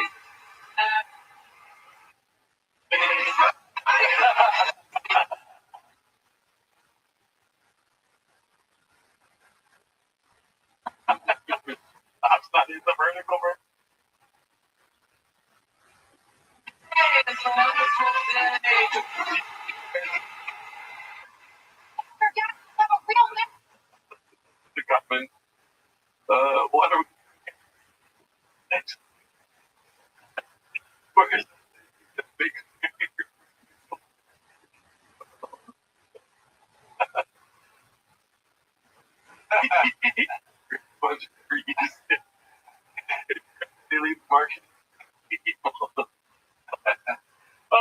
god, this lady comes and posts like, what the fuck is this thing about coming? Stop, Richard. Not Robert. He's part of it. Encore. You can finish or flashlight falls ongoing. Oh man, ultimate mommy, man. Oh come on, give us more. Let's see. I do need to grab mommy for my posit. No. Came here to watch Bart. Thank you for copying on that huge piece of shit. Crack. Oh, I love this so much. Great. Did he?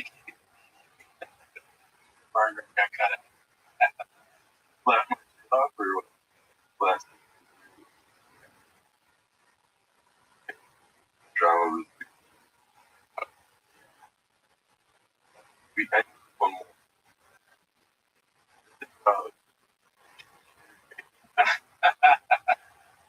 But you're not allowed to sit on Reddit. Bring it. Okay. Here we go.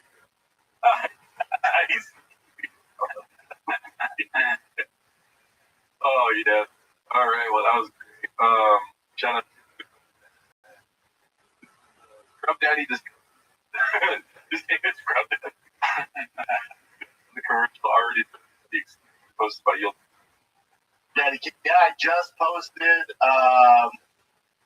Scrub Daddy commercial, which I wasn't expecting 4 months ago. I mean, I was on literally right 12 hours. You'll see me. I mean,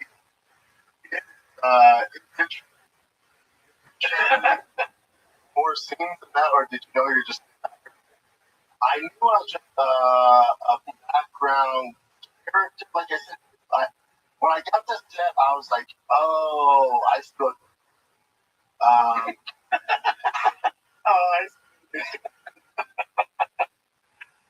Anyone can. I don't even know what's the point. To get someone off the street is literally just. It is. I don't know. He wants the person on the street. And they go, can't you buy a house? Funny is that if Shab, I know what 4 years, 3 years almost. If Shab can make a comeback, but what he has to do is be honest for like months. Right? That's. I'm talking about a full on like side again. Sure. He's got to be honest for 6 months. And every fucking time he's on the think before talking, and then honest truth. And then because it's back record, but he was going around about nobody believes you. Yeah, always fine. Yeah, you've never made a mistake. Like that's he comes on the pod as if he's never done anything wrong, when in fact almost 95% of the time, yeah, his brain. So, but then if he wants to get back in the good grace, big guys, do bits again and be funny, possibly, gotta stop. Yeah. And then you do this. Have some humility. It's funny to have no humility when you're a clown. Of all the people that have humility, but maybe it's just not funny. Really, it's much funnier to have zero self-awareness. But it is sacrifice. Won't be taken seriously. Look at his. Look at his. And his face. Look. Let's start. It's a frown and well, dumbest thing I've ever seen. It's over. It's just so bad. The person making that trick, sure. No, Be held accountable. the people enabling behavior are the problem. Yeah.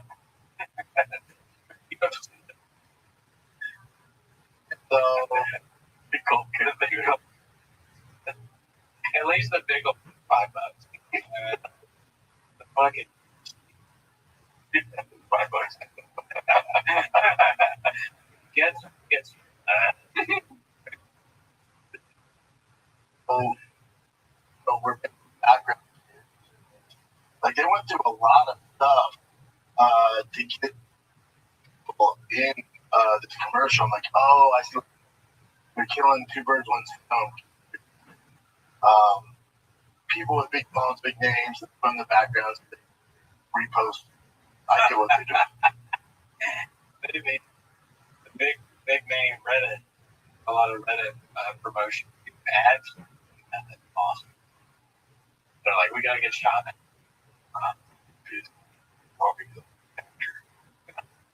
This did remind me of it. I thought the knockoff. Right. I actually used one for the first time last night. Pretty good. I got cleaned up like lasagna plates.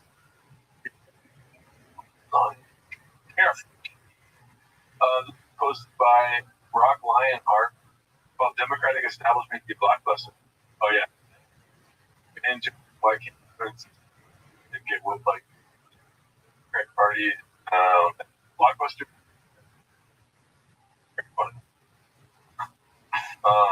Gearhead's on. With those. Yeah. Yes. They wanted the, but I got to get back from Tiger Practice. Posted by Must. Yeah, I mean, lying. Like, yeah. Crazy. Big boy Tom, wonder if Papa kids call him friend. Kids call him Tom. Like,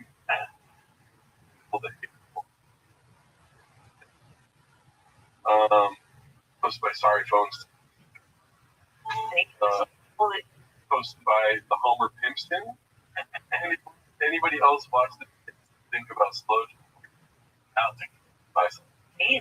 Were little and have watched you grow and have grown with you. And I think that's my girlfriends are fucking.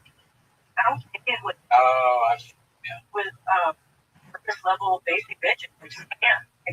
I can't. But my team's different. And like, you know, fucking people that talk about Starbucks, baseball practice and shit. That'd be funny if she randomly just became homeless fuck and then drugs. Like, I wish she had. That would be funny. Fortunately, she's not funny.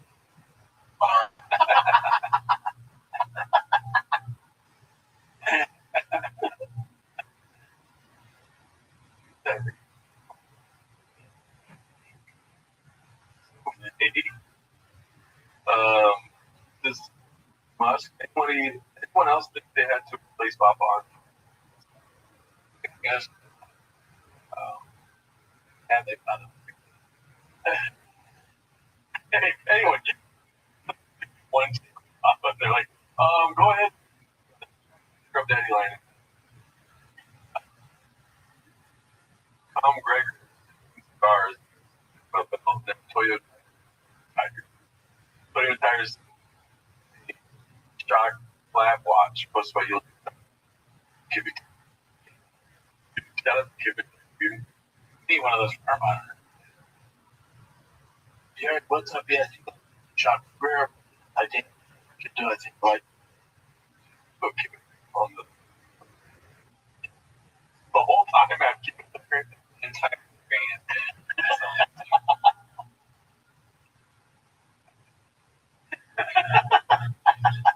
the whole show. If it responded to Yeah. I'm down. Give it for like one of I got all my on there. They commented about the hat that you were wearing. Oh, right. Like that. Give it. I got that when I was at my car. Got the hat. I'm putting give it the great. The whole show just have to give it. I get a no, the Toyo Club. I work with Toyo Shop Club. I love it. I wear it all the time. I have some fancy watches. I wear this more than I love them. Whatever you call fancy. You're doing that content, dude. He's like, those watches fancy. I have those Being a big pathological liar, top story by Crown 08. Or what? What is it? Slow down the part of the elaborate his moment, highlight clear, story, his wishes. He was his quest to find rock bottom. Your comments. Well, Oh, 5. we're Bob. I know it's for update versus. What are we? Because there was another about we have watched. Kappaverse? Yeah. I forget. Oh, we gotta go find it. Alright. I know it's over. Update for best dot one.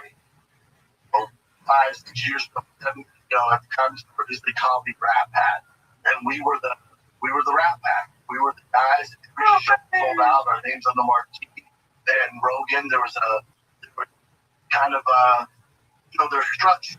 Okay. We don't treat each other down. We've seen this all before. Do you realize your dream is a top? Live chat, for all questions. So that's how we're going to do it. Let me turn this fan on. Yes. Not an preview. That's why I mean.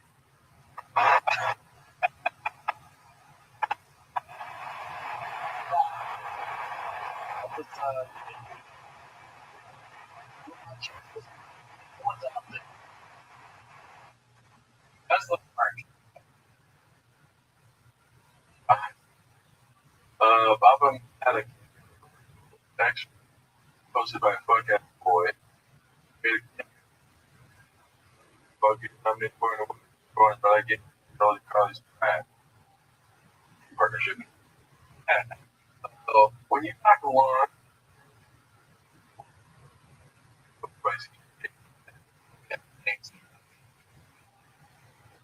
both meetings.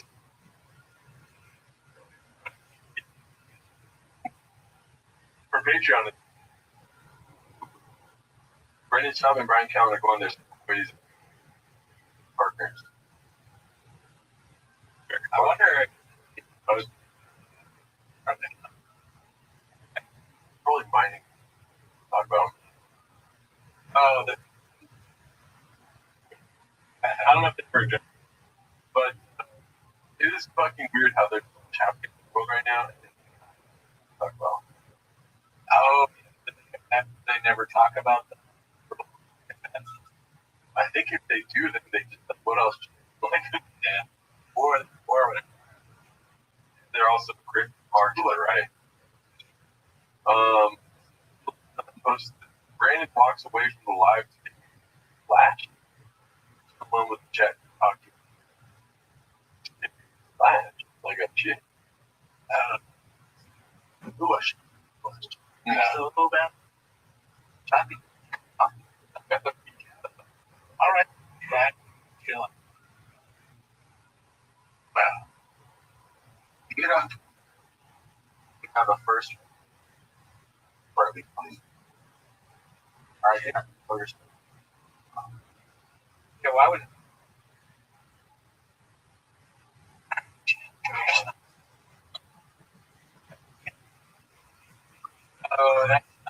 that's that would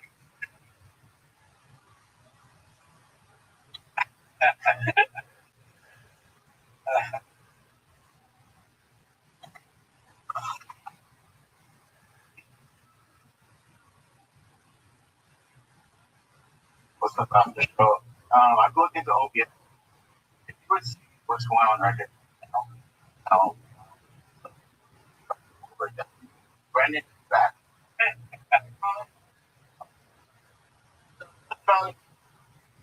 all right, what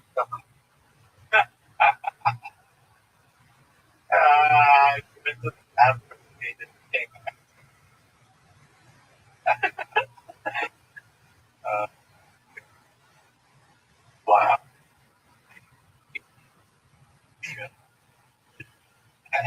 must. Why wouldn't you? All right, Chad, have a good time. Well, I'm not sure. I think what you did was when out of the restaurant. Okay. Like you're talking about comes back. I appreciate you, boss. Big brown break.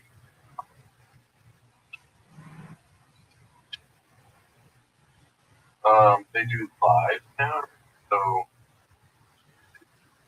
yeah, they do once at night. Just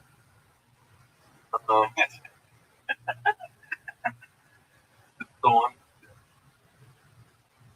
I really keep buying get it. What was it? All right, Chad. Chad.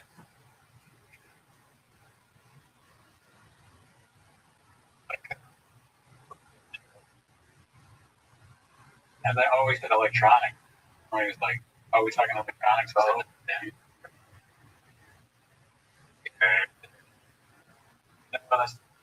Cool, man.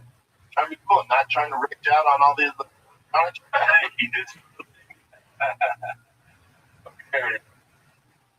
What's up after show? Somebody's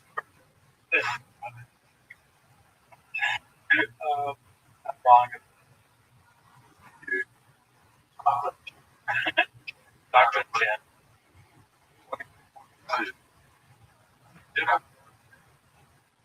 Or for at least 20. All right, chat. Enjoy yourselves. From the boss. He doesn't know. He doesn't talk. That's awesome. He's Brennan, period.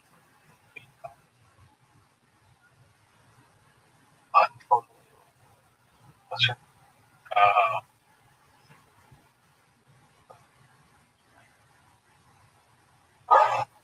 He did it to him.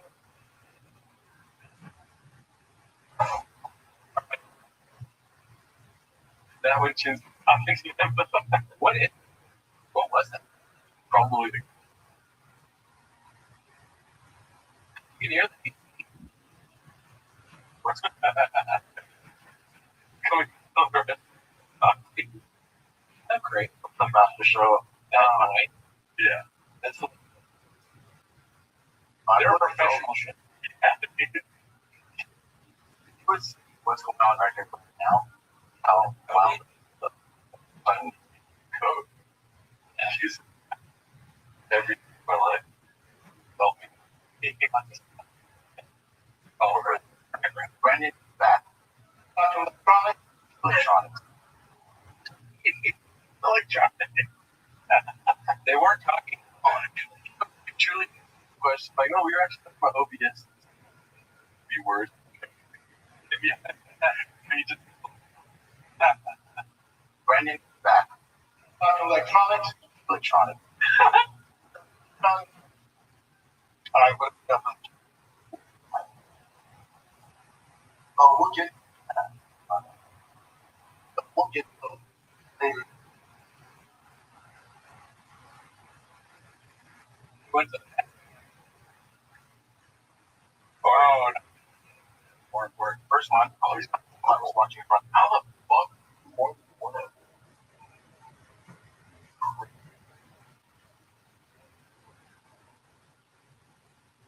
Okay. Okay.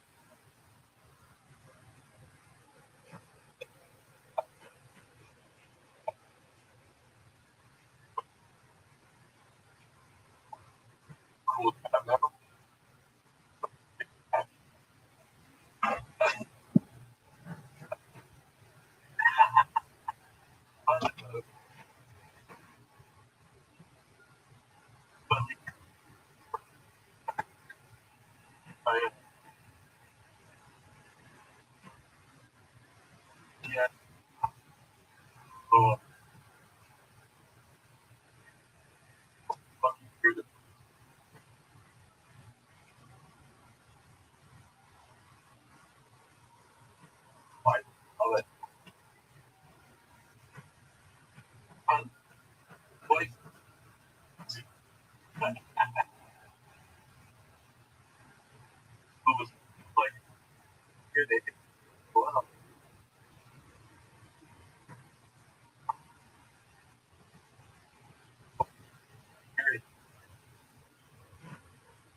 full of like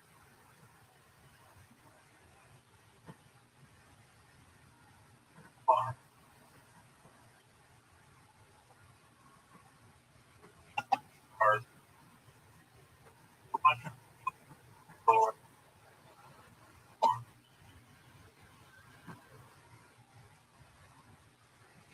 Was it?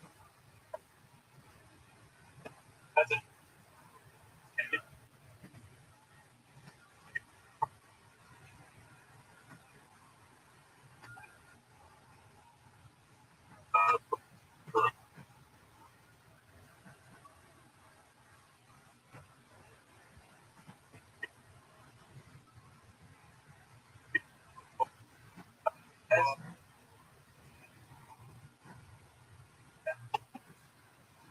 Horse, water. Oh, we're not.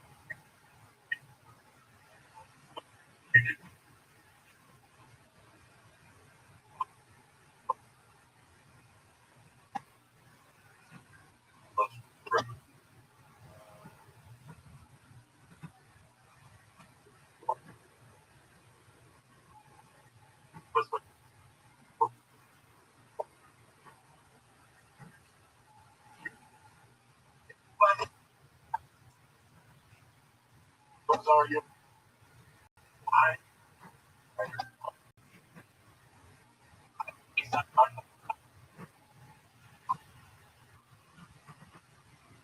That's.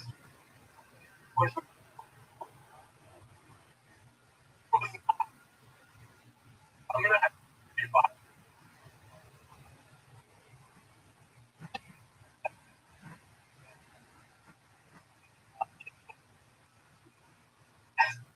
Those are your theory. Oh, that's a girl. But oh yeah, that's all principle. That's the everything's true. He's not.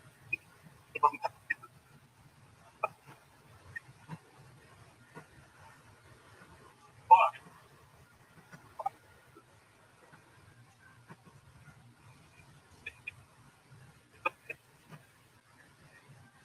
Blame first. And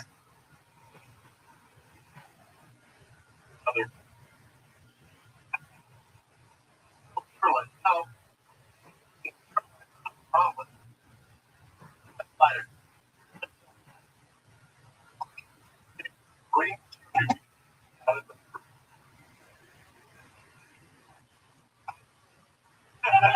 Wait, wait, now.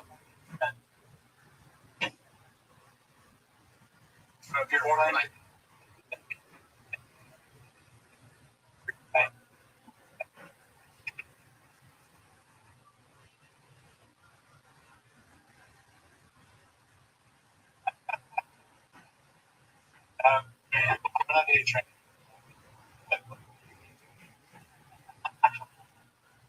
Good.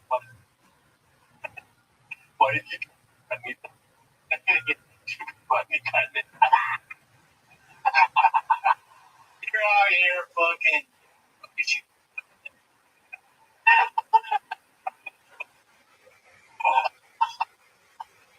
That makes sense. Yeah. I understand my saying. Or wait, what?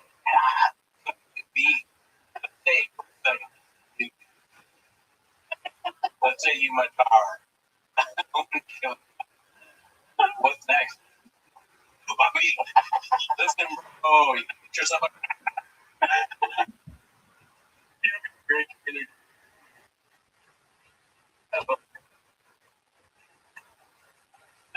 How many times do you think, like,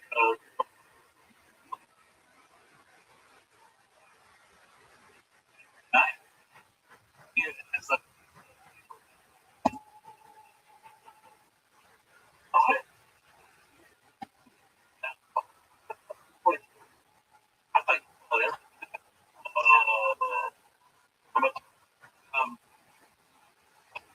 private. Okay.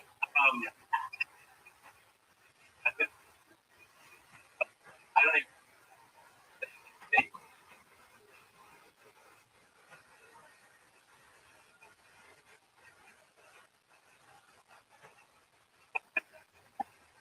This Papa's right.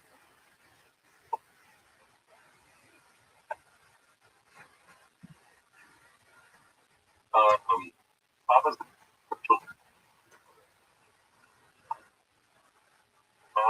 is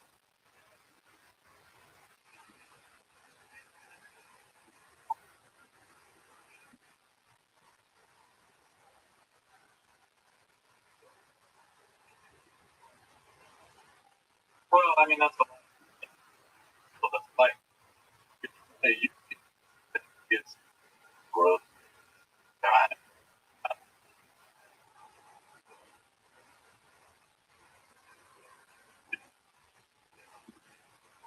asshole.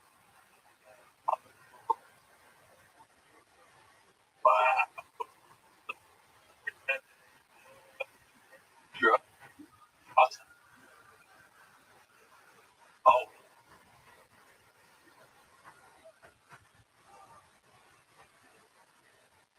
thank you. You are so fucking. You're, but while you're it's like a thing with a guy that got cancer thing. Oh yeah, and the, because the plot is former guy that goes to school, takes Muslims, Muslim guy from the school.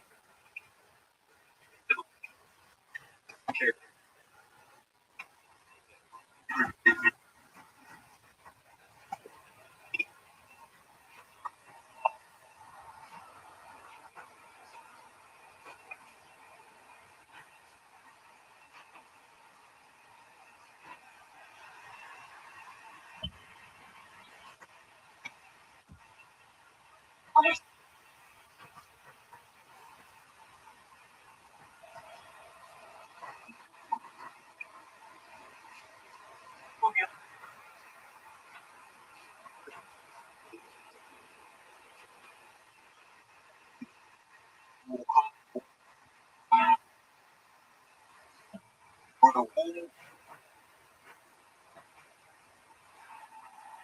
you on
Oh yeah, yeah. Other and big private. Oh, this.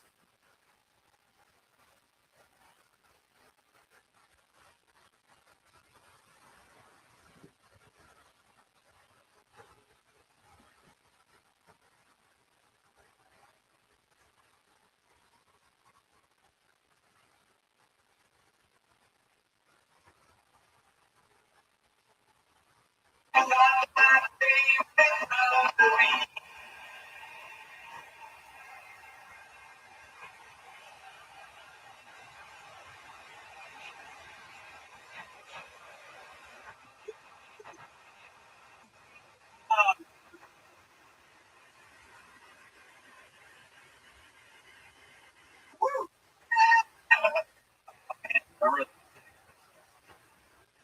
but anyway, I don't know where you're. This is start the timer. Okay, all right. I'm gonna like oh, and like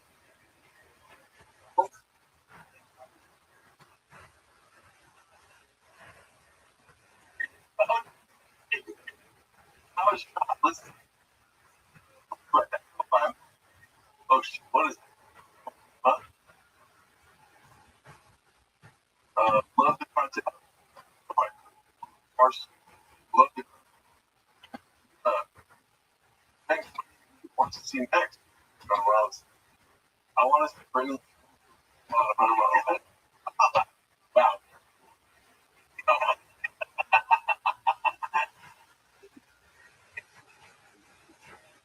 No, all right. I'll be like,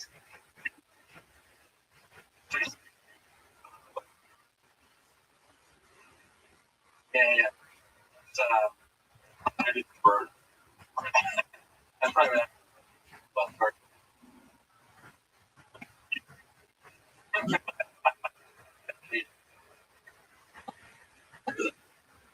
Microphone get awesome.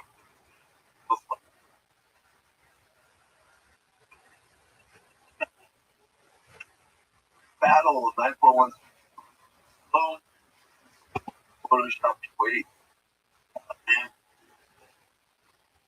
Wow. Wow. This kind of looks oh forget. Where is that? That cup is very strange. It looks like but why is it shaped like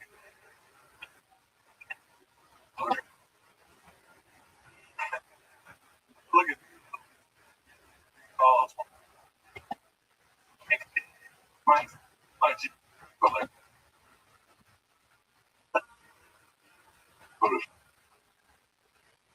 yeah. It's not quite what do you want?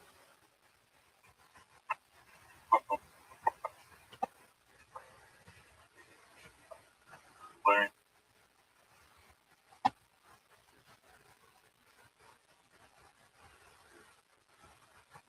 Uh, Devil's Assistant. All the photos, like so, all the photos, like she's having always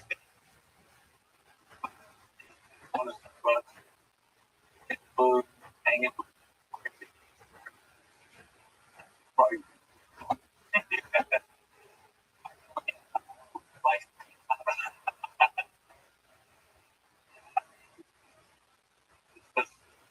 we needed to post other and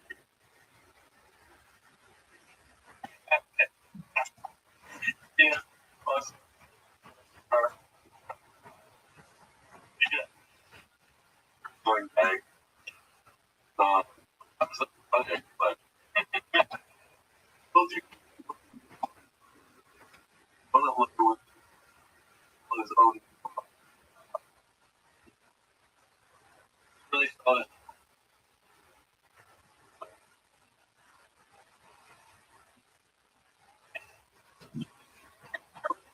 That's one thing. Okay.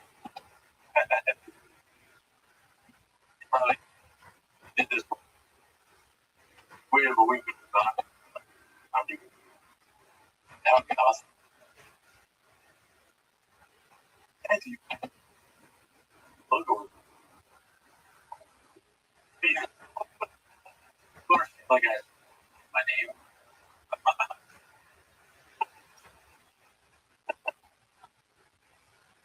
How he's.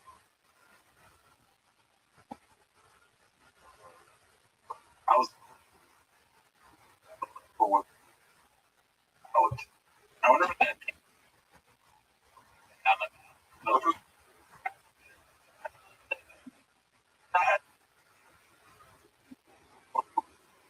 Peter.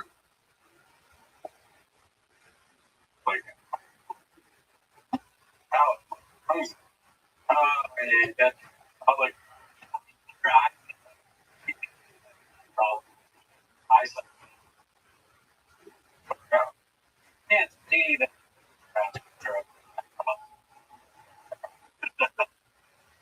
Right?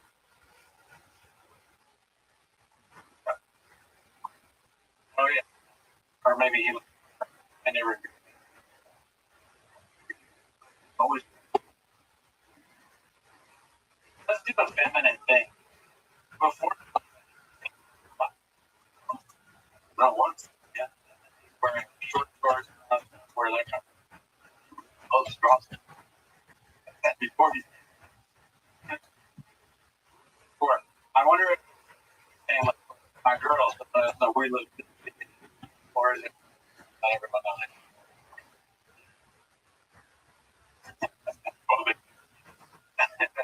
I think pose. Want to get pose. I think. I don't know. Like, and I want to fire house. I'll do like, I just got the Starbucks drink. Nobody has to wear a mask. Kids can watch. Toys are sold. There's toys are Palestine.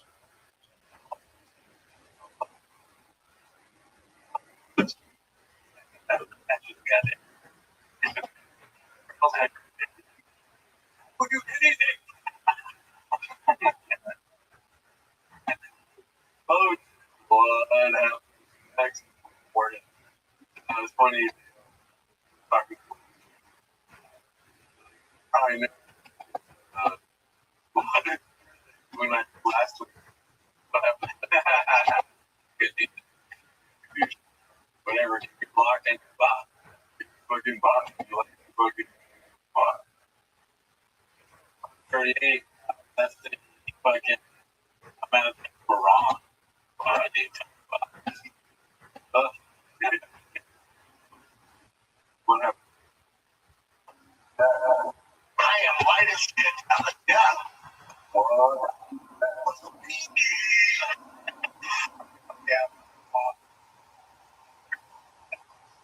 Yeah.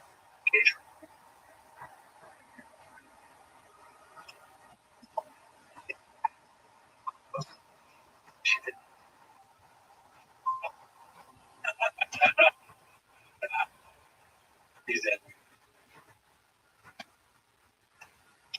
Okay.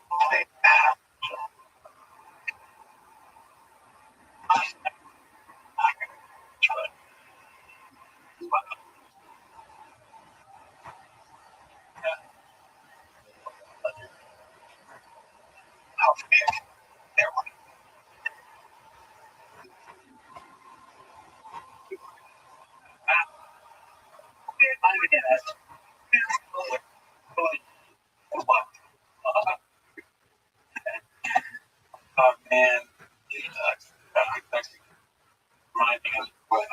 we do that kind of Where that on top of that grand talent. dungeon. True, but also, oh yeah, Joss. Yeah, that's true. Yeah. Joss. That's the enough. Conjure. That'd be good. It would be funny by Slash Bros. Can we? The part where you fucking finger my ass. Right. Hey, man. probably does. Probably don't. Well, it's called, I mean, that sounds like it's called what he's into. Like a Those are ones. Koreans go. I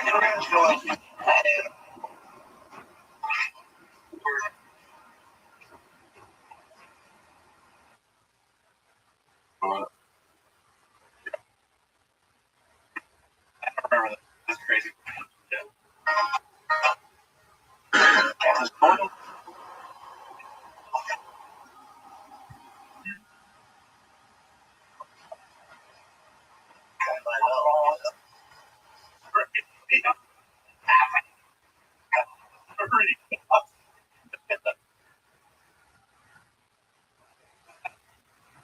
Oh my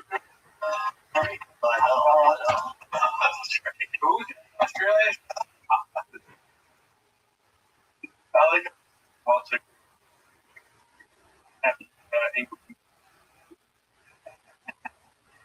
Thank you. Chef. What is bonus. are you a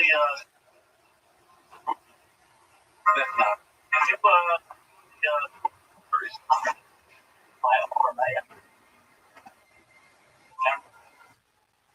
Remember this one? What is He couldn't lift his arm, broke his bicep. He fixed scorpion. Or blew the. what? Yeah, like a scorpion. Yeah, obviously. Yeah, I agree. So are they saying that the milk from a scorpion? No, they had. I don't know. I could be off. That's not even. Let me. I'm gonna Scorpion. Your phone was down there. Like, five. Depending on whether you're referring to the actual venom or the. Oh. Oh, it's apocalypse post-punk. Okay, I like that. Scorpion. Scorpion must be a good name. Blue Scorpion. Okay. I don't know why AI would think I'm asking if the band is blue. Like, they talk about chicken shit. Hey, it's here. I mean, that was funny. Yeah, I mean, it's We're all fucked. I don't work out. You need to get your love. oh, we didn't talk. Yeah, It's something like that. I could be wrong. I think it's blue fur or is that or Scorpions, that's why they're so strong, they can pull devices. they can lift.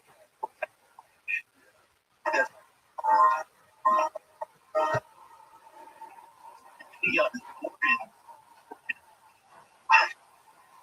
Joe. Bring that up.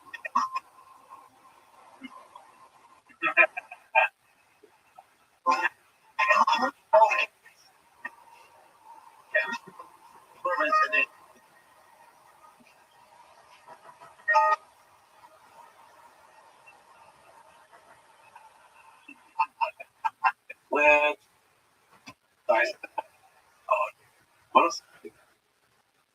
What do you think? Oh, guys, I guess. That's, I thought that, I think they, oh wow, he's on fucking one. let's try it. What if he's Turns out, they get poorly underneath the tongue. I start to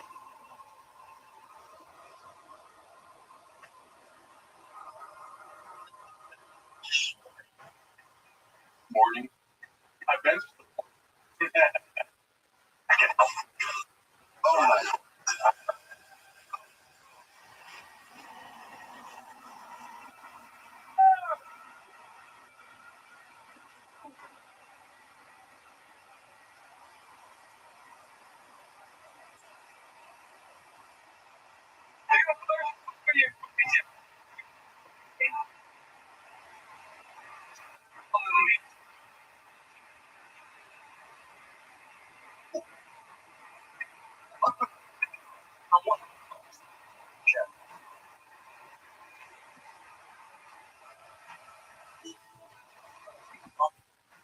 And like, whatever burden is it? Like, oh yeah. What was it? Who you? Oh yeah. No, you can't. Oh, you're right. What you put on the road? Oh, you fucking kids. That is bad. Like, bridge. Gordon finds gross.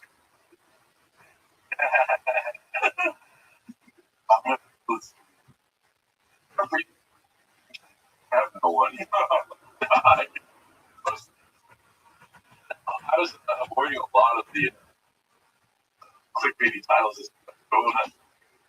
But the, think anyone figured it out. Or that's podcast is done. Or it could be, but you know, that's a tough battle. No, so you.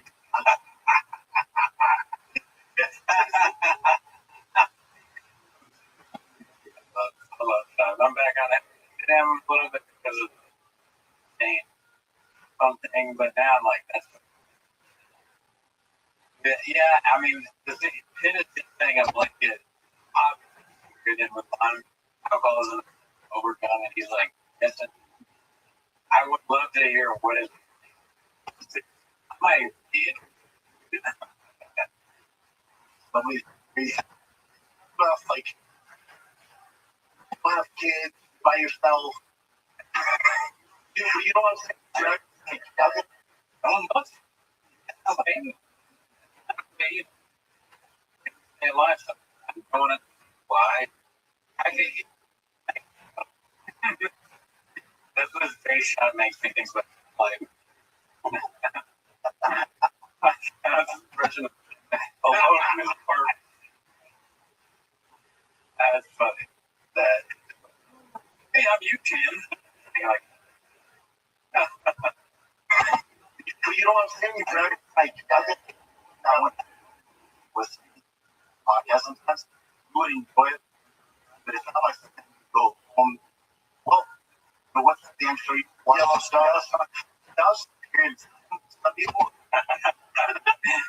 that's like, what do you watch? That's oh fuck that. I was never talking about farm. It's me. She's putting in drunk and I think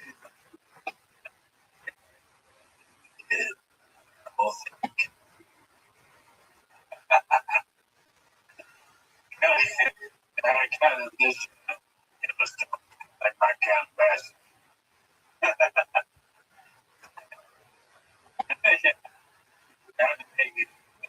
For my son.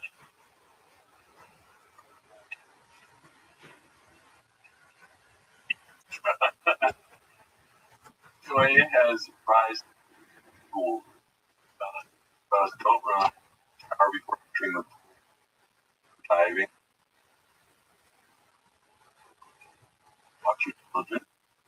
Bomb. Shout.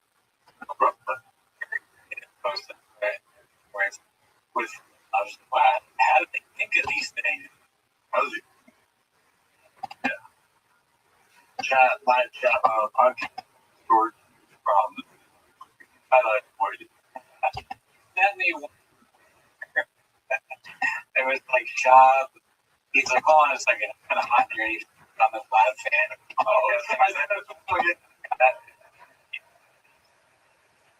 Yeah. All questions. That's what we're going to do it today. Let me turn this fan on. It goes in here, Jim. Give me a second. Got the podcast. I'm allowed.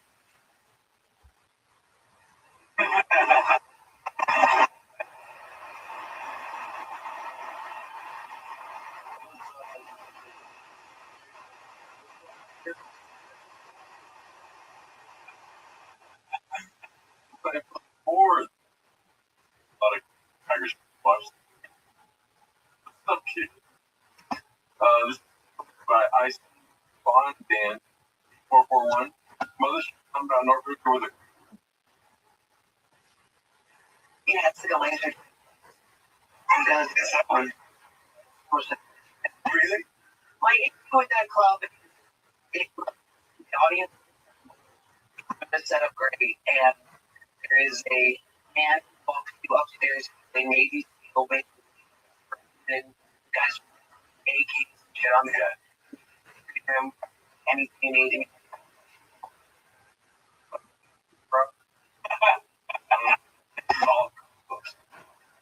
Yeah, everybody knows. Guy that was the 9/11. I killed 9/11. Put us on the line to watch the green room. Hey, no woke shit. You're at the place where woke is well, say whatever you want. Rogan or Hinchcliffe to that. And you also question. They also can't have your phone out. That's totally, they have like a face.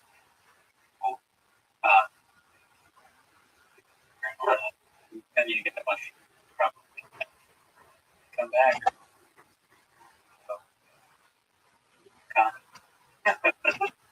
And maybe my rider and anything like that. We have mushrooms. Yeah. I'm like, like buck on that with all the homeless people. Yeah. Go in and there's 12-year-olds in the place, and you're like, there's people coming into the green room that you've never met who are high and it's so weird. I guess I need to boy, we're not one of our guys. I'll be like that. I don't want that. BBL.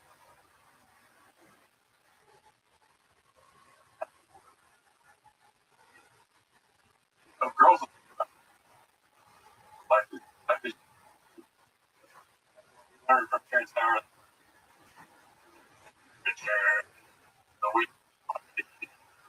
That's what I'm thinking of. Yeah, what you're talking to is film is this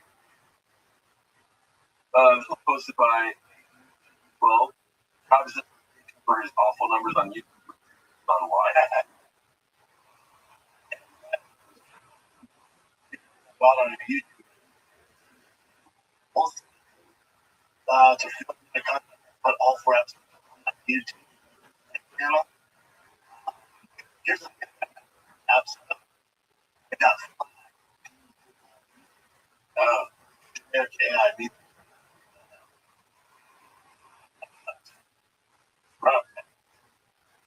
Like, I mean, our stuff is Fucking lie to that. I cannot. Fucking I would song with black.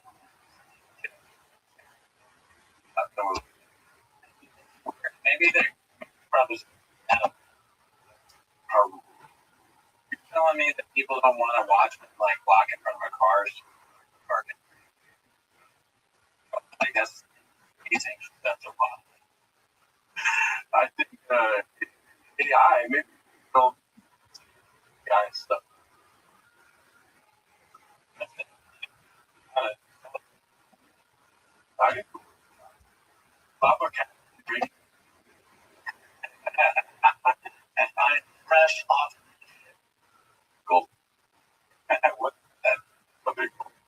adults look like now? With my, Oh no. My shit unplugged. we got there early, got there at 9:30. Yeah, I got about an hour of work. You know,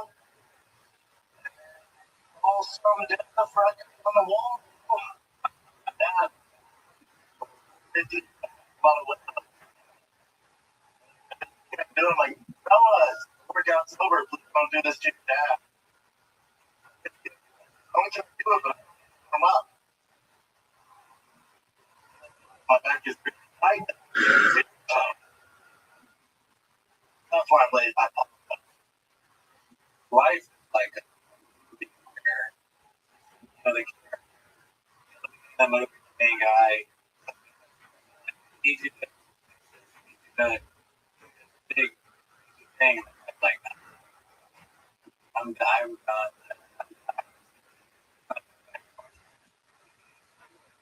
all right, bye.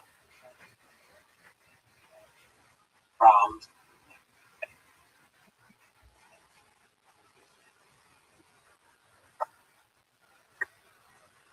Put back break record as a non-correct. I really died.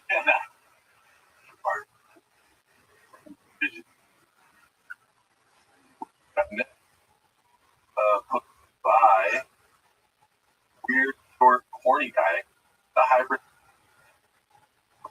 mind four class rises. Oh, good, Brian. That's this spelling is one main logo, but shop. Oh, okay. Oh, we got a new logo. Boy, Gorilla Graphics. So if you look at the podcast, our logo, and we also Gorilla. Shout out to Graphics Gorilla. Last 5 years, we made. So if you look on Spotify, Apple, YouTube, the from Gorillas, no bad shirt. Like, watch it. He makes some. That's the reality. Says the podcast which on Apple needs job minus look at it now. Wait, full update. Get it now. Wait. I don't some pay for Something. Oh God, who did? Let's see. I'm gonna find it. While you're trying to find it, this is totally minutia podcasting, but the quote that's on the side, because the bottom is like so, from my view, from my vantage point, it looks like only the top part is up. That's really picked up. So I only see like much of it. So I was like, big, this big. And then he picked it up and I saw the whole thing. I was like, oh, that is a big. It still looks big. Tiger Digger. Shot, I think. Breaking nose. Big Brad Brown. Big breakdown. Oh, Big Brown. Say that? Okay. Small town. I'm not sure. Oh yeah. Okay. Got rid of. Was it ever on there? Was that a joke? No, that was. That's why you look at it. Oh, it's funny to get the name. But He's a. Yeah. When the big old stops showing up. it's I don't see what okay. What part of? What's the? More like okay. But never mind. I was gonna put that on the fucking thing. What am I doing? What am I doing? What are? one of the out of check. She's still there.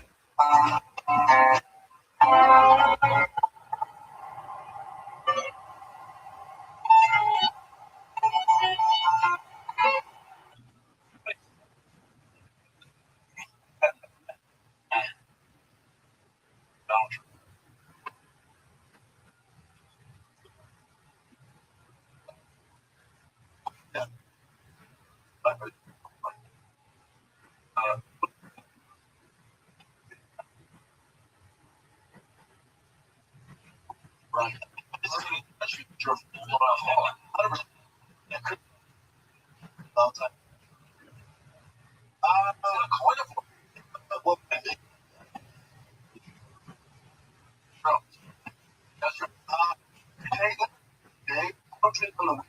On the road, but I'm oh man, I'm on with it.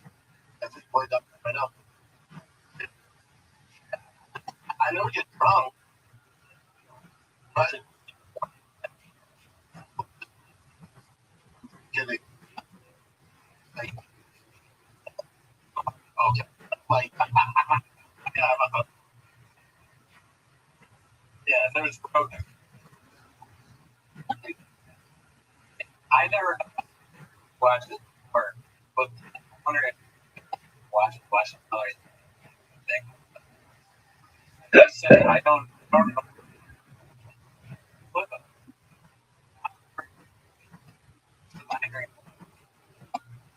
That's good. Well, oh yeah. Oh yeah, pretty worked out. I'm going to work out.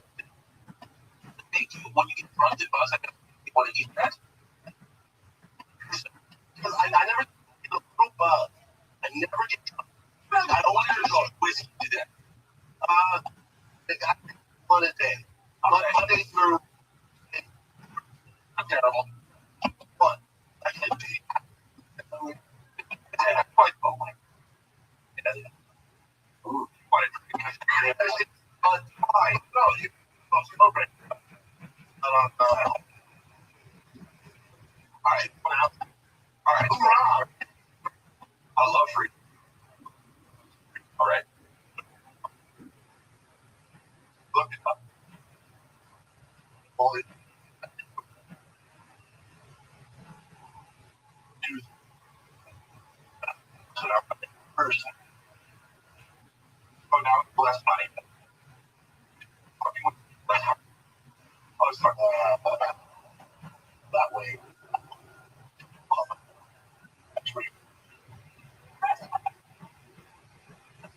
But no matter what anyone's but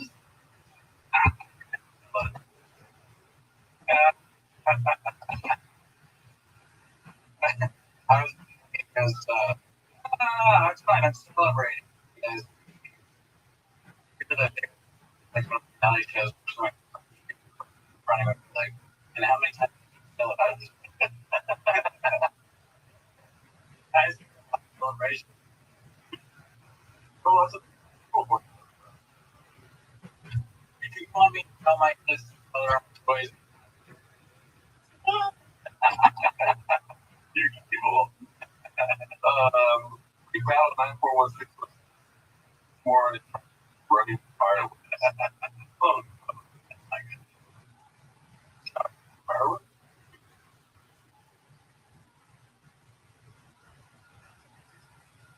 Yeah.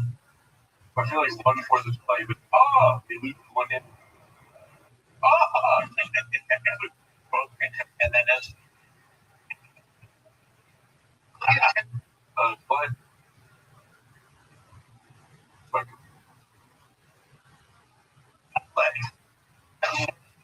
yeah.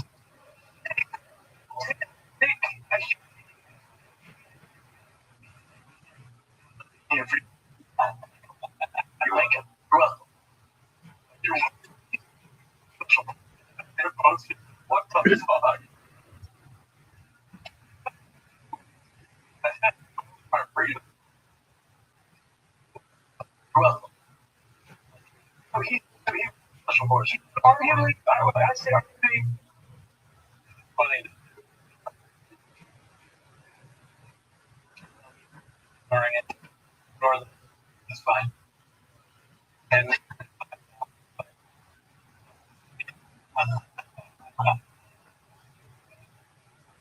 this looks like fine. Yeah. Did they offer you West American score a goal? That was blockbuster by Toronto gone wild. One of them. I mean, was it? That's all. Oh, good luck with that. I'll be that was my whole thing.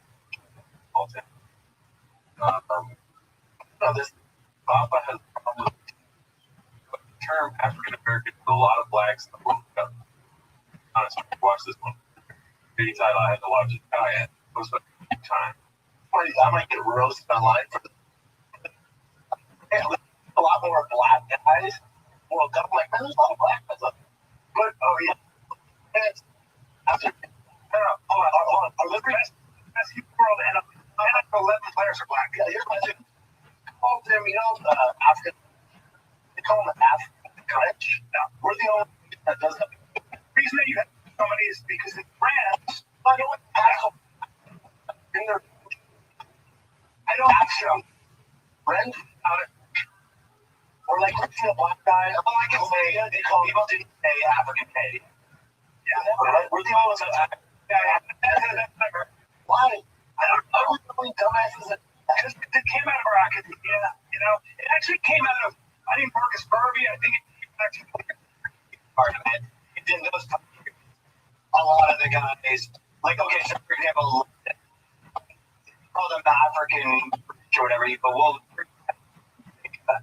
so a lot of them had another like, hey, hold on.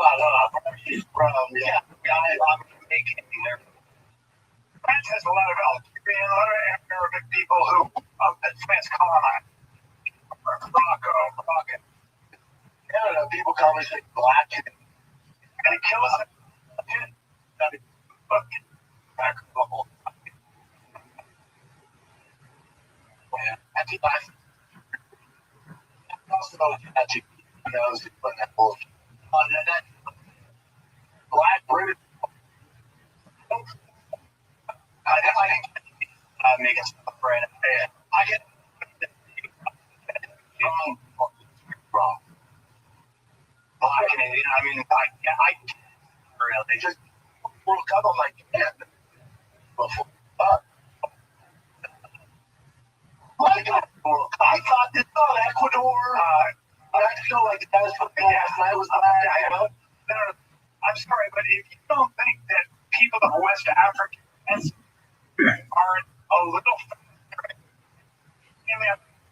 Holland had they were like there's a lot of black, white,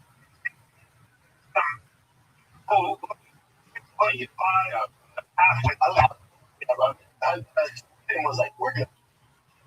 We're good. I thought soccer was more. I'm so happy down.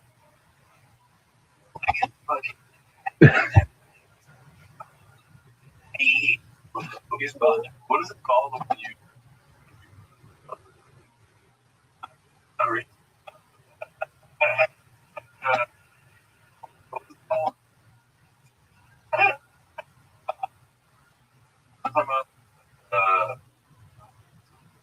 Eugenics? Oh, this.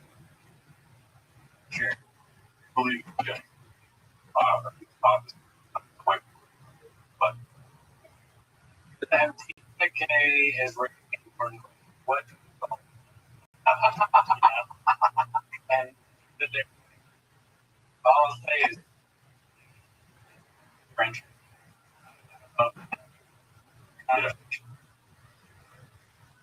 American. I feel like if I was having this conversation, I was from Canada, Ryan. But who cares?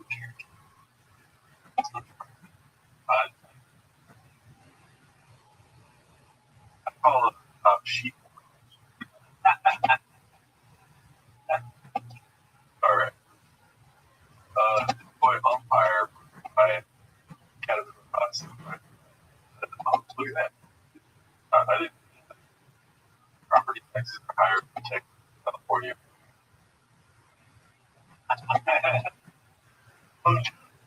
Throwback to when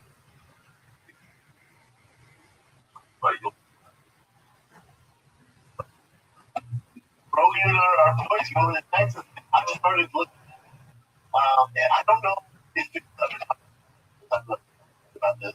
Why you your thoughts on it? I heard I did the Austin. I'm like, oh, hold on.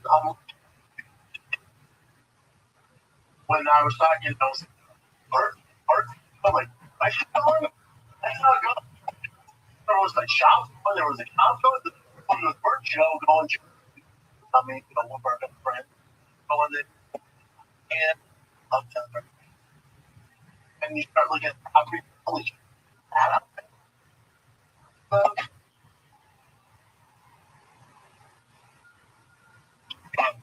As LA, 26 money. What do you?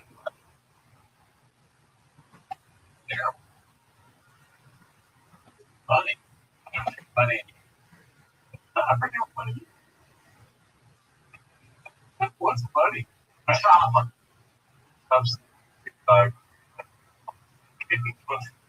Bling rap. Only top load rubber caution. Stop. My boy's act. He's staying right there. We're just kidding. Dog. What's up, big dog? Man, you're just getting out here where you should just, oh, yeah, you're big dog.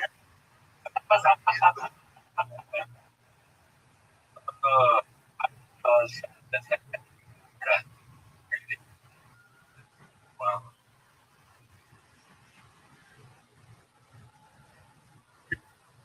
Like, watching all rock highlights. I get it. Yeah, I said big. Sorry, big. You're gonna have a lot. Close to 5 bunch. We got more alligator. We got. You're lying. No, I'm not. It's just 25 years ago they were watching the Democrats. Surprise me. What? I started at Jeff about it. I don't know either. But I mean, if I'm not here to great jump, honestly, I just did it. One of our guys. Okay. Combus does 9. I did nothing. By the way, very funny story about Brendan. This is respect. I see things where I really respect people. There was this story apparently like sold on the estates and do some places. I don't want to show or behind his back or something. And then called because you keep out of your fucking mouth, you make it. And I'm gonna come down there. I'm gonna prank all your fucking cameras. I'm gonna fuck you up. And like, okay, every one of your little wacky things. All night, you're fucking. And he's like, sorry. Brady just hung up. Like, he's doing more. Like, you were a professional killer. You were a fighter. Why are you letting any of these people mock you to what you should be? And you find out, like, flagrant too, where, like, you should be on a plane, and then you did hockey on Charlemagne, like, you should hockey plastic plane. Well, at this point, there aren't enough. Everybody. Oh, I heard credit like 110,000, which also 110 people watching. That's pretty function. Like, can you imagine if there were 100,000 people online? You know, I would change my name. I would be like call Saul when he created on when I had people that I genes started or whatever. I mean, good point. At the end of the day, I would do that. Talk about our show. I go and fuck it. They break other cameras. They're like, I'm anyone to comment. I never read it. It doesn't bother me. Anything bad about you, like, well, that's another person that got up neck off. Yeah. I don't care. I'll kill you, but I don't like care. Yeah, it's not a big thing. Look, Mark Crow, one of the hardest sports ball not knowing drop. Drops. He never responded. Oh, yeah, I did that. Oh, no, you did. Deleted it. You like a comment thing. I was going I think you must have, or maybe I'm wrong button. I want to my hours part of me.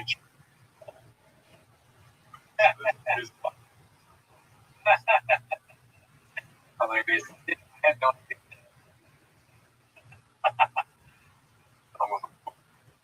yeah, just the worst friend posted by. See, and you're excited about Dick's wedding? The fuck up. Yeah, when it happened, like, it was something like, maybe you got engaged, okay? And I didn't know my wife, because I'm actually, bro, I found out how in the world you guys are so close. How does that not? Because nothing. Like, okay. No. I didn't go to my wedding. Hey. Eve.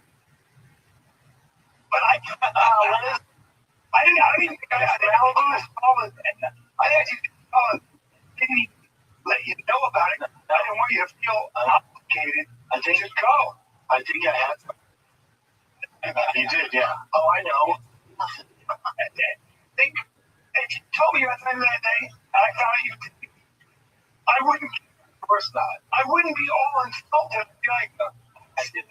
You would have had to, I thought about what right. Running it.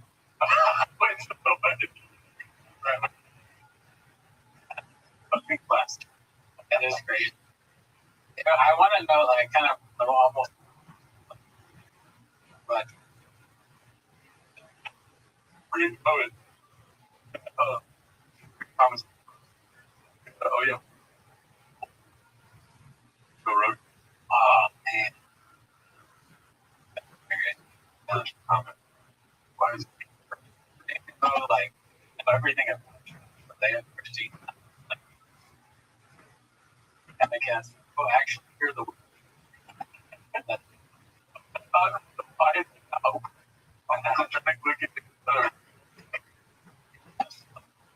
Stop it, invited over to still sweating.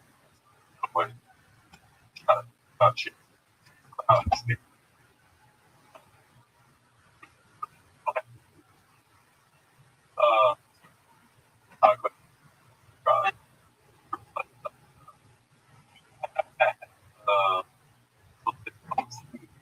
Why would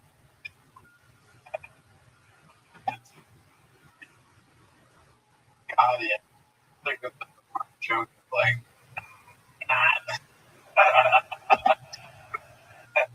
can audience supposed to like blur up?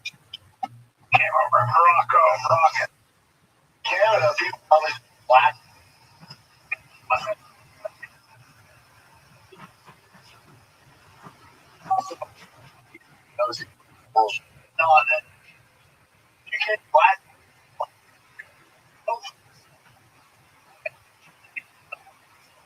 funny. It's gonna be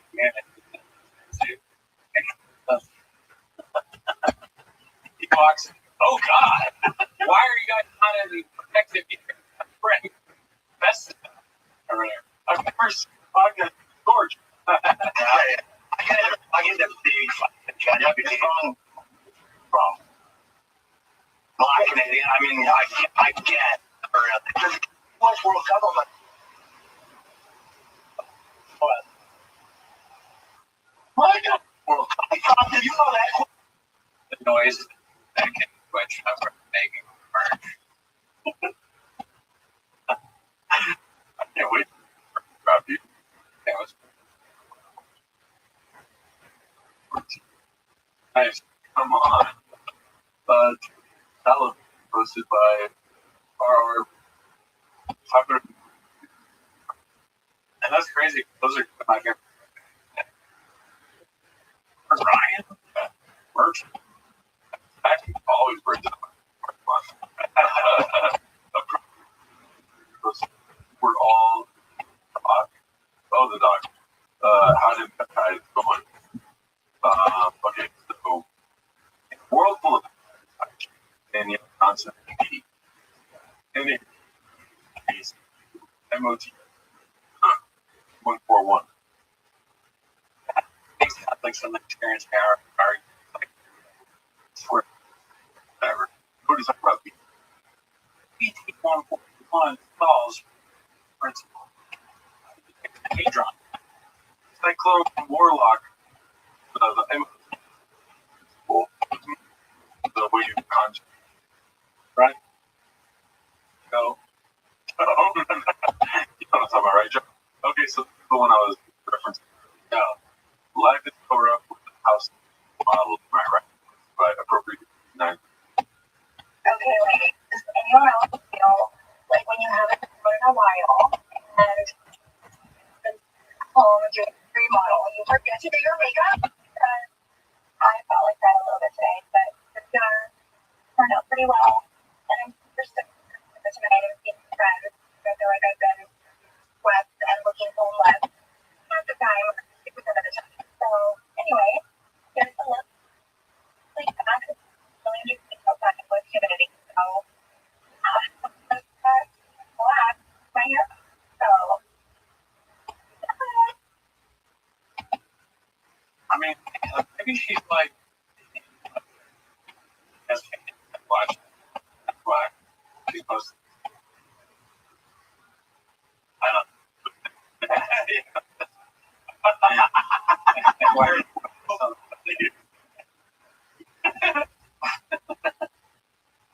Hey, brother, let's talk about world posted by Ari Cole. Always. That's like on our last record. That's thinking, that's not a fucking five. No, not Agla. All in Agla. Cool. Yeah. What are you talking about? Agla. Oh, dude. He's five. Actually, let's talk.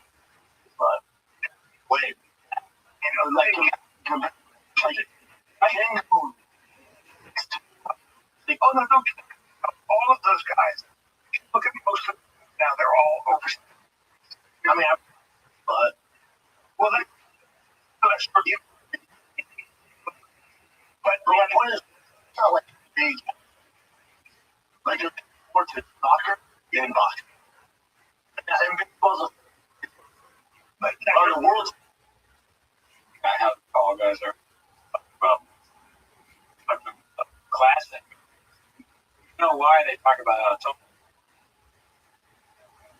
cars? That's what I hate about people talk about tall people. It's like, wow, car. I hate guys. None of the time, how does that? I mean, I looked at where this one of the mark. Off bullet.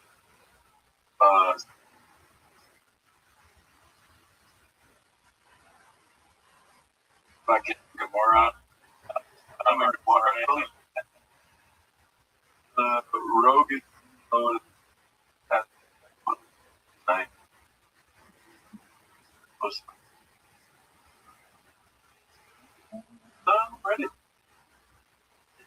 long as we Mother's Day.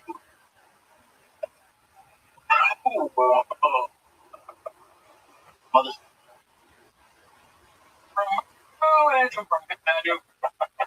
and then that like a military. Oh my boo.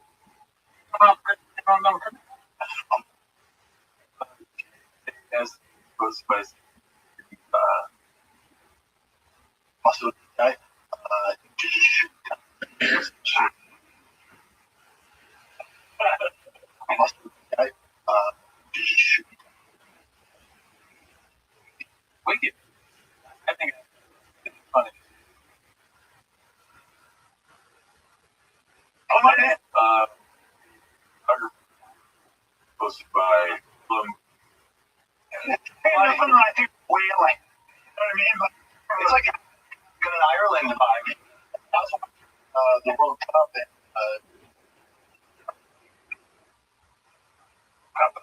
who's the big white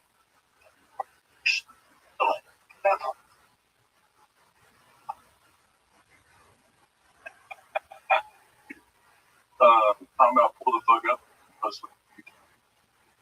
My like oh both. Whoa, that's fucking.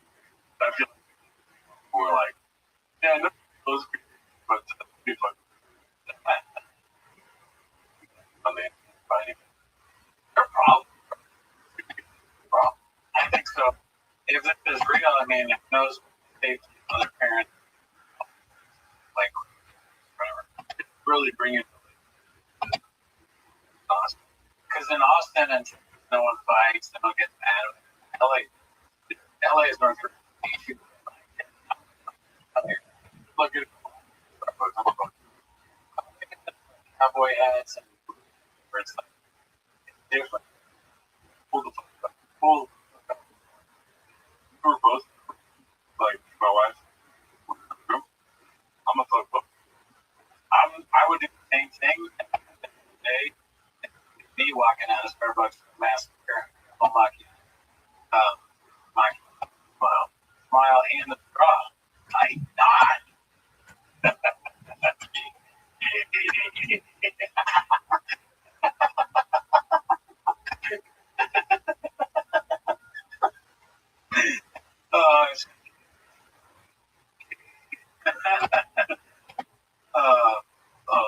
Fuck up.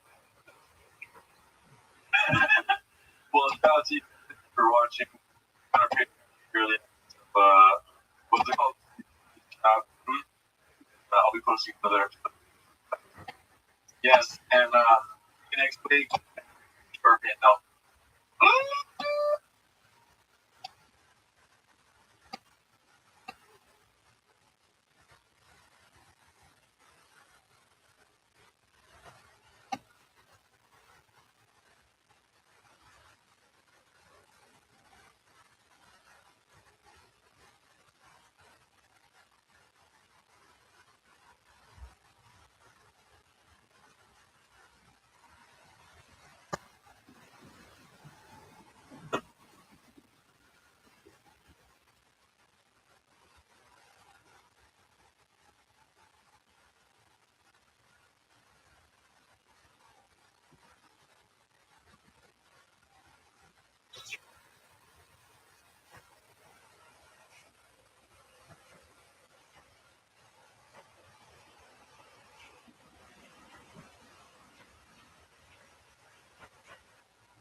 Let's force India.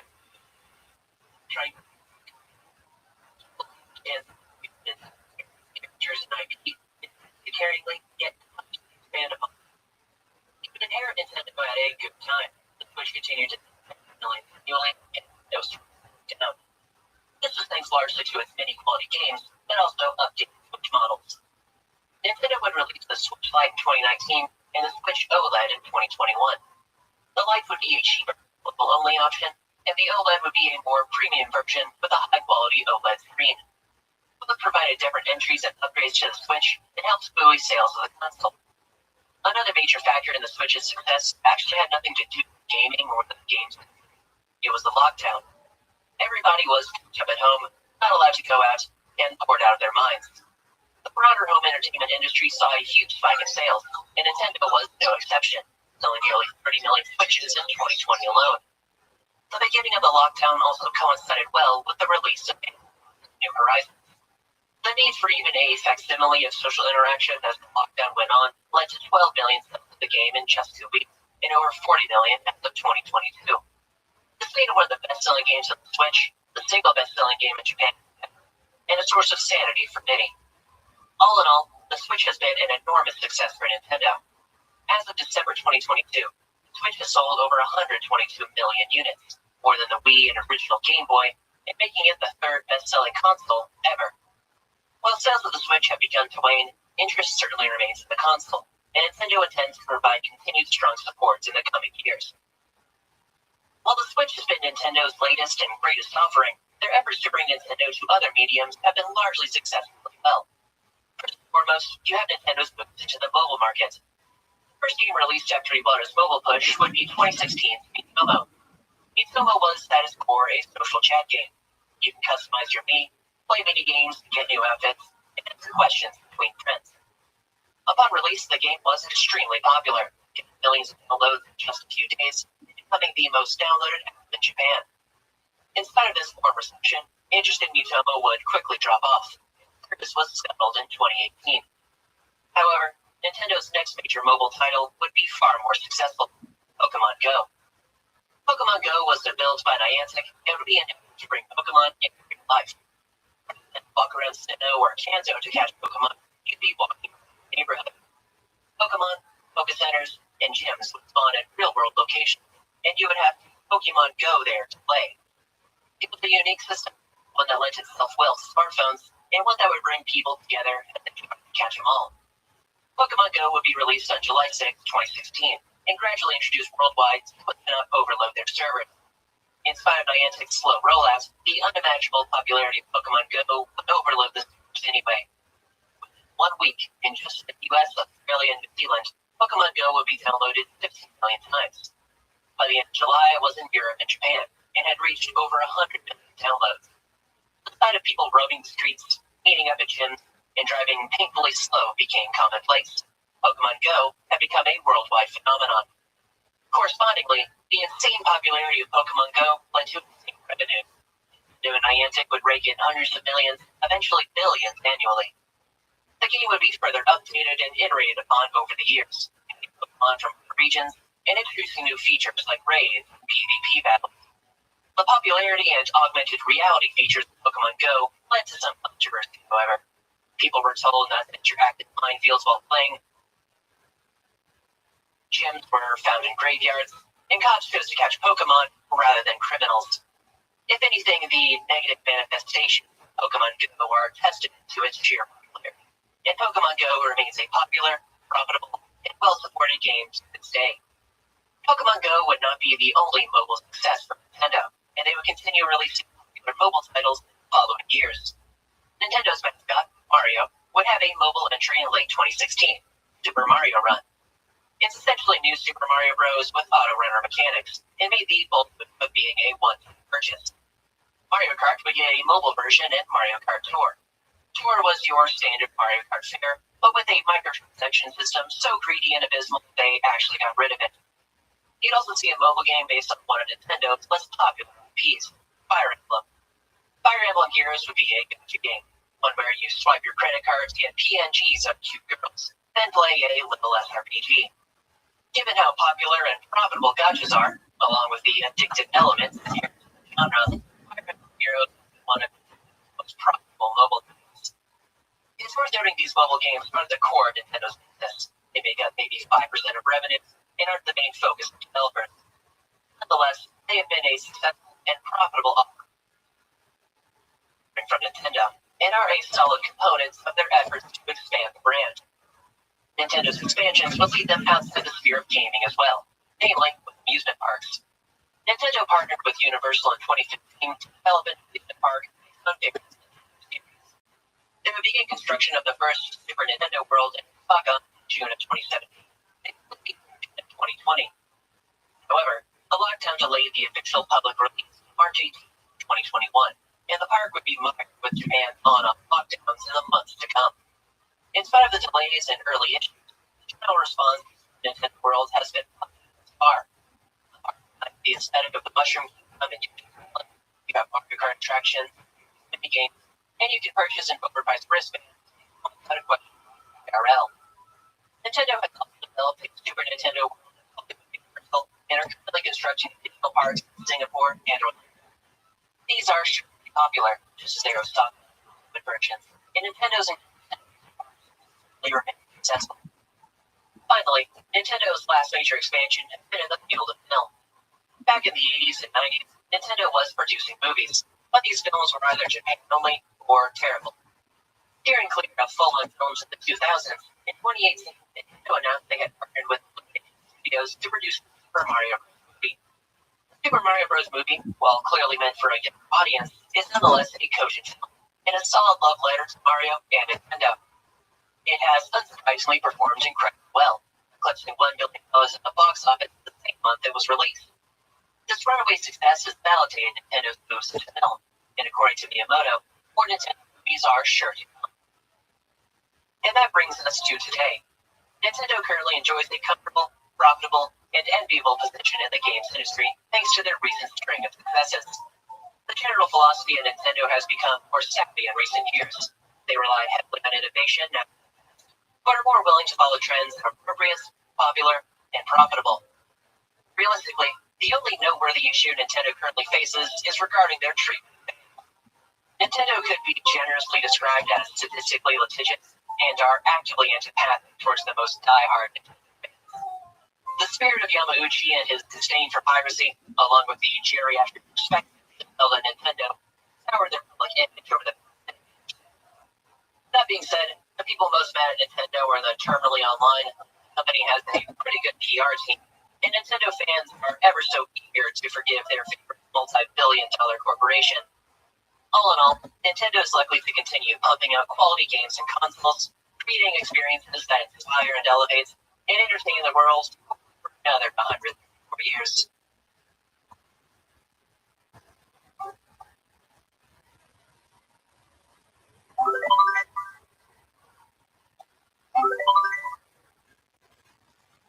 While Nintendo's main focus in the modern era has been video games, they have not moved out entirely from the toy market.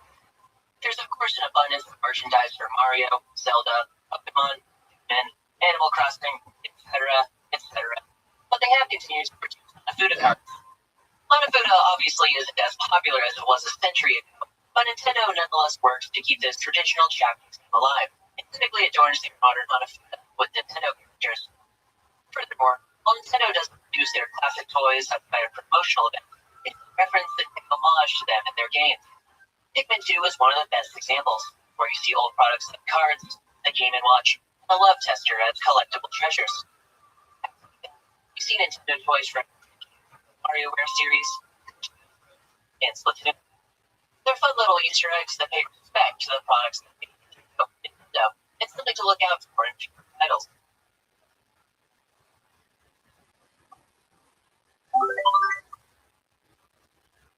As mentioned in the documentary proper, composer Koji Kondo took inspiration from modern jazz funk when composing the original Super Mario Bros. Here are a few examples, along with these sections of songs being referenced.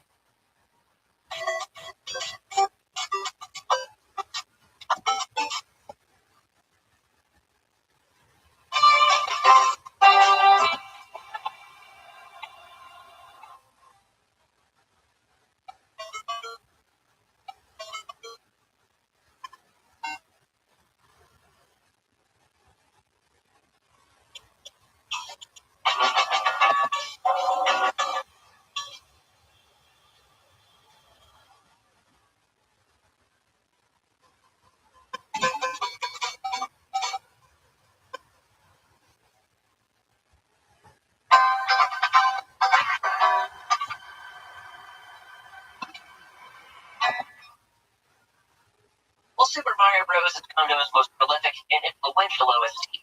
Its music would take inspiration from a number of unique and variegated sources over the years, and is something interesting to look at for in Kono compositions, new and old.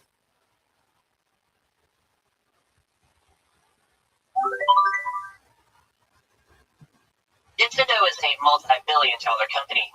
While they achieve their riches with quality video games, they maintain them through ruthless business acumen. The business world, be it in Japan, the US, or really any country, is highly litigious, and Nintendo is certainly no exception.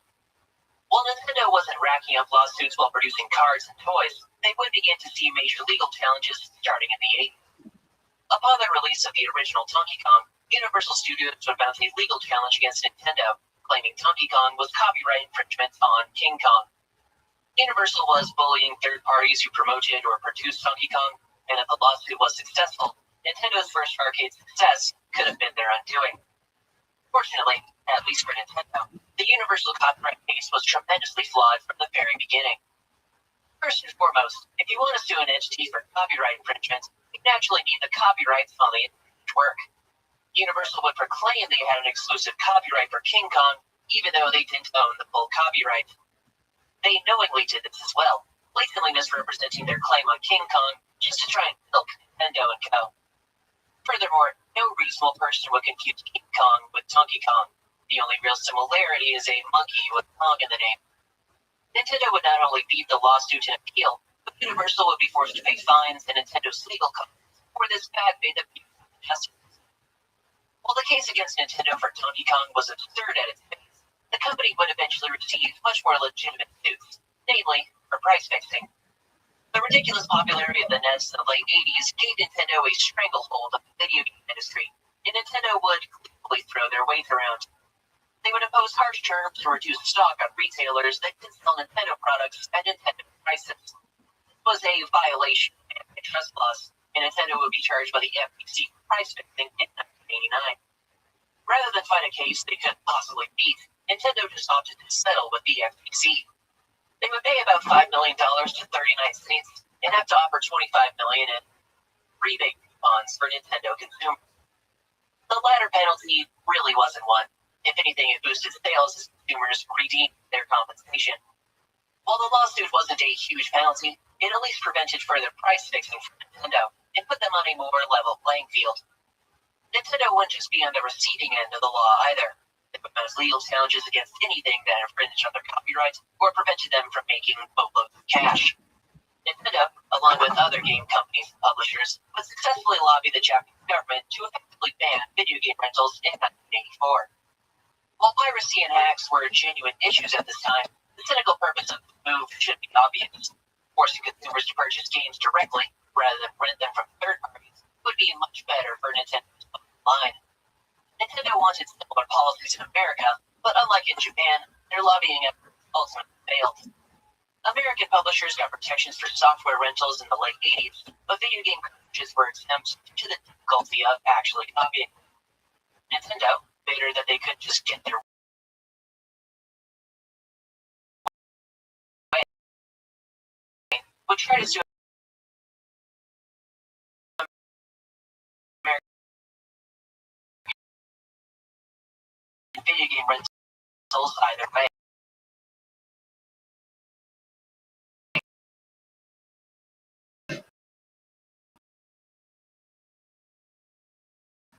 In 1989, they would target a root video game charge that would have actually been around going forward. Nintendo would eventually come to video game rentals in the US, but they would never give up their penchant for cost.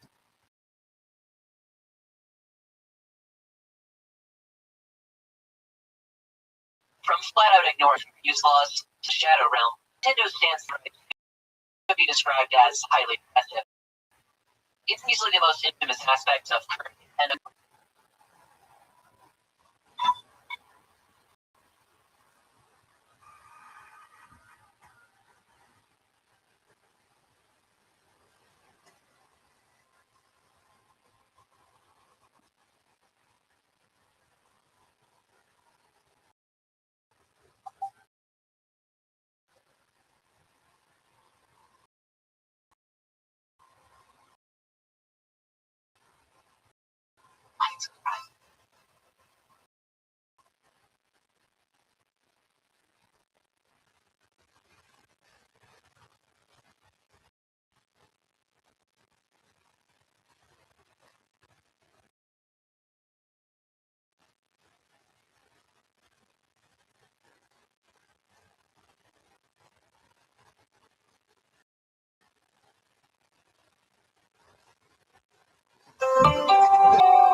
materials shapes our universe.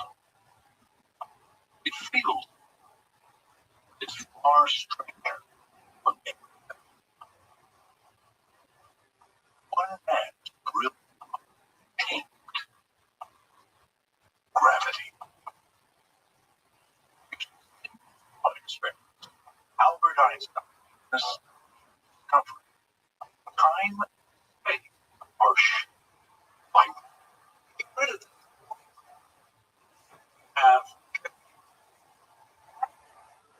Around he called it the general theory of relativity, working almost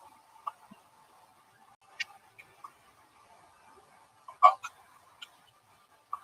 toilet. The world's part gold solves the riddle of the time mind right now.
Hello, hello. No.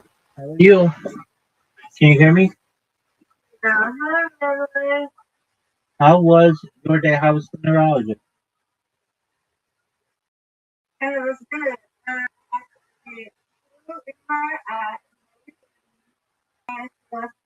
was first shot from my being in shock. Okay. Yeah. Out of my brain, waiting out for my brain, waiting out for my lungs.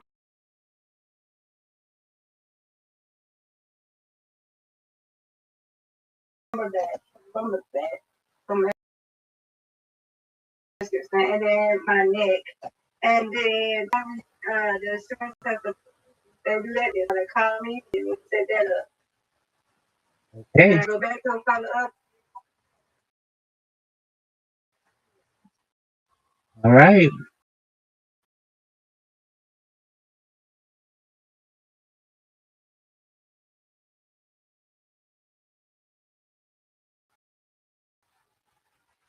Well, She said that I'm 40, I'm 43 years old. Even the chiropractor said that they said I'm too young, 43, walk and having unbalanced, and I'm walking unnormal. And she said that's not normal.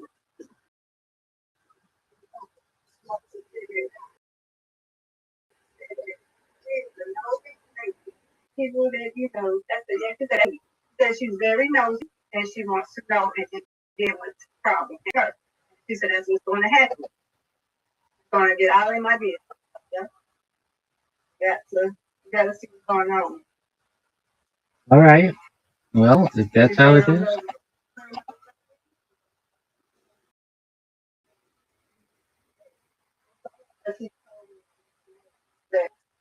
So could be doing this stuff and my brain that's doing something inside that's triggering my, you know what I'm saying, that when malfunctioning for some reason. So we want to see what's going on. Okay. So I don't have no choice because my doctor was on it, and I don't want that to happen. And I go back to him on October the 9th. So I got down.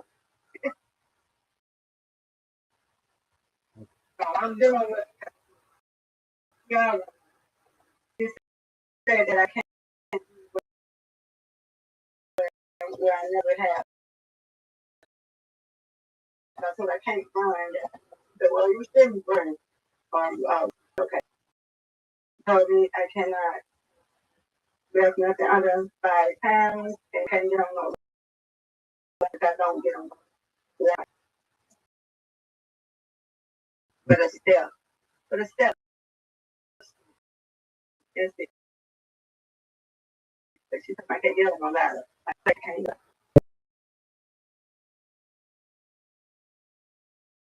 Well, yeah.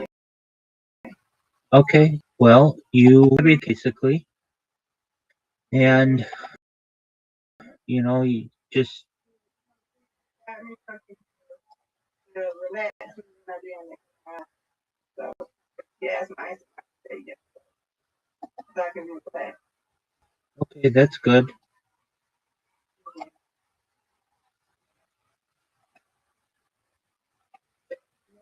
This child, relax, hit me up. Of course, well, I'm here for you. You know that, and you have an invitation. Absolutely. And take your time.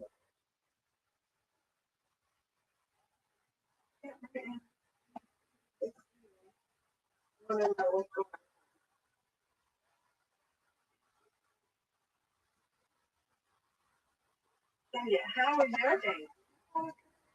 It was good until I just got out of the bathtub and the shower, and when I did, I looked at my account, and on one of my platforms that I very much, I'll take it down. And that was a very, yeah, it was a major concern, and unfortunate though because I made backups on that account, on those accounts, so Well, they took down like, I don't know, like actually they took down like 40 accounts that I had. I have backups of all those accounts on their platform as well under different names. So that, yeah, yeah, you go live on Rumble, and yeah, and usually they were my favorite of all of them because they always let me stream on like a bunch of different things. But apparently, I made somebody upset there, and they took everything down, and except the ones they took all the ones that are under Rabbi Rothschild. But fortunately, I have a lot of them that are not under Rabbi Rothschild. They're just under like test account or like coolest person ever, or just like random names. And anything that's under a random name is still up. And I have a bunch of backup accounts as well that I made like a long time ago, and those ones are still up. So, um, I mean, it's concerning, but I'm just gonna create more accounts, and hopefully by this time tomorrow, I've got everything back. I mean, I won't get the data back, but I do have it all backed up. So that's why I do this. And whenever I create an account, I always make two. One usually with my name, and the other one with something not tied to me at all, just in case. And that's why I do it. Because if it's tied to me, then they can easily just search my name to get all my stuff. But if it's not tied to me, then it makes it very difficult. They don't know. I just choose something random.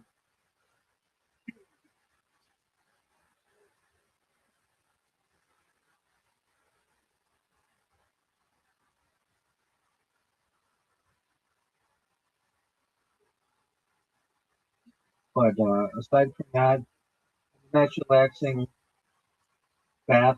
That's not what I wanted. Usually I take a bath. There you go. Usually I take one like the middle of the night when nobody's here. I'll do it right before Mr. Ferris gets in. And then that was not the awakening that I wanted. And then prior to that, I sent out a bunch of emails for people. I was responding to people who might be on their podcast and setting up calls with them and stuff. And then Tony and I did like a 2-hour podcast earlier today. So I saw him in here. So you know, we come. oh, yeah, okay. Yeah, I saw him in here. Look at you, Mr. Price. You got a big squirt. All right. Come on, Rabbit. I don't think so, man.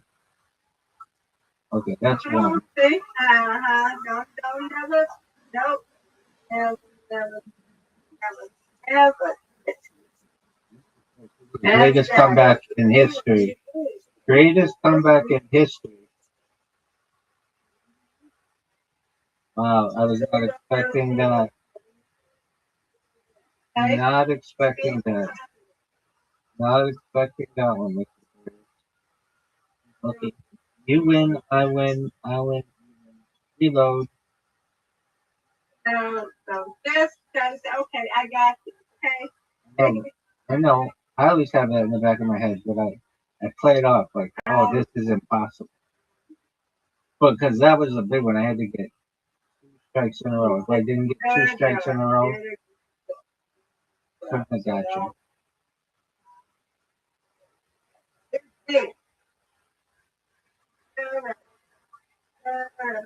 Oh, this is ridiculous. Get out of here.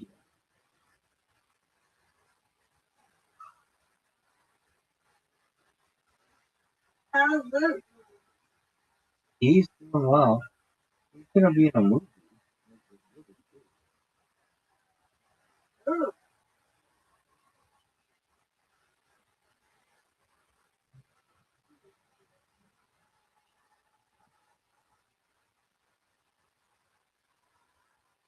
I haven't had enough to go to sleep. My head hurts. I don't know that, but I think my head hurts. It's time to go to bed. That's what it is. Don't trust. Yeah, you always have to hurt when you don't have a nap or nothing. It hurts. Right. Yeah. It hurts. lay down and relax, take my muscle out, put it on my bed. So I got his back. So you can tell me to take it. So you don't ask if I gotta go take it, right, Rabbi? What a spam. What a spam. What a. Are you gonna take it? Oh, wait. What's the first? This is the top split. Yeah, that. Oh, that was close. Very good.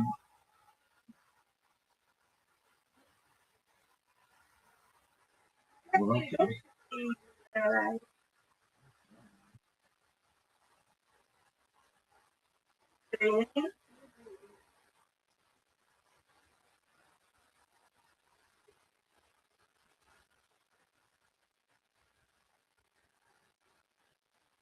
I'm true.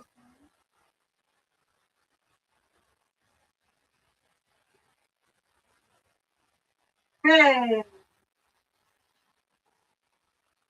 all right. Ooh, Right. I know. Yeah, come on, everybody, finish it.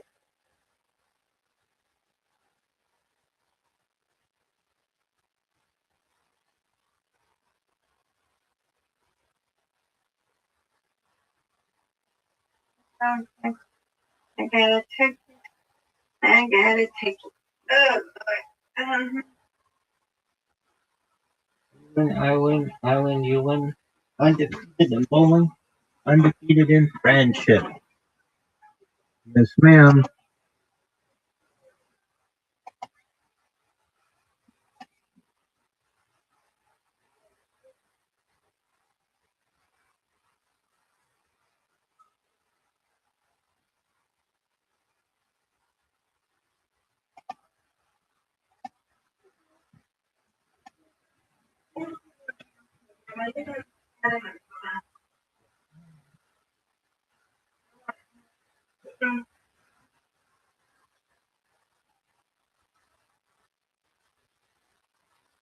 I just took it.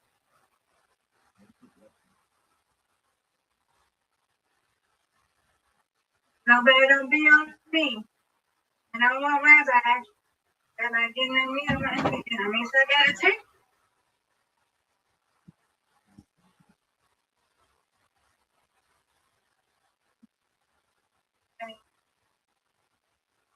I will see you later. I got big. I'm gonna be knocked out after.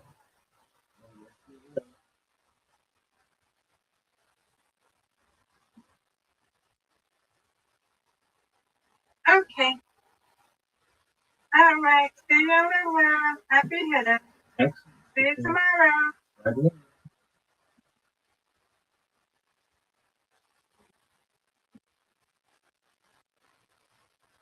You might need to reset it because it's breaking up. God willing.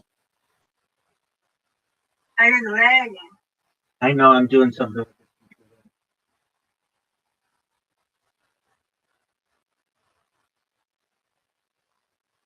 God willing, Mr. Fred. You take care.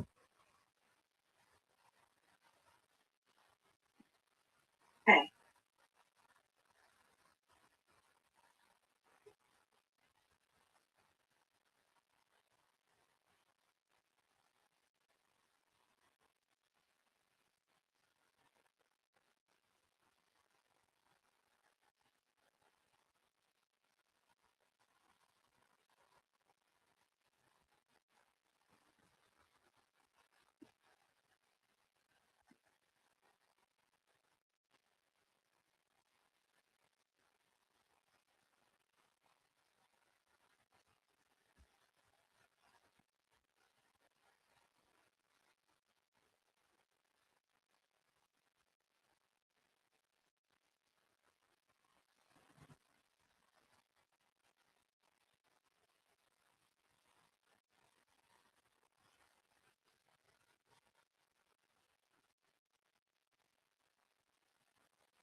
First,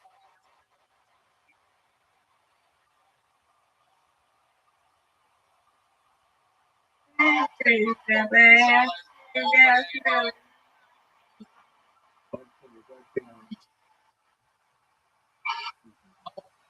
willing, we'll see you tomorrow. I hope you feel well. Where's my You're going to do it. Just sleep. Thank you, Rabbi.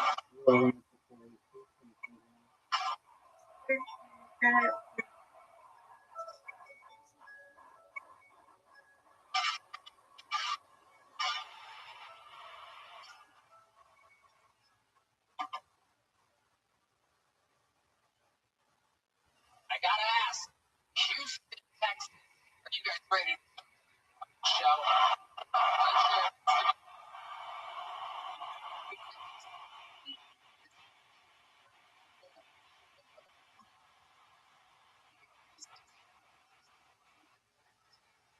Two of my approach to the biggest week of all time. Hard, very hard to just show. I, 14, 2, argue, greatest drink, and learn, gentlemen, are at a break.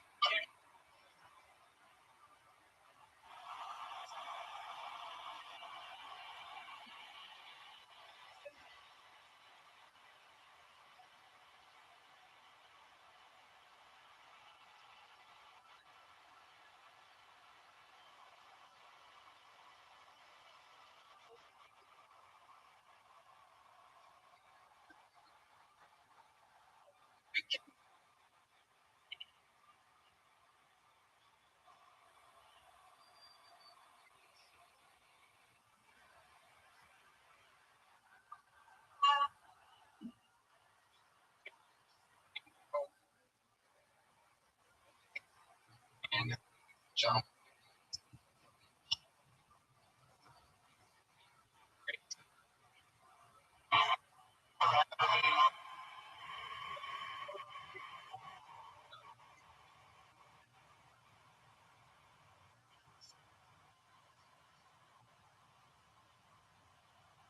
Fun fact.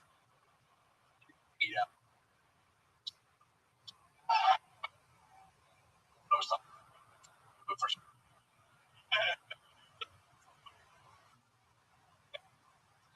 black.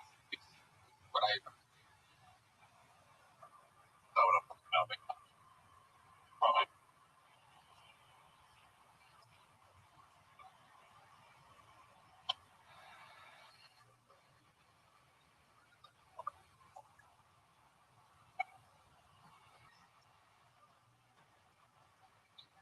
This body.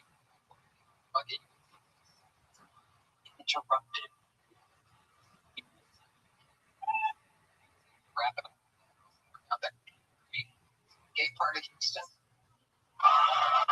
They also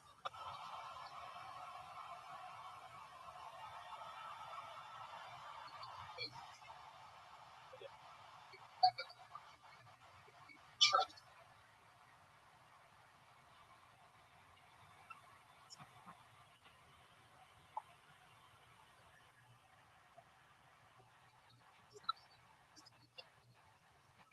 social show over 5 years. Accumulated ticket winner from the Houston Texans. And I'll be putting our first show great for us. One of our from I believe 21 or as and show free cage.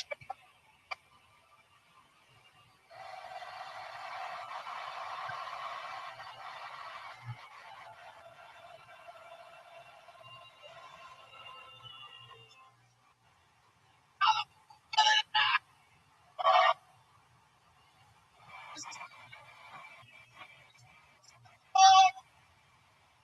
heard that ice white people now, man. What's up with that? You're telling me I can't even hide inside a Lulu? Friend, when I met out of my league, I found out everything I could about her, man. I found out she was really into animal rescue. So 2019, fuck it, bro. Rescue 30 cats, bro. Fuck it. Sometimes you have to save the kitty to eat the kitty. That's what I was doing.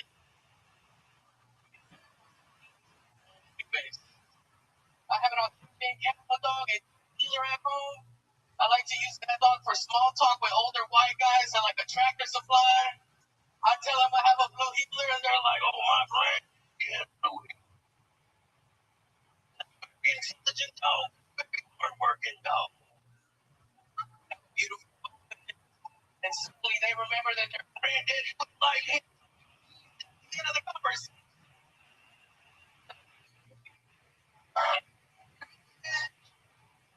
Tony, yo, Mario, how does it the biggest you've ever is, bro?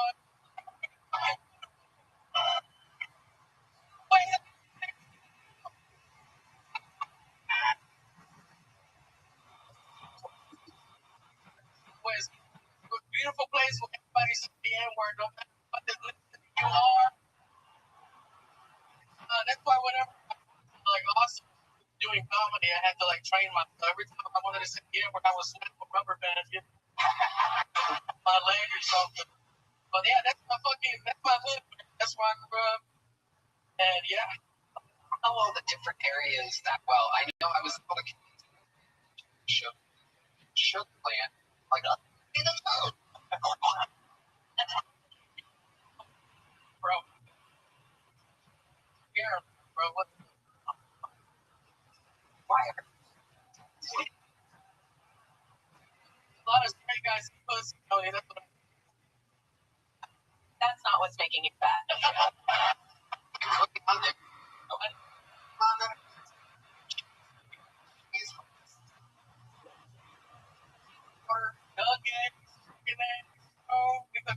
Lord, fucking right, chocolate candy, fucking Cadbury eggs. I got eggs. But you know, a place that you need to visit, Tony, bro, you gotta go to.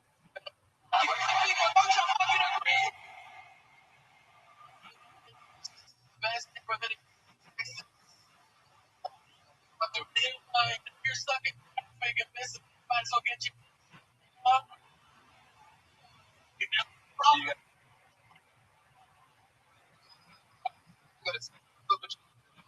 West it's work while getting what funny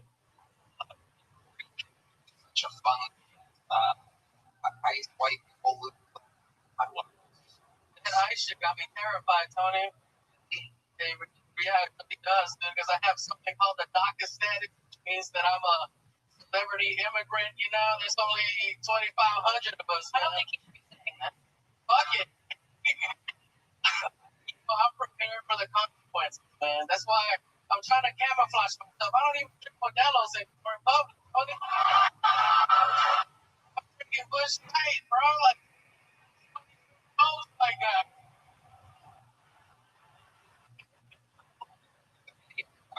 Figured, try it. You know, I'm reciting the name. One of those is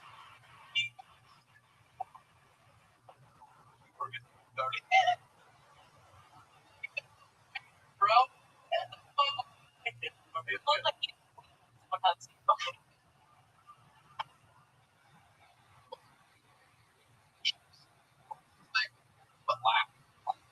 Yeah, Joe.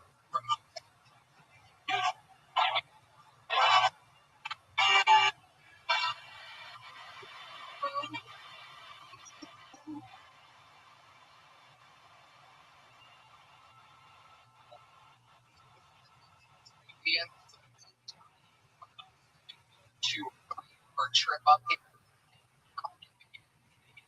Second, with the menu, sometimes people get a little bit shy in front of such bigger people. tried my hardest to find out shit about your first fucking pool, doing an uninterrupted by the name. Sure, buddy.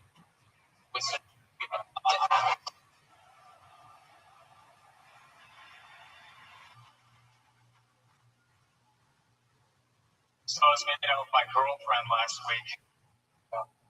Things were heating up. She started taking her clothes off.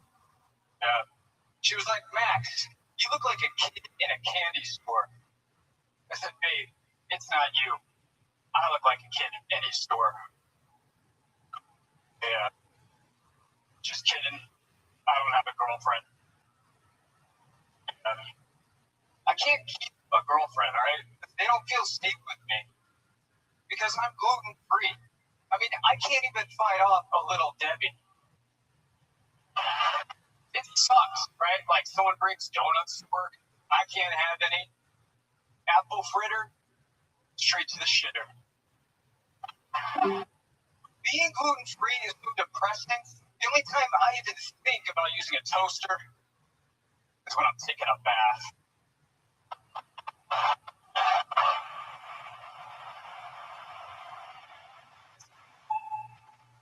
There, now let you.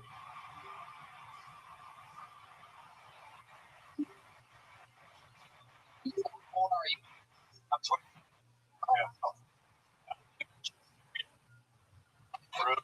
Me neither.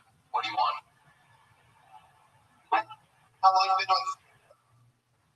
So 1.5 years, but my first time was on this show like 3-4 years ago. Yeah, at Vulcan. Oh, okay. Made the drive down to Austin. You live in Houston? I'm in Houston now. Yes. What do you do for work? I'm a product developer for supplements. Wow, what kind of supplements? The ones that make you healthier that RF Junior likes. But I'm not going to any of them. You get back work. It's a bunch of bucks. Wow. But 5. Yeah, I think they actually gave you. People call me RF Gay Junior. Which parent? What's the woman with that? Funny. One of the.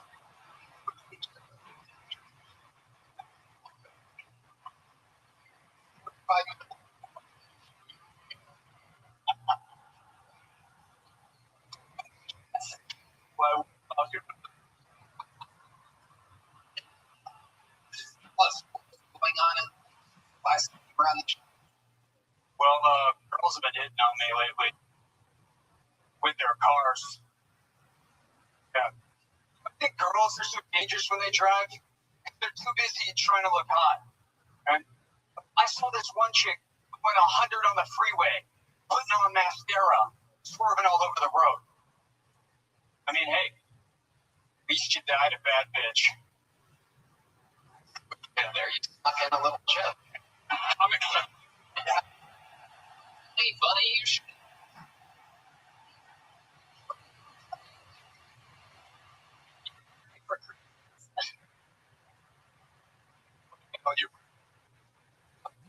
That's yeah. Turn it for a wall and go. Let me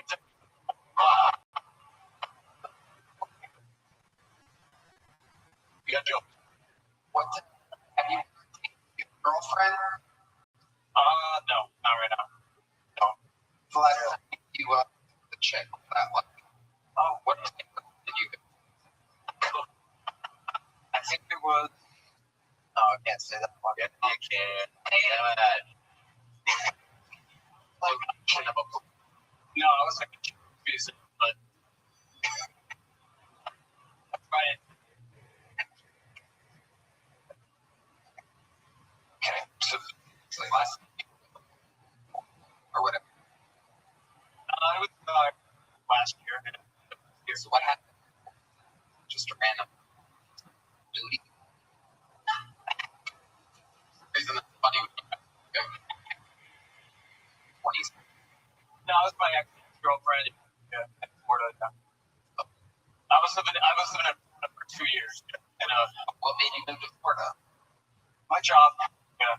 was living in a retirement community.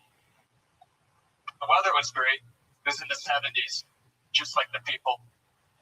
Are we on a hit? Oh, you're fucking a bit's amazing. In practice, no joke. Let's say you freaking roast. I like it here on the fresh. Drum perfect. What is? Sure. I'm about to go into another bed. Well, you say that before. I'm half Mexican and I'm half German. Huh? My Mexican half likes to cook spicy. Your other likes to Jews. No.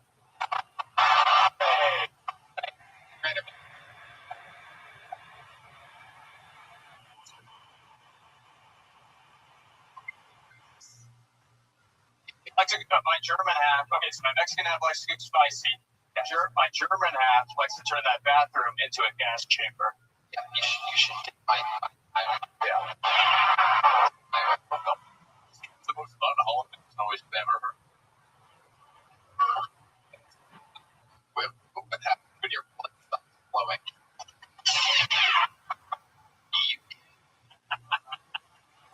Here you go.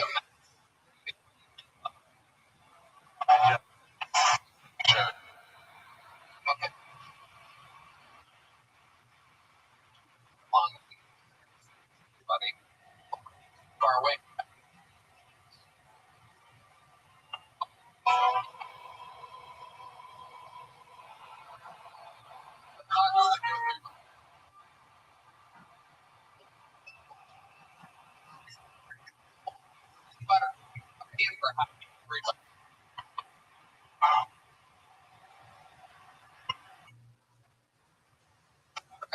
Your next bucket pool goes by the name of Jake Mickey.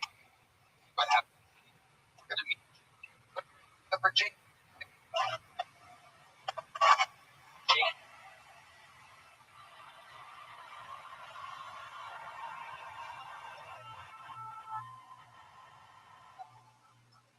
I just want to start by saying I'm 5 years sober and clean.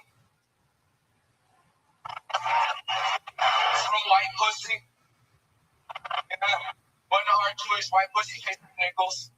Yeah, that's true. It's February, baby! Yeah, not a lot of black people in here.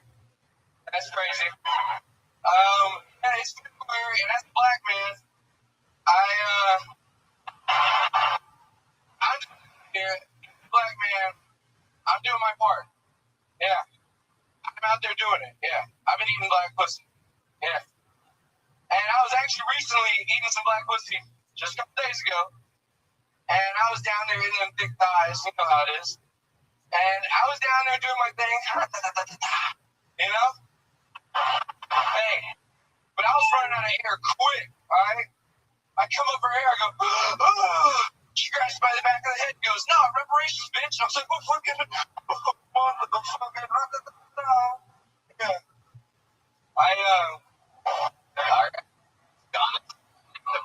I call it for it. You know a lot of them. Yeah. I got it. She was holding it to my head. Yeah. Every chance I get. I mean, I'm telling you, when I get done with this, I'm sure there's going to be a lineup. So, I look forward to that. I have a question. Go ahead. If white pussy tastes like nickel, what does black pussy taste like? Like cocoa butter and original wings. Follow-up question. I think I recognize. And a very good. Asian or Jewish? I think if you like Asian women, you're secretly gay. And I don't know, let's play a game. I'll pull up a bunch of trannies from Asia and just regular Asian women, and we'll find out who's hot and who's not. All right, let's do it. Come on. I'm just saying, I think we know what's going to happen. Your boyfriend's going to look gay. Okay? So, yeah. That's what.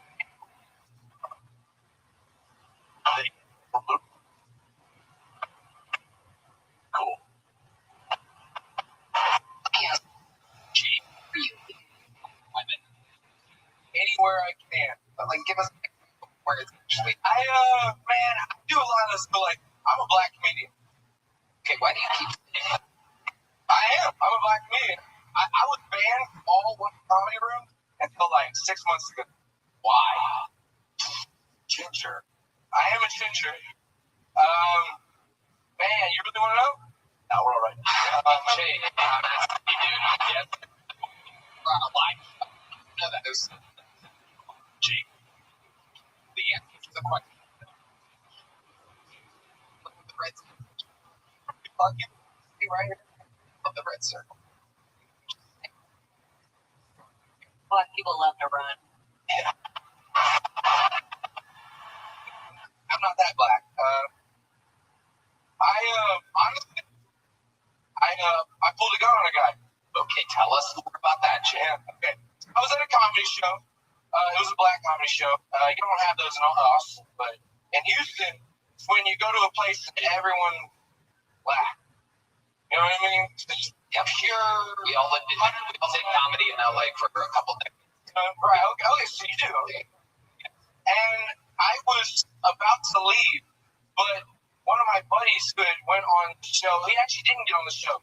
He got stuffed by another comedian. He started crying, a little drunk, goofed it, yeah. I was like, well, fuck him, right? But then I thought, you know what? I better smooth it over with the host. I walk up to the host, but I left my keys and my truck's out in the parking lot this time. By the way, I want to preface this by saying I was at Carrington. You know what Carrington is?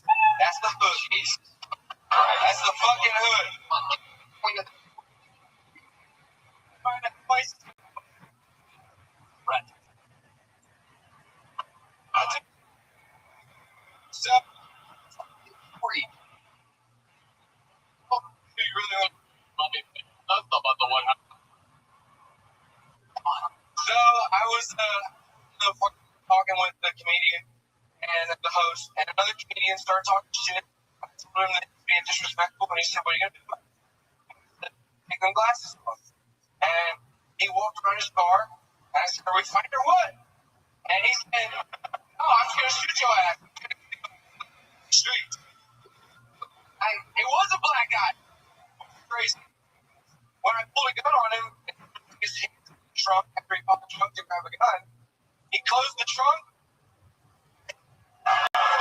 Damn.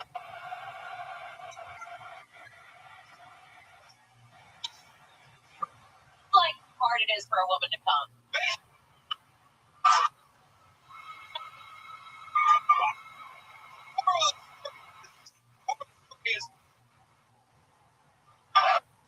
I put the gun in the car after he closed the trunk, and he's calling the police. So I was like, okay, well, Jesus, I thought I was back.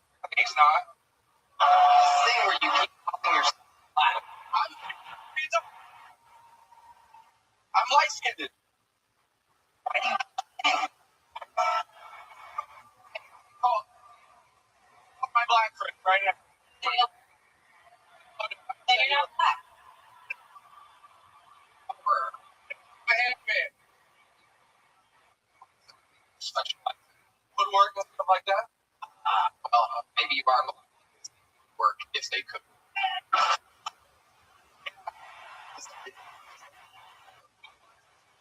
Jake. All right.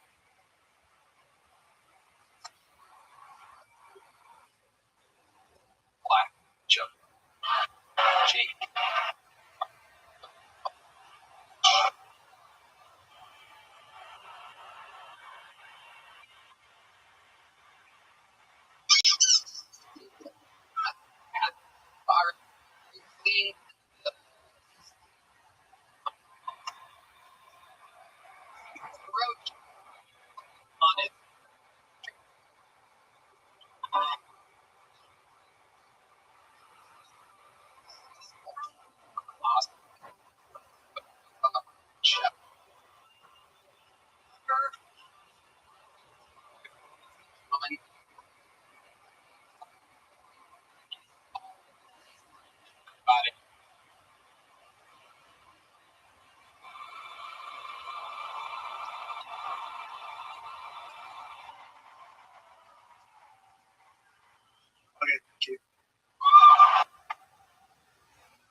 So God gave us 2 ears and 1 mouth because we're supposed to listen twice as much as we talk.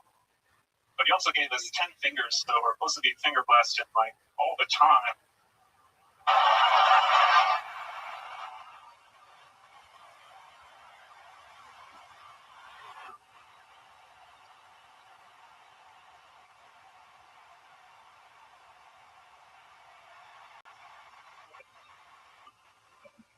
Girls, you should never fake an orgasm.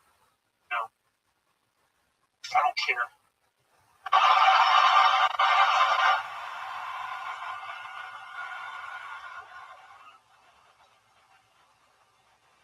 Women are supposed to pee for sex. Every time. But I was just be safe. You should pee during sex.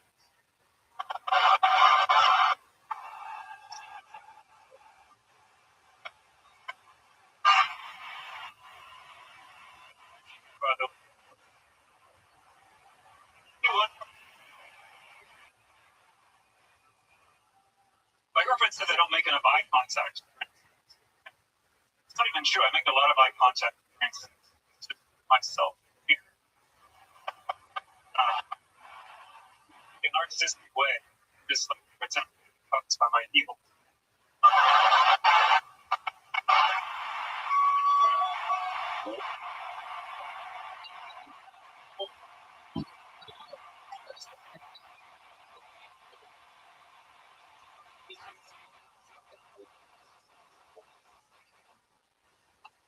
What do you think?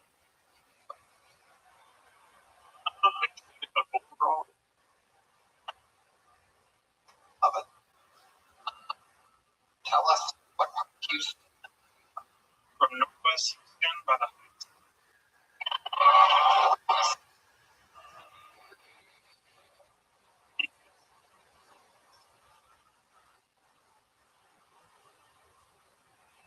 job.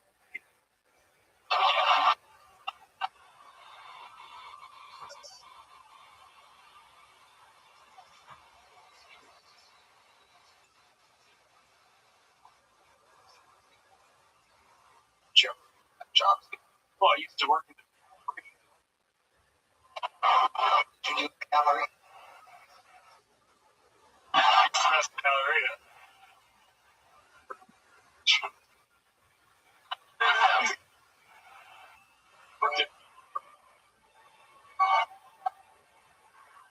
It's like further northwest. I got up.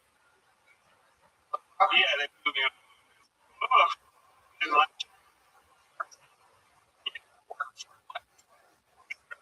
Yes. Yes. He was I never met him personally.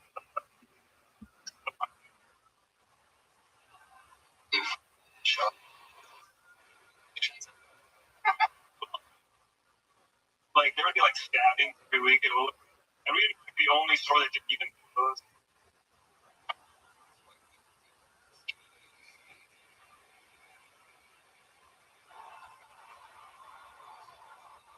I went swimming with him and of course with kind of fun. Everyone was very nice, especially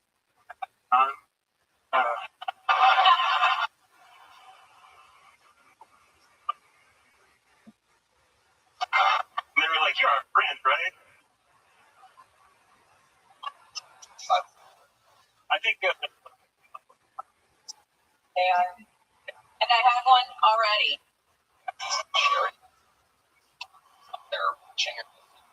I'm also a victim. You see, creepy Tony guy, I would come up.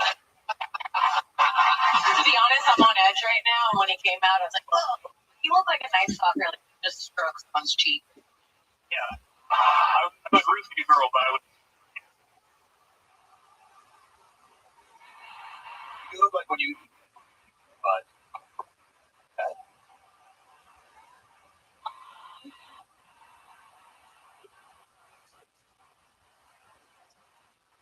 Was it like an airplane?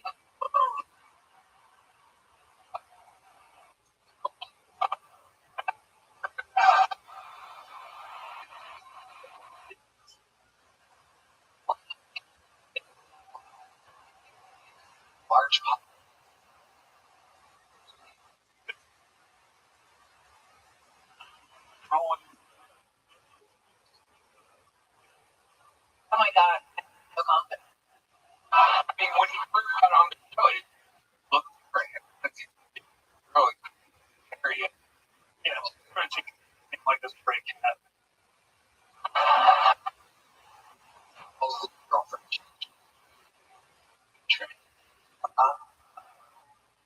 she first talked to. Cheap. You know, he used to say, girls like in deep place. But my place has never been my entire life. So I used to organize. Worth it. Yeah, I think so. On balance. Love. Well, it actually hasn't happened yet, but it's what. But it's, Oh. I'm working. So I tried to. I talked to the doctor, and he didn't want to do it on me. So I don't want to have to. And so I said, I'll go visit my niece on Honduras. My brother had a baby, and then I'll come back. But I still wanted to say, and he said yes. And I did that, and then I came back and I called him tired. Sort of that one. It works. Call me, but I feel like you want to come on. Okay, like you find a different doctor. You can do it in ER work. Good for you. I love it. Drugs? Dude, I just took a beat. You look like you sell mushrooms to soup. My girlfriend doing something. Calling you for the help. Language, inflation, some crowd.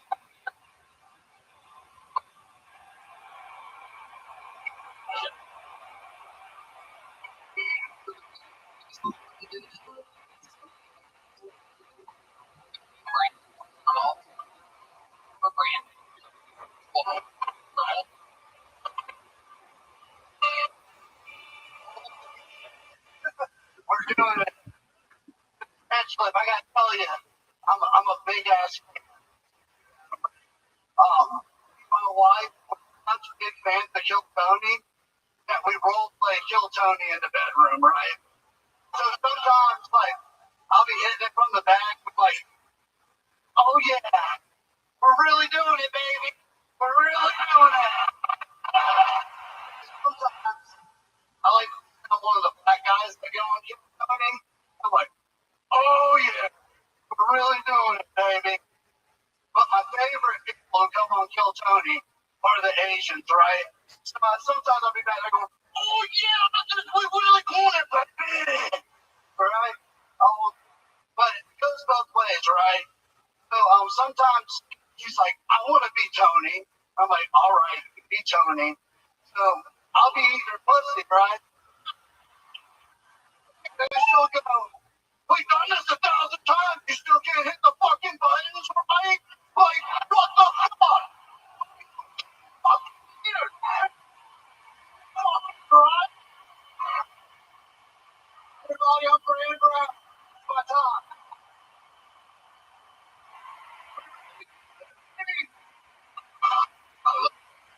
Point to your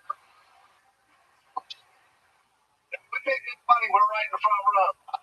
how do you make money for work, Brandon Brown? I'm an insurance broker.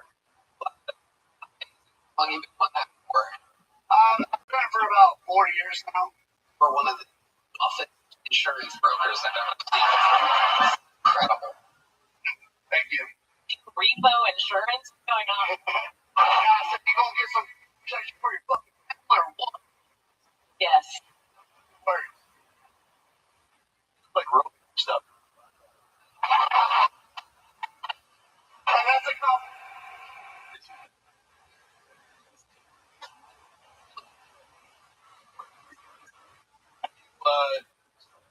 How long did you buy that? I came up with that at 3:43 this morning because Someone's gonna dispute that. I was so excited. I was actually, so what's funny is that I knew it would be here. We have a little connection, you and I. Ooh, now you have a stalker. You know, I your shows, and you know, so when you were doing Dr. Phil, we come see that Dr. Phil. Love you, Dr. Appreciate it. And I sent you a Facebook message like one night. Hi, Oh, sure.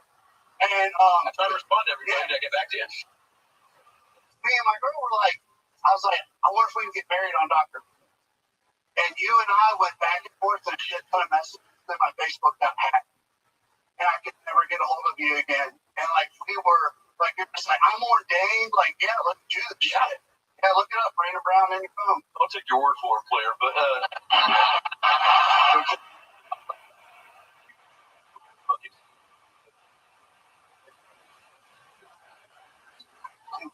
Wait, Yes, we did. where'd you get married at? Oh, we did the courthouse. Oh, okay. Yeah. And how many wives you got married? It depends when the trend starts. I don't really remember, but she is a. Okay. You guys have kids? No, we do not. Are you in September? Oh, every time. I got that. We.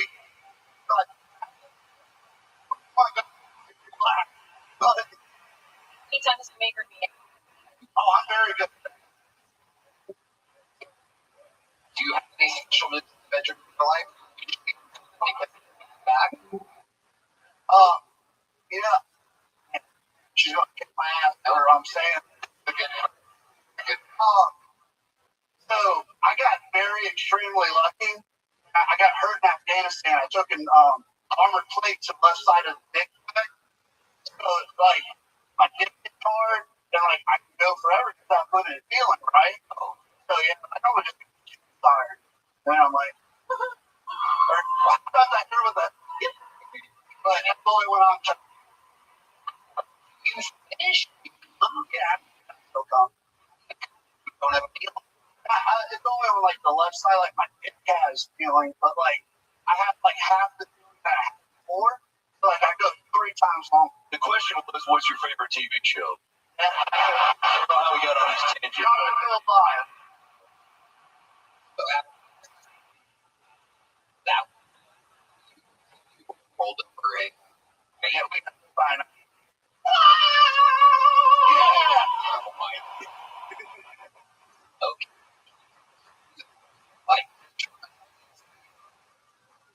Not for me. A lot of people have different experiences in the military. I was very lucky. We were more on the attack side of it. So like we went out every day. We were part of a DOD group. Like who's gonna get blown up today? We'd laugh about it. As long as nobody died, like it was fun. This just work. I miss it. we love you. We love you for your service.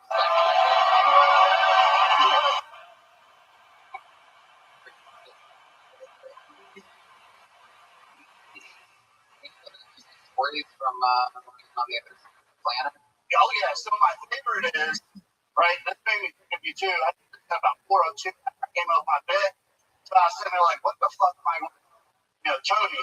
Then I was like, Mr. Henry, I call him Tone. Like that one guy. I'm like, I've been around. I'm just gonna sit Tony. What's your favorite food? Yeah, I don't know actually, right?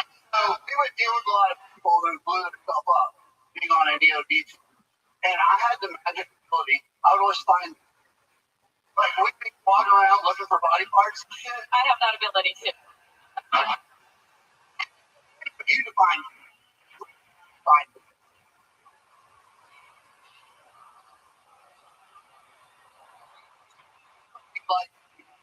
probably somebody else found. People get blown up. Find out.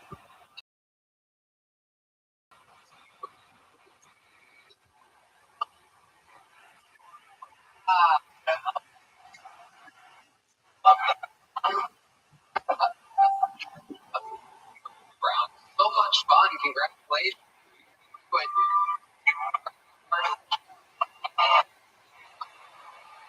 did it.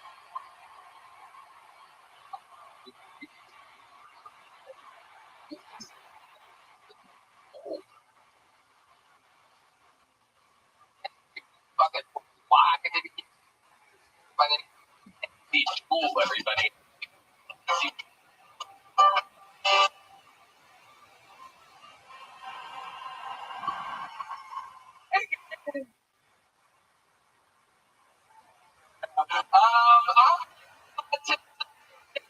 I'm a double final, but because I'm white, levels go. Dude, I'm bisexual, that kind of stuff. I feel like bisexual, yeah, nearby,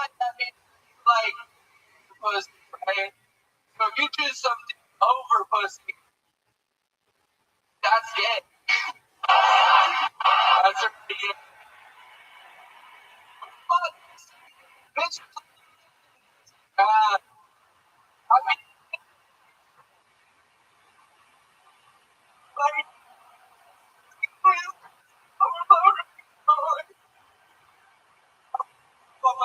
he's for one drive.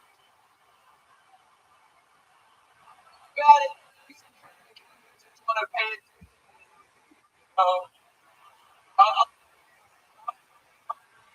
This Michael comes the founder.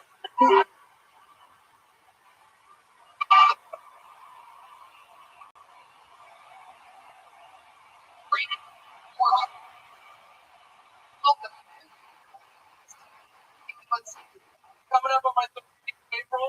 Fuck yeah. Over here in Houston. Yes, sir.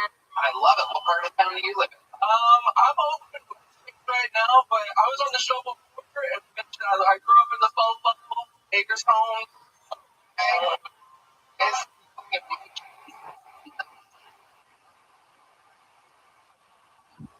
amazing. My favorite. There's a lot of everybody's attention. Question for you. Who's flipping you? That's what I thought myself. But I'm on, I'm reformed from how old are you? I am 21. What are the kids nowadays? I mean, other than anything. All the ones I know just hang out and open mics and shit. Yeah. What do you think is the most big thing about your specialty? He has a chat. Honestly, I feel like I got fucked on the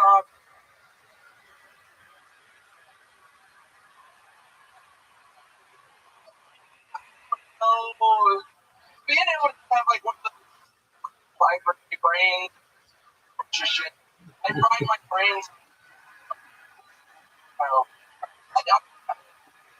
Really? TNT on stage.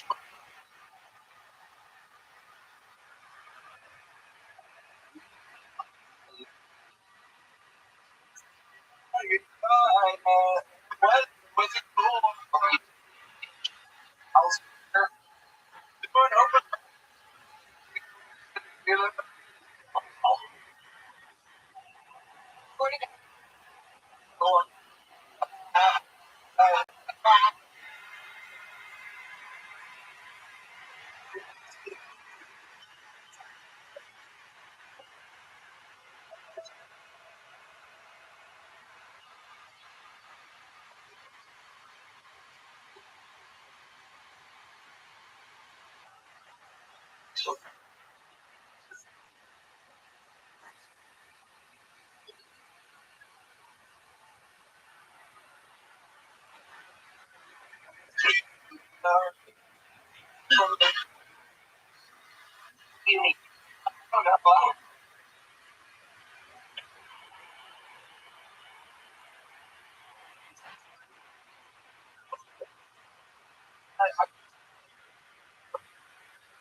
Check.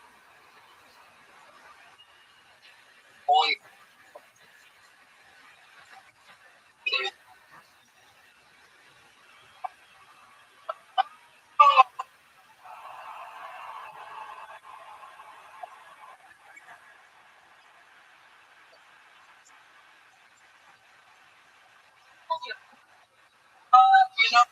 Speaking of edibles, was on it. I was like,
What's up, Gary?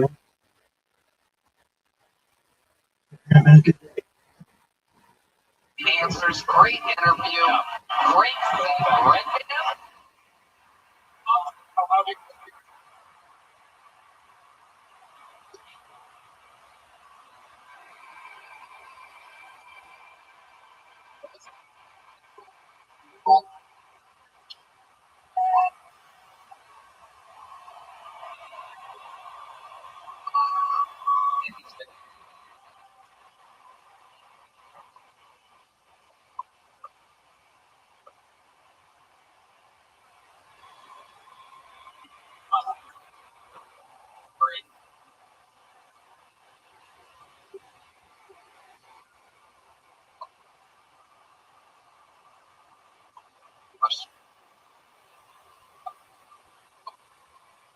Oh, I present.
I'm from the Bayou. I said, Bayou. Where you from? Okay.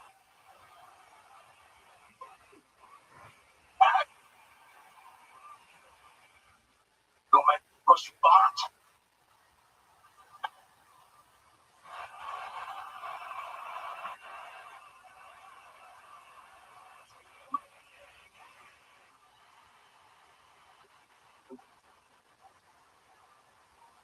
What do you go make? I said,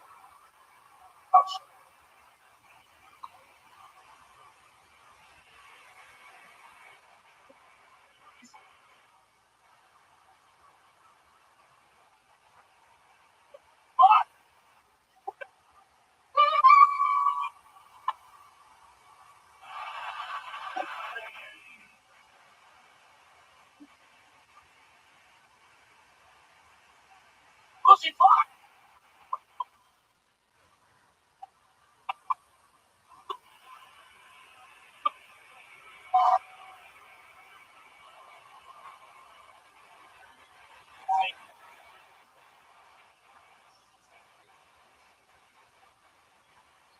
Watch.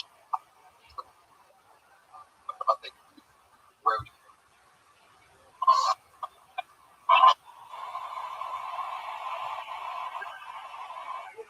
Look at black. Black. Brody. Oh, man. Throw that. Find a bar.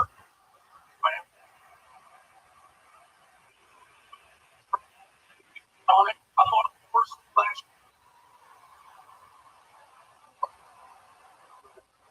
Guys.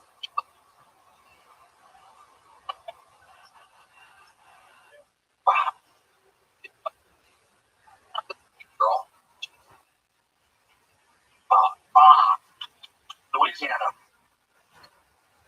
But like, big enough language.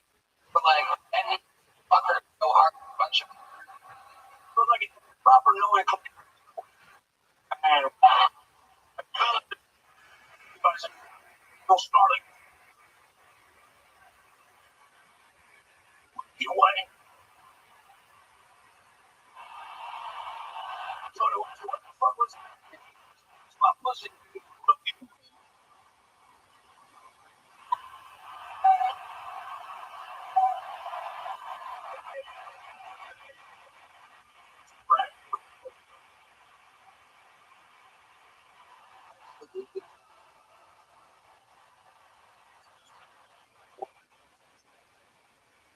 Girl goes, you don't really know what it smells? Yeah. You ever? Yeah. You know, whatever. She's with the Mike. What else do you think you guys are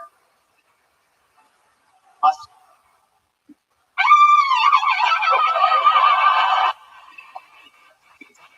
Trump them.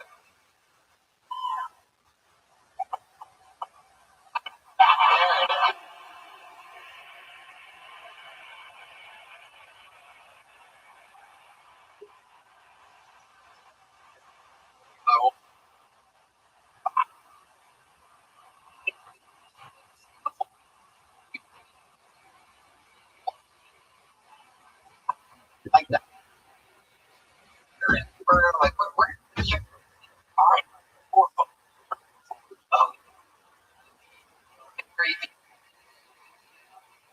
No, no, but there's a where you hot. No, yeah. I'm fucking going dumb. I put my head up on the window like that. You know,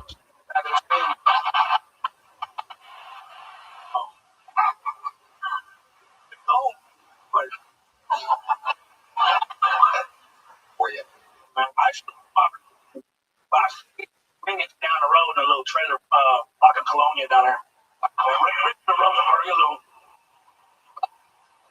What was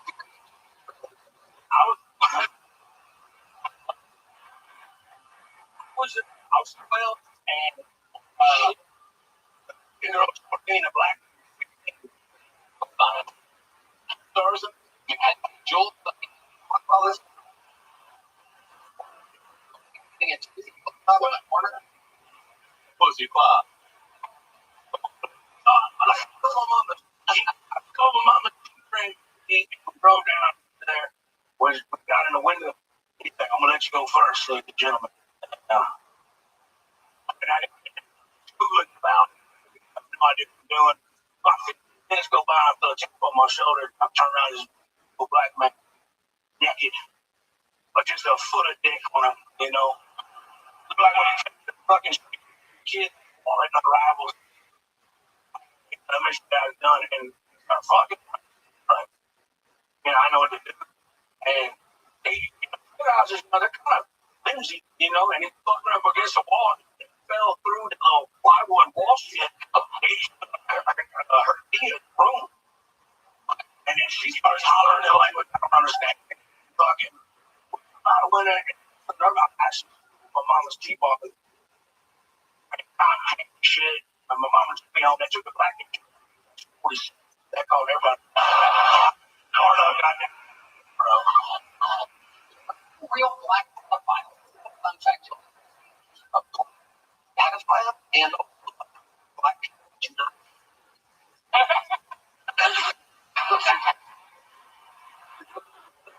These, can you confirm that these before?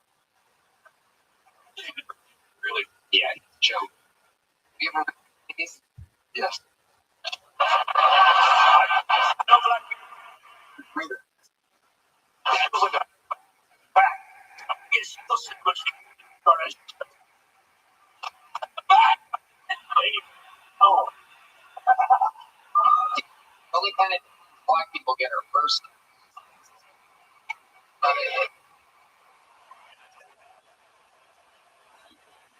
Goes to Alabama.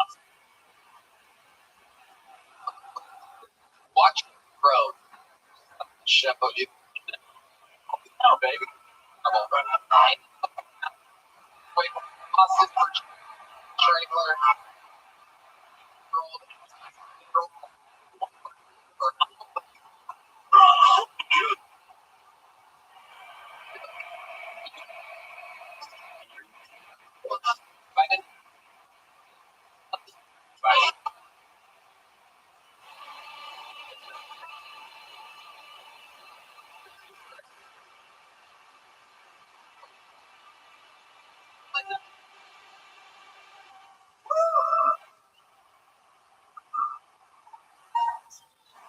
brother recently told me he got a vasectomy. And then he asked me if I was going to get a vasectomy. I was like, I think I got to get some pussy first.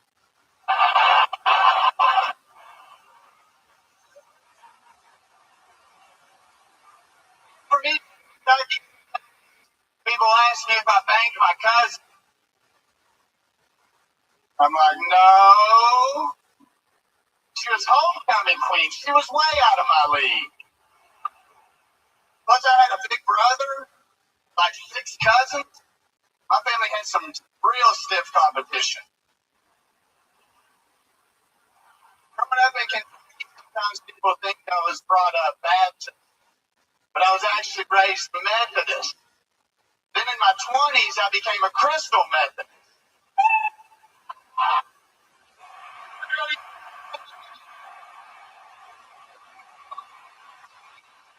It's funny. It's very body.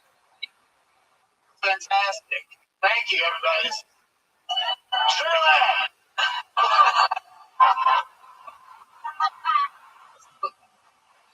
Before I saw Rick Rock in here. I saw Jim Leno in here. at this venue, At this our financials. Love it. Amazing. Is this Houston where you're from? yeah, I grew up in Eastern Kentucky, but I live here now. What made you choose Houston? Work. But now fun. Well, I was managing shopping centers, and right now I'm substitute teaching. Okay, what shopping center are you managing it? Well, most of them were in small towns. I worked for a guy whose family owned a chain of department stores in this area and throughout Texas. Players. Wieners. What's Wieners?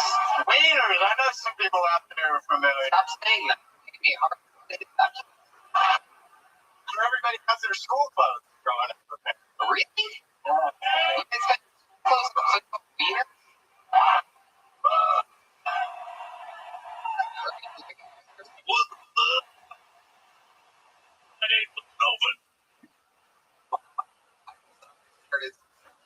Wieners probably.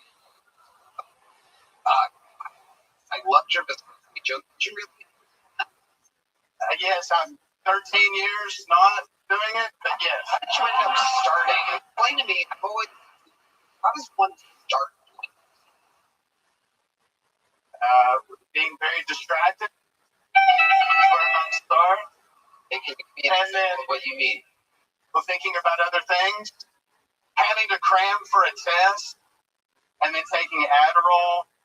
And then advancing whenever I did not have Adderall. Because crystal meth can fill in for Adderall. You that are running a little low on Adderall, just remember. That's crystal meth though, like you see shit like that. If you take enough Adderall, shit. Tell us about it. Okay. Should I? I mean, I had neighbors who could get it, and that became an option for me whenever I was out of Adderall. You know, a good neighbor. Some neighbors give you baking soda. These neighbors like, what's up, crystal meth? Yeah. I don't know. It works. What's the wildest thing you've ever done on crystal meth? Oh, that's a very good question, Tony. That's an excellent question. Look, people a lot outside. Yes. Let your students maybe down from leaders. The carpet naked, looking for more, maybe. 5 a.m. Because porn's on.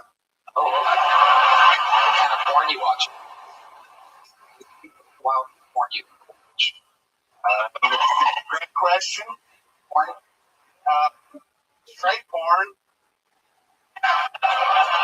Interracial porn. Now say the truth. Yeah. Clown. You know, I hate to say this. This might not hit unless you're up close. You do look like the clown from It on his day off. I'll take it. Facially. Perfect. perfect. I get told I look like a lot of people. They said I look like Charlie Kirk this week. Not great. Not great. Not great. I got Mr. Bean. I was like, wow, middle schooler knows Mr. Bean. I was a friend. What do you substitute teaching? At all grades. You think I elements on like a video? Sometimes. Watch the video. Yeah. Actually try to go with the current program. I try. You ever throw on some interracial porn just to see what they Oh, never. just make it small talk? I was called Mr. Epstein this week. It was Not great. not great. I was surprised I knew who that was. What did you get that moniker? Walk around. Just BB. They bully you? Yes, they bully me every day. The middle schoolers. I was called a pussy. What do they call you? Look like what race? Black. You fire back? I did not. Oh, you had a word you could have used. I did. Depending on what part of it. When they, why did that kid? Yes, the context of the situation. He said I didn't expect it. After I told him that I said, this is an AV conversation. You can see your way that way. Wow. Black people hate the alphabet. Yeah. Like, I'm gonna. Yeah. I was like, hey, come over here and tell the coach. Trying to rat him out. Are you saddled, you fucking pussy? Really are. Really are.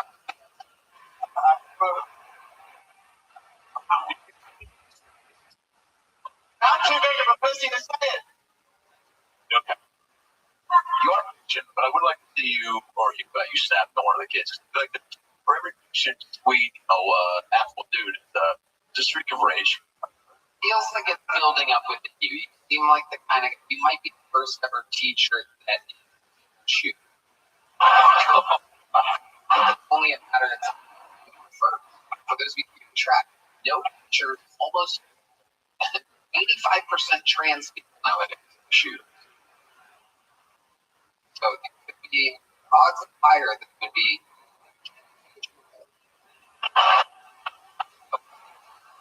I have the intercom. I have to get louder than them. I have to get my voice about there. I can hear me. But I can't. Yeah. Like, shut up, pussy. The kid that called you Mr. Epstein make the class laugh because you're Mr. Clinton. Starting to make a connection in my head. It was? Look at that. President. Okay, you had a great set.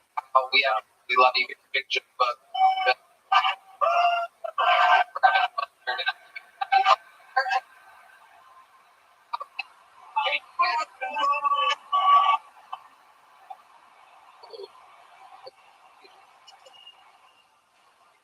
awesome. Go. Your next.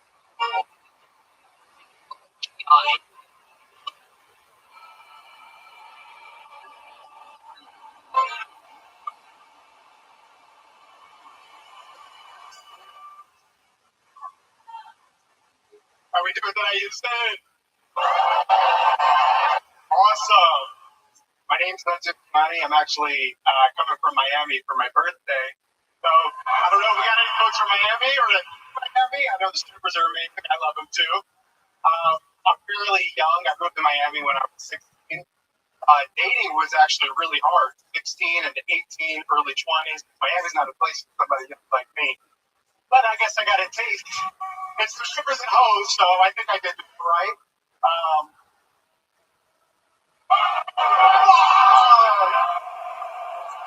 wondering if my ethnicity is kind of hard to pick when I come to Texas. I'm either Mexican or colored, so.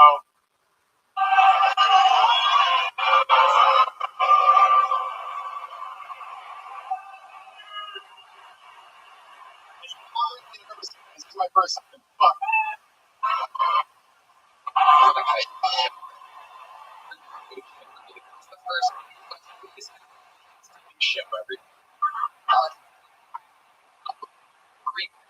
respect for it. Absolutely. That's funny. Okay. You prepare for it all. You know, I did. A year ago, I wrote a movie. You were supposed to come for my birthday, but I didn't review. So, We're lazy. yeah, it's all right. That was garbage. It was. It was thoroughly garbage. Then we try to finish this in the end portion. How old are you? I'll be 22 next week. Okay. What do you do for work? I'm a mortgage broker. Mortgage broker. Jeez. Wanted to do? No, but I do want to do it now. I kind of find myself into it, and I do really like it. I genuinely have the opportunity to help people. So, You're into it? yeah. It's amazing. I mean, Los Angeles. In LA, that's a joke. Into files that I got by not being a mortgage broker and chasing my dream. I'm like a decent looking guy. What's your life like? A little difficult. You know, I'm really busy with work a lot of the time. But oh, guys, playing some boys, great. Oh,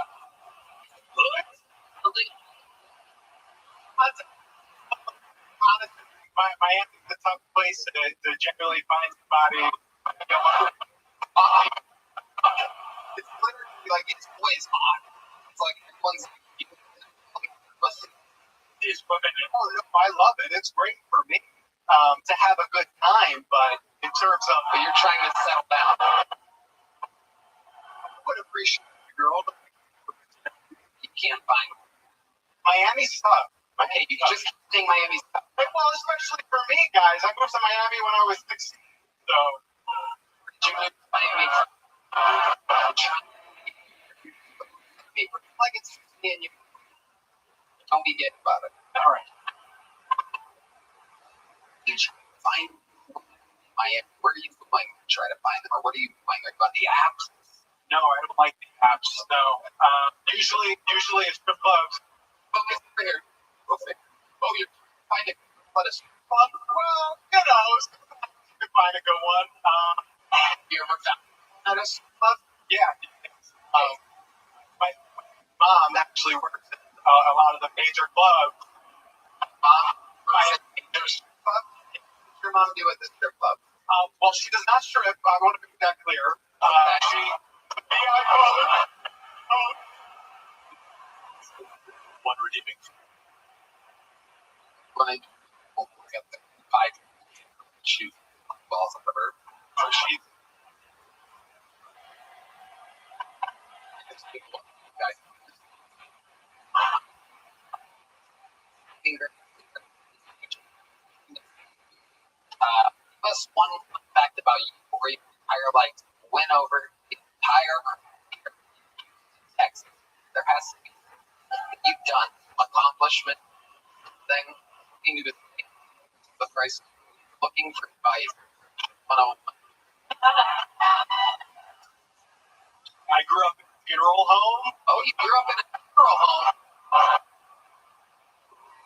You grew up in a funeral home. With my great-grandfather's funeral home, and then it became my mother's. She handled it for the most part. I was working at a funeral home in a club. Funeral home. Yeah. Like, No, I did. It was difficult, but I did have a dad. what do you mean difficult? I was split between two households. So, yeah. Second with LaFamer after. One on. You're cleaning the pocket. I got you to break.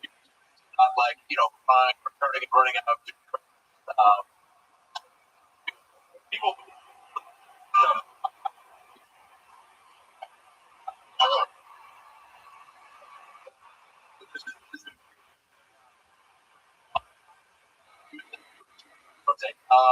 Can we there? What the fuck? What do you think about Nunzi money? Only that And anyone else speak? Quiet. Bunch of that was but you check it. Well, I just really noticed something, and maybe I can give a little piece of advice. I'm Italian, I'm Puerto Rican, but you're like the energy you're giving is like head frat, bro. Like I think you need to lean into more of who you are. Like, what's the most Italian and Puerto Rican thing about you? What is the most Rican? What's the thing about it? You don't drink alcohol. A year. I like to dance. Okay, you know what, Michael and the horn. That's a little Puerto Rican. That much. Come on. Oh. Okay.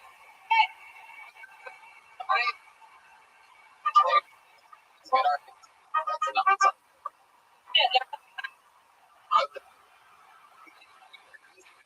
A little, but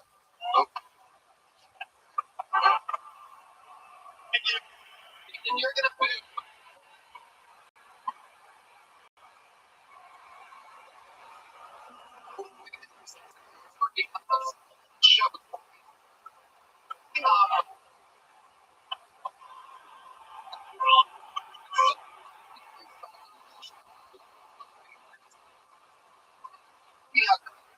Golden, great, whatever we are. Something clean up the mess. One of those situations. Won a golden live arena on New Year's Eve. She is absolute shit. It's one of the newest stars, Tony. Young.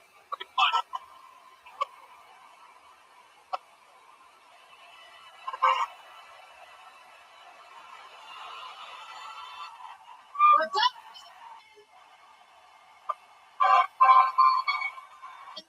We just finished the Black History Month. Black History Month. Well, Asian Heritage Month too. Why did they make our calendar racial? Seems like everywhere I go, they want to ask for my race. You apply for a school, what's your race? You apply for jobs, what's your race? So where I grew up, they don't ask that question.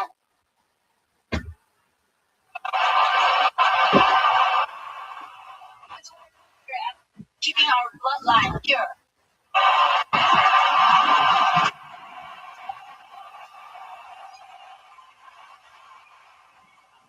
So many different ways from under that question. Hispanic, non-Hispanic, black, white, Pacific Islander. In Asian countries, we'll just put people into two categories. Asian or intruders. Thank you.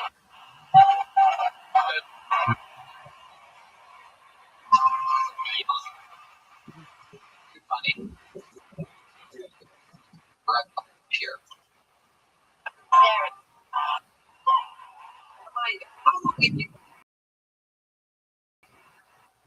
So it's going to be 12, 13. Anything right. I think white are very good at being functional, pragmatic,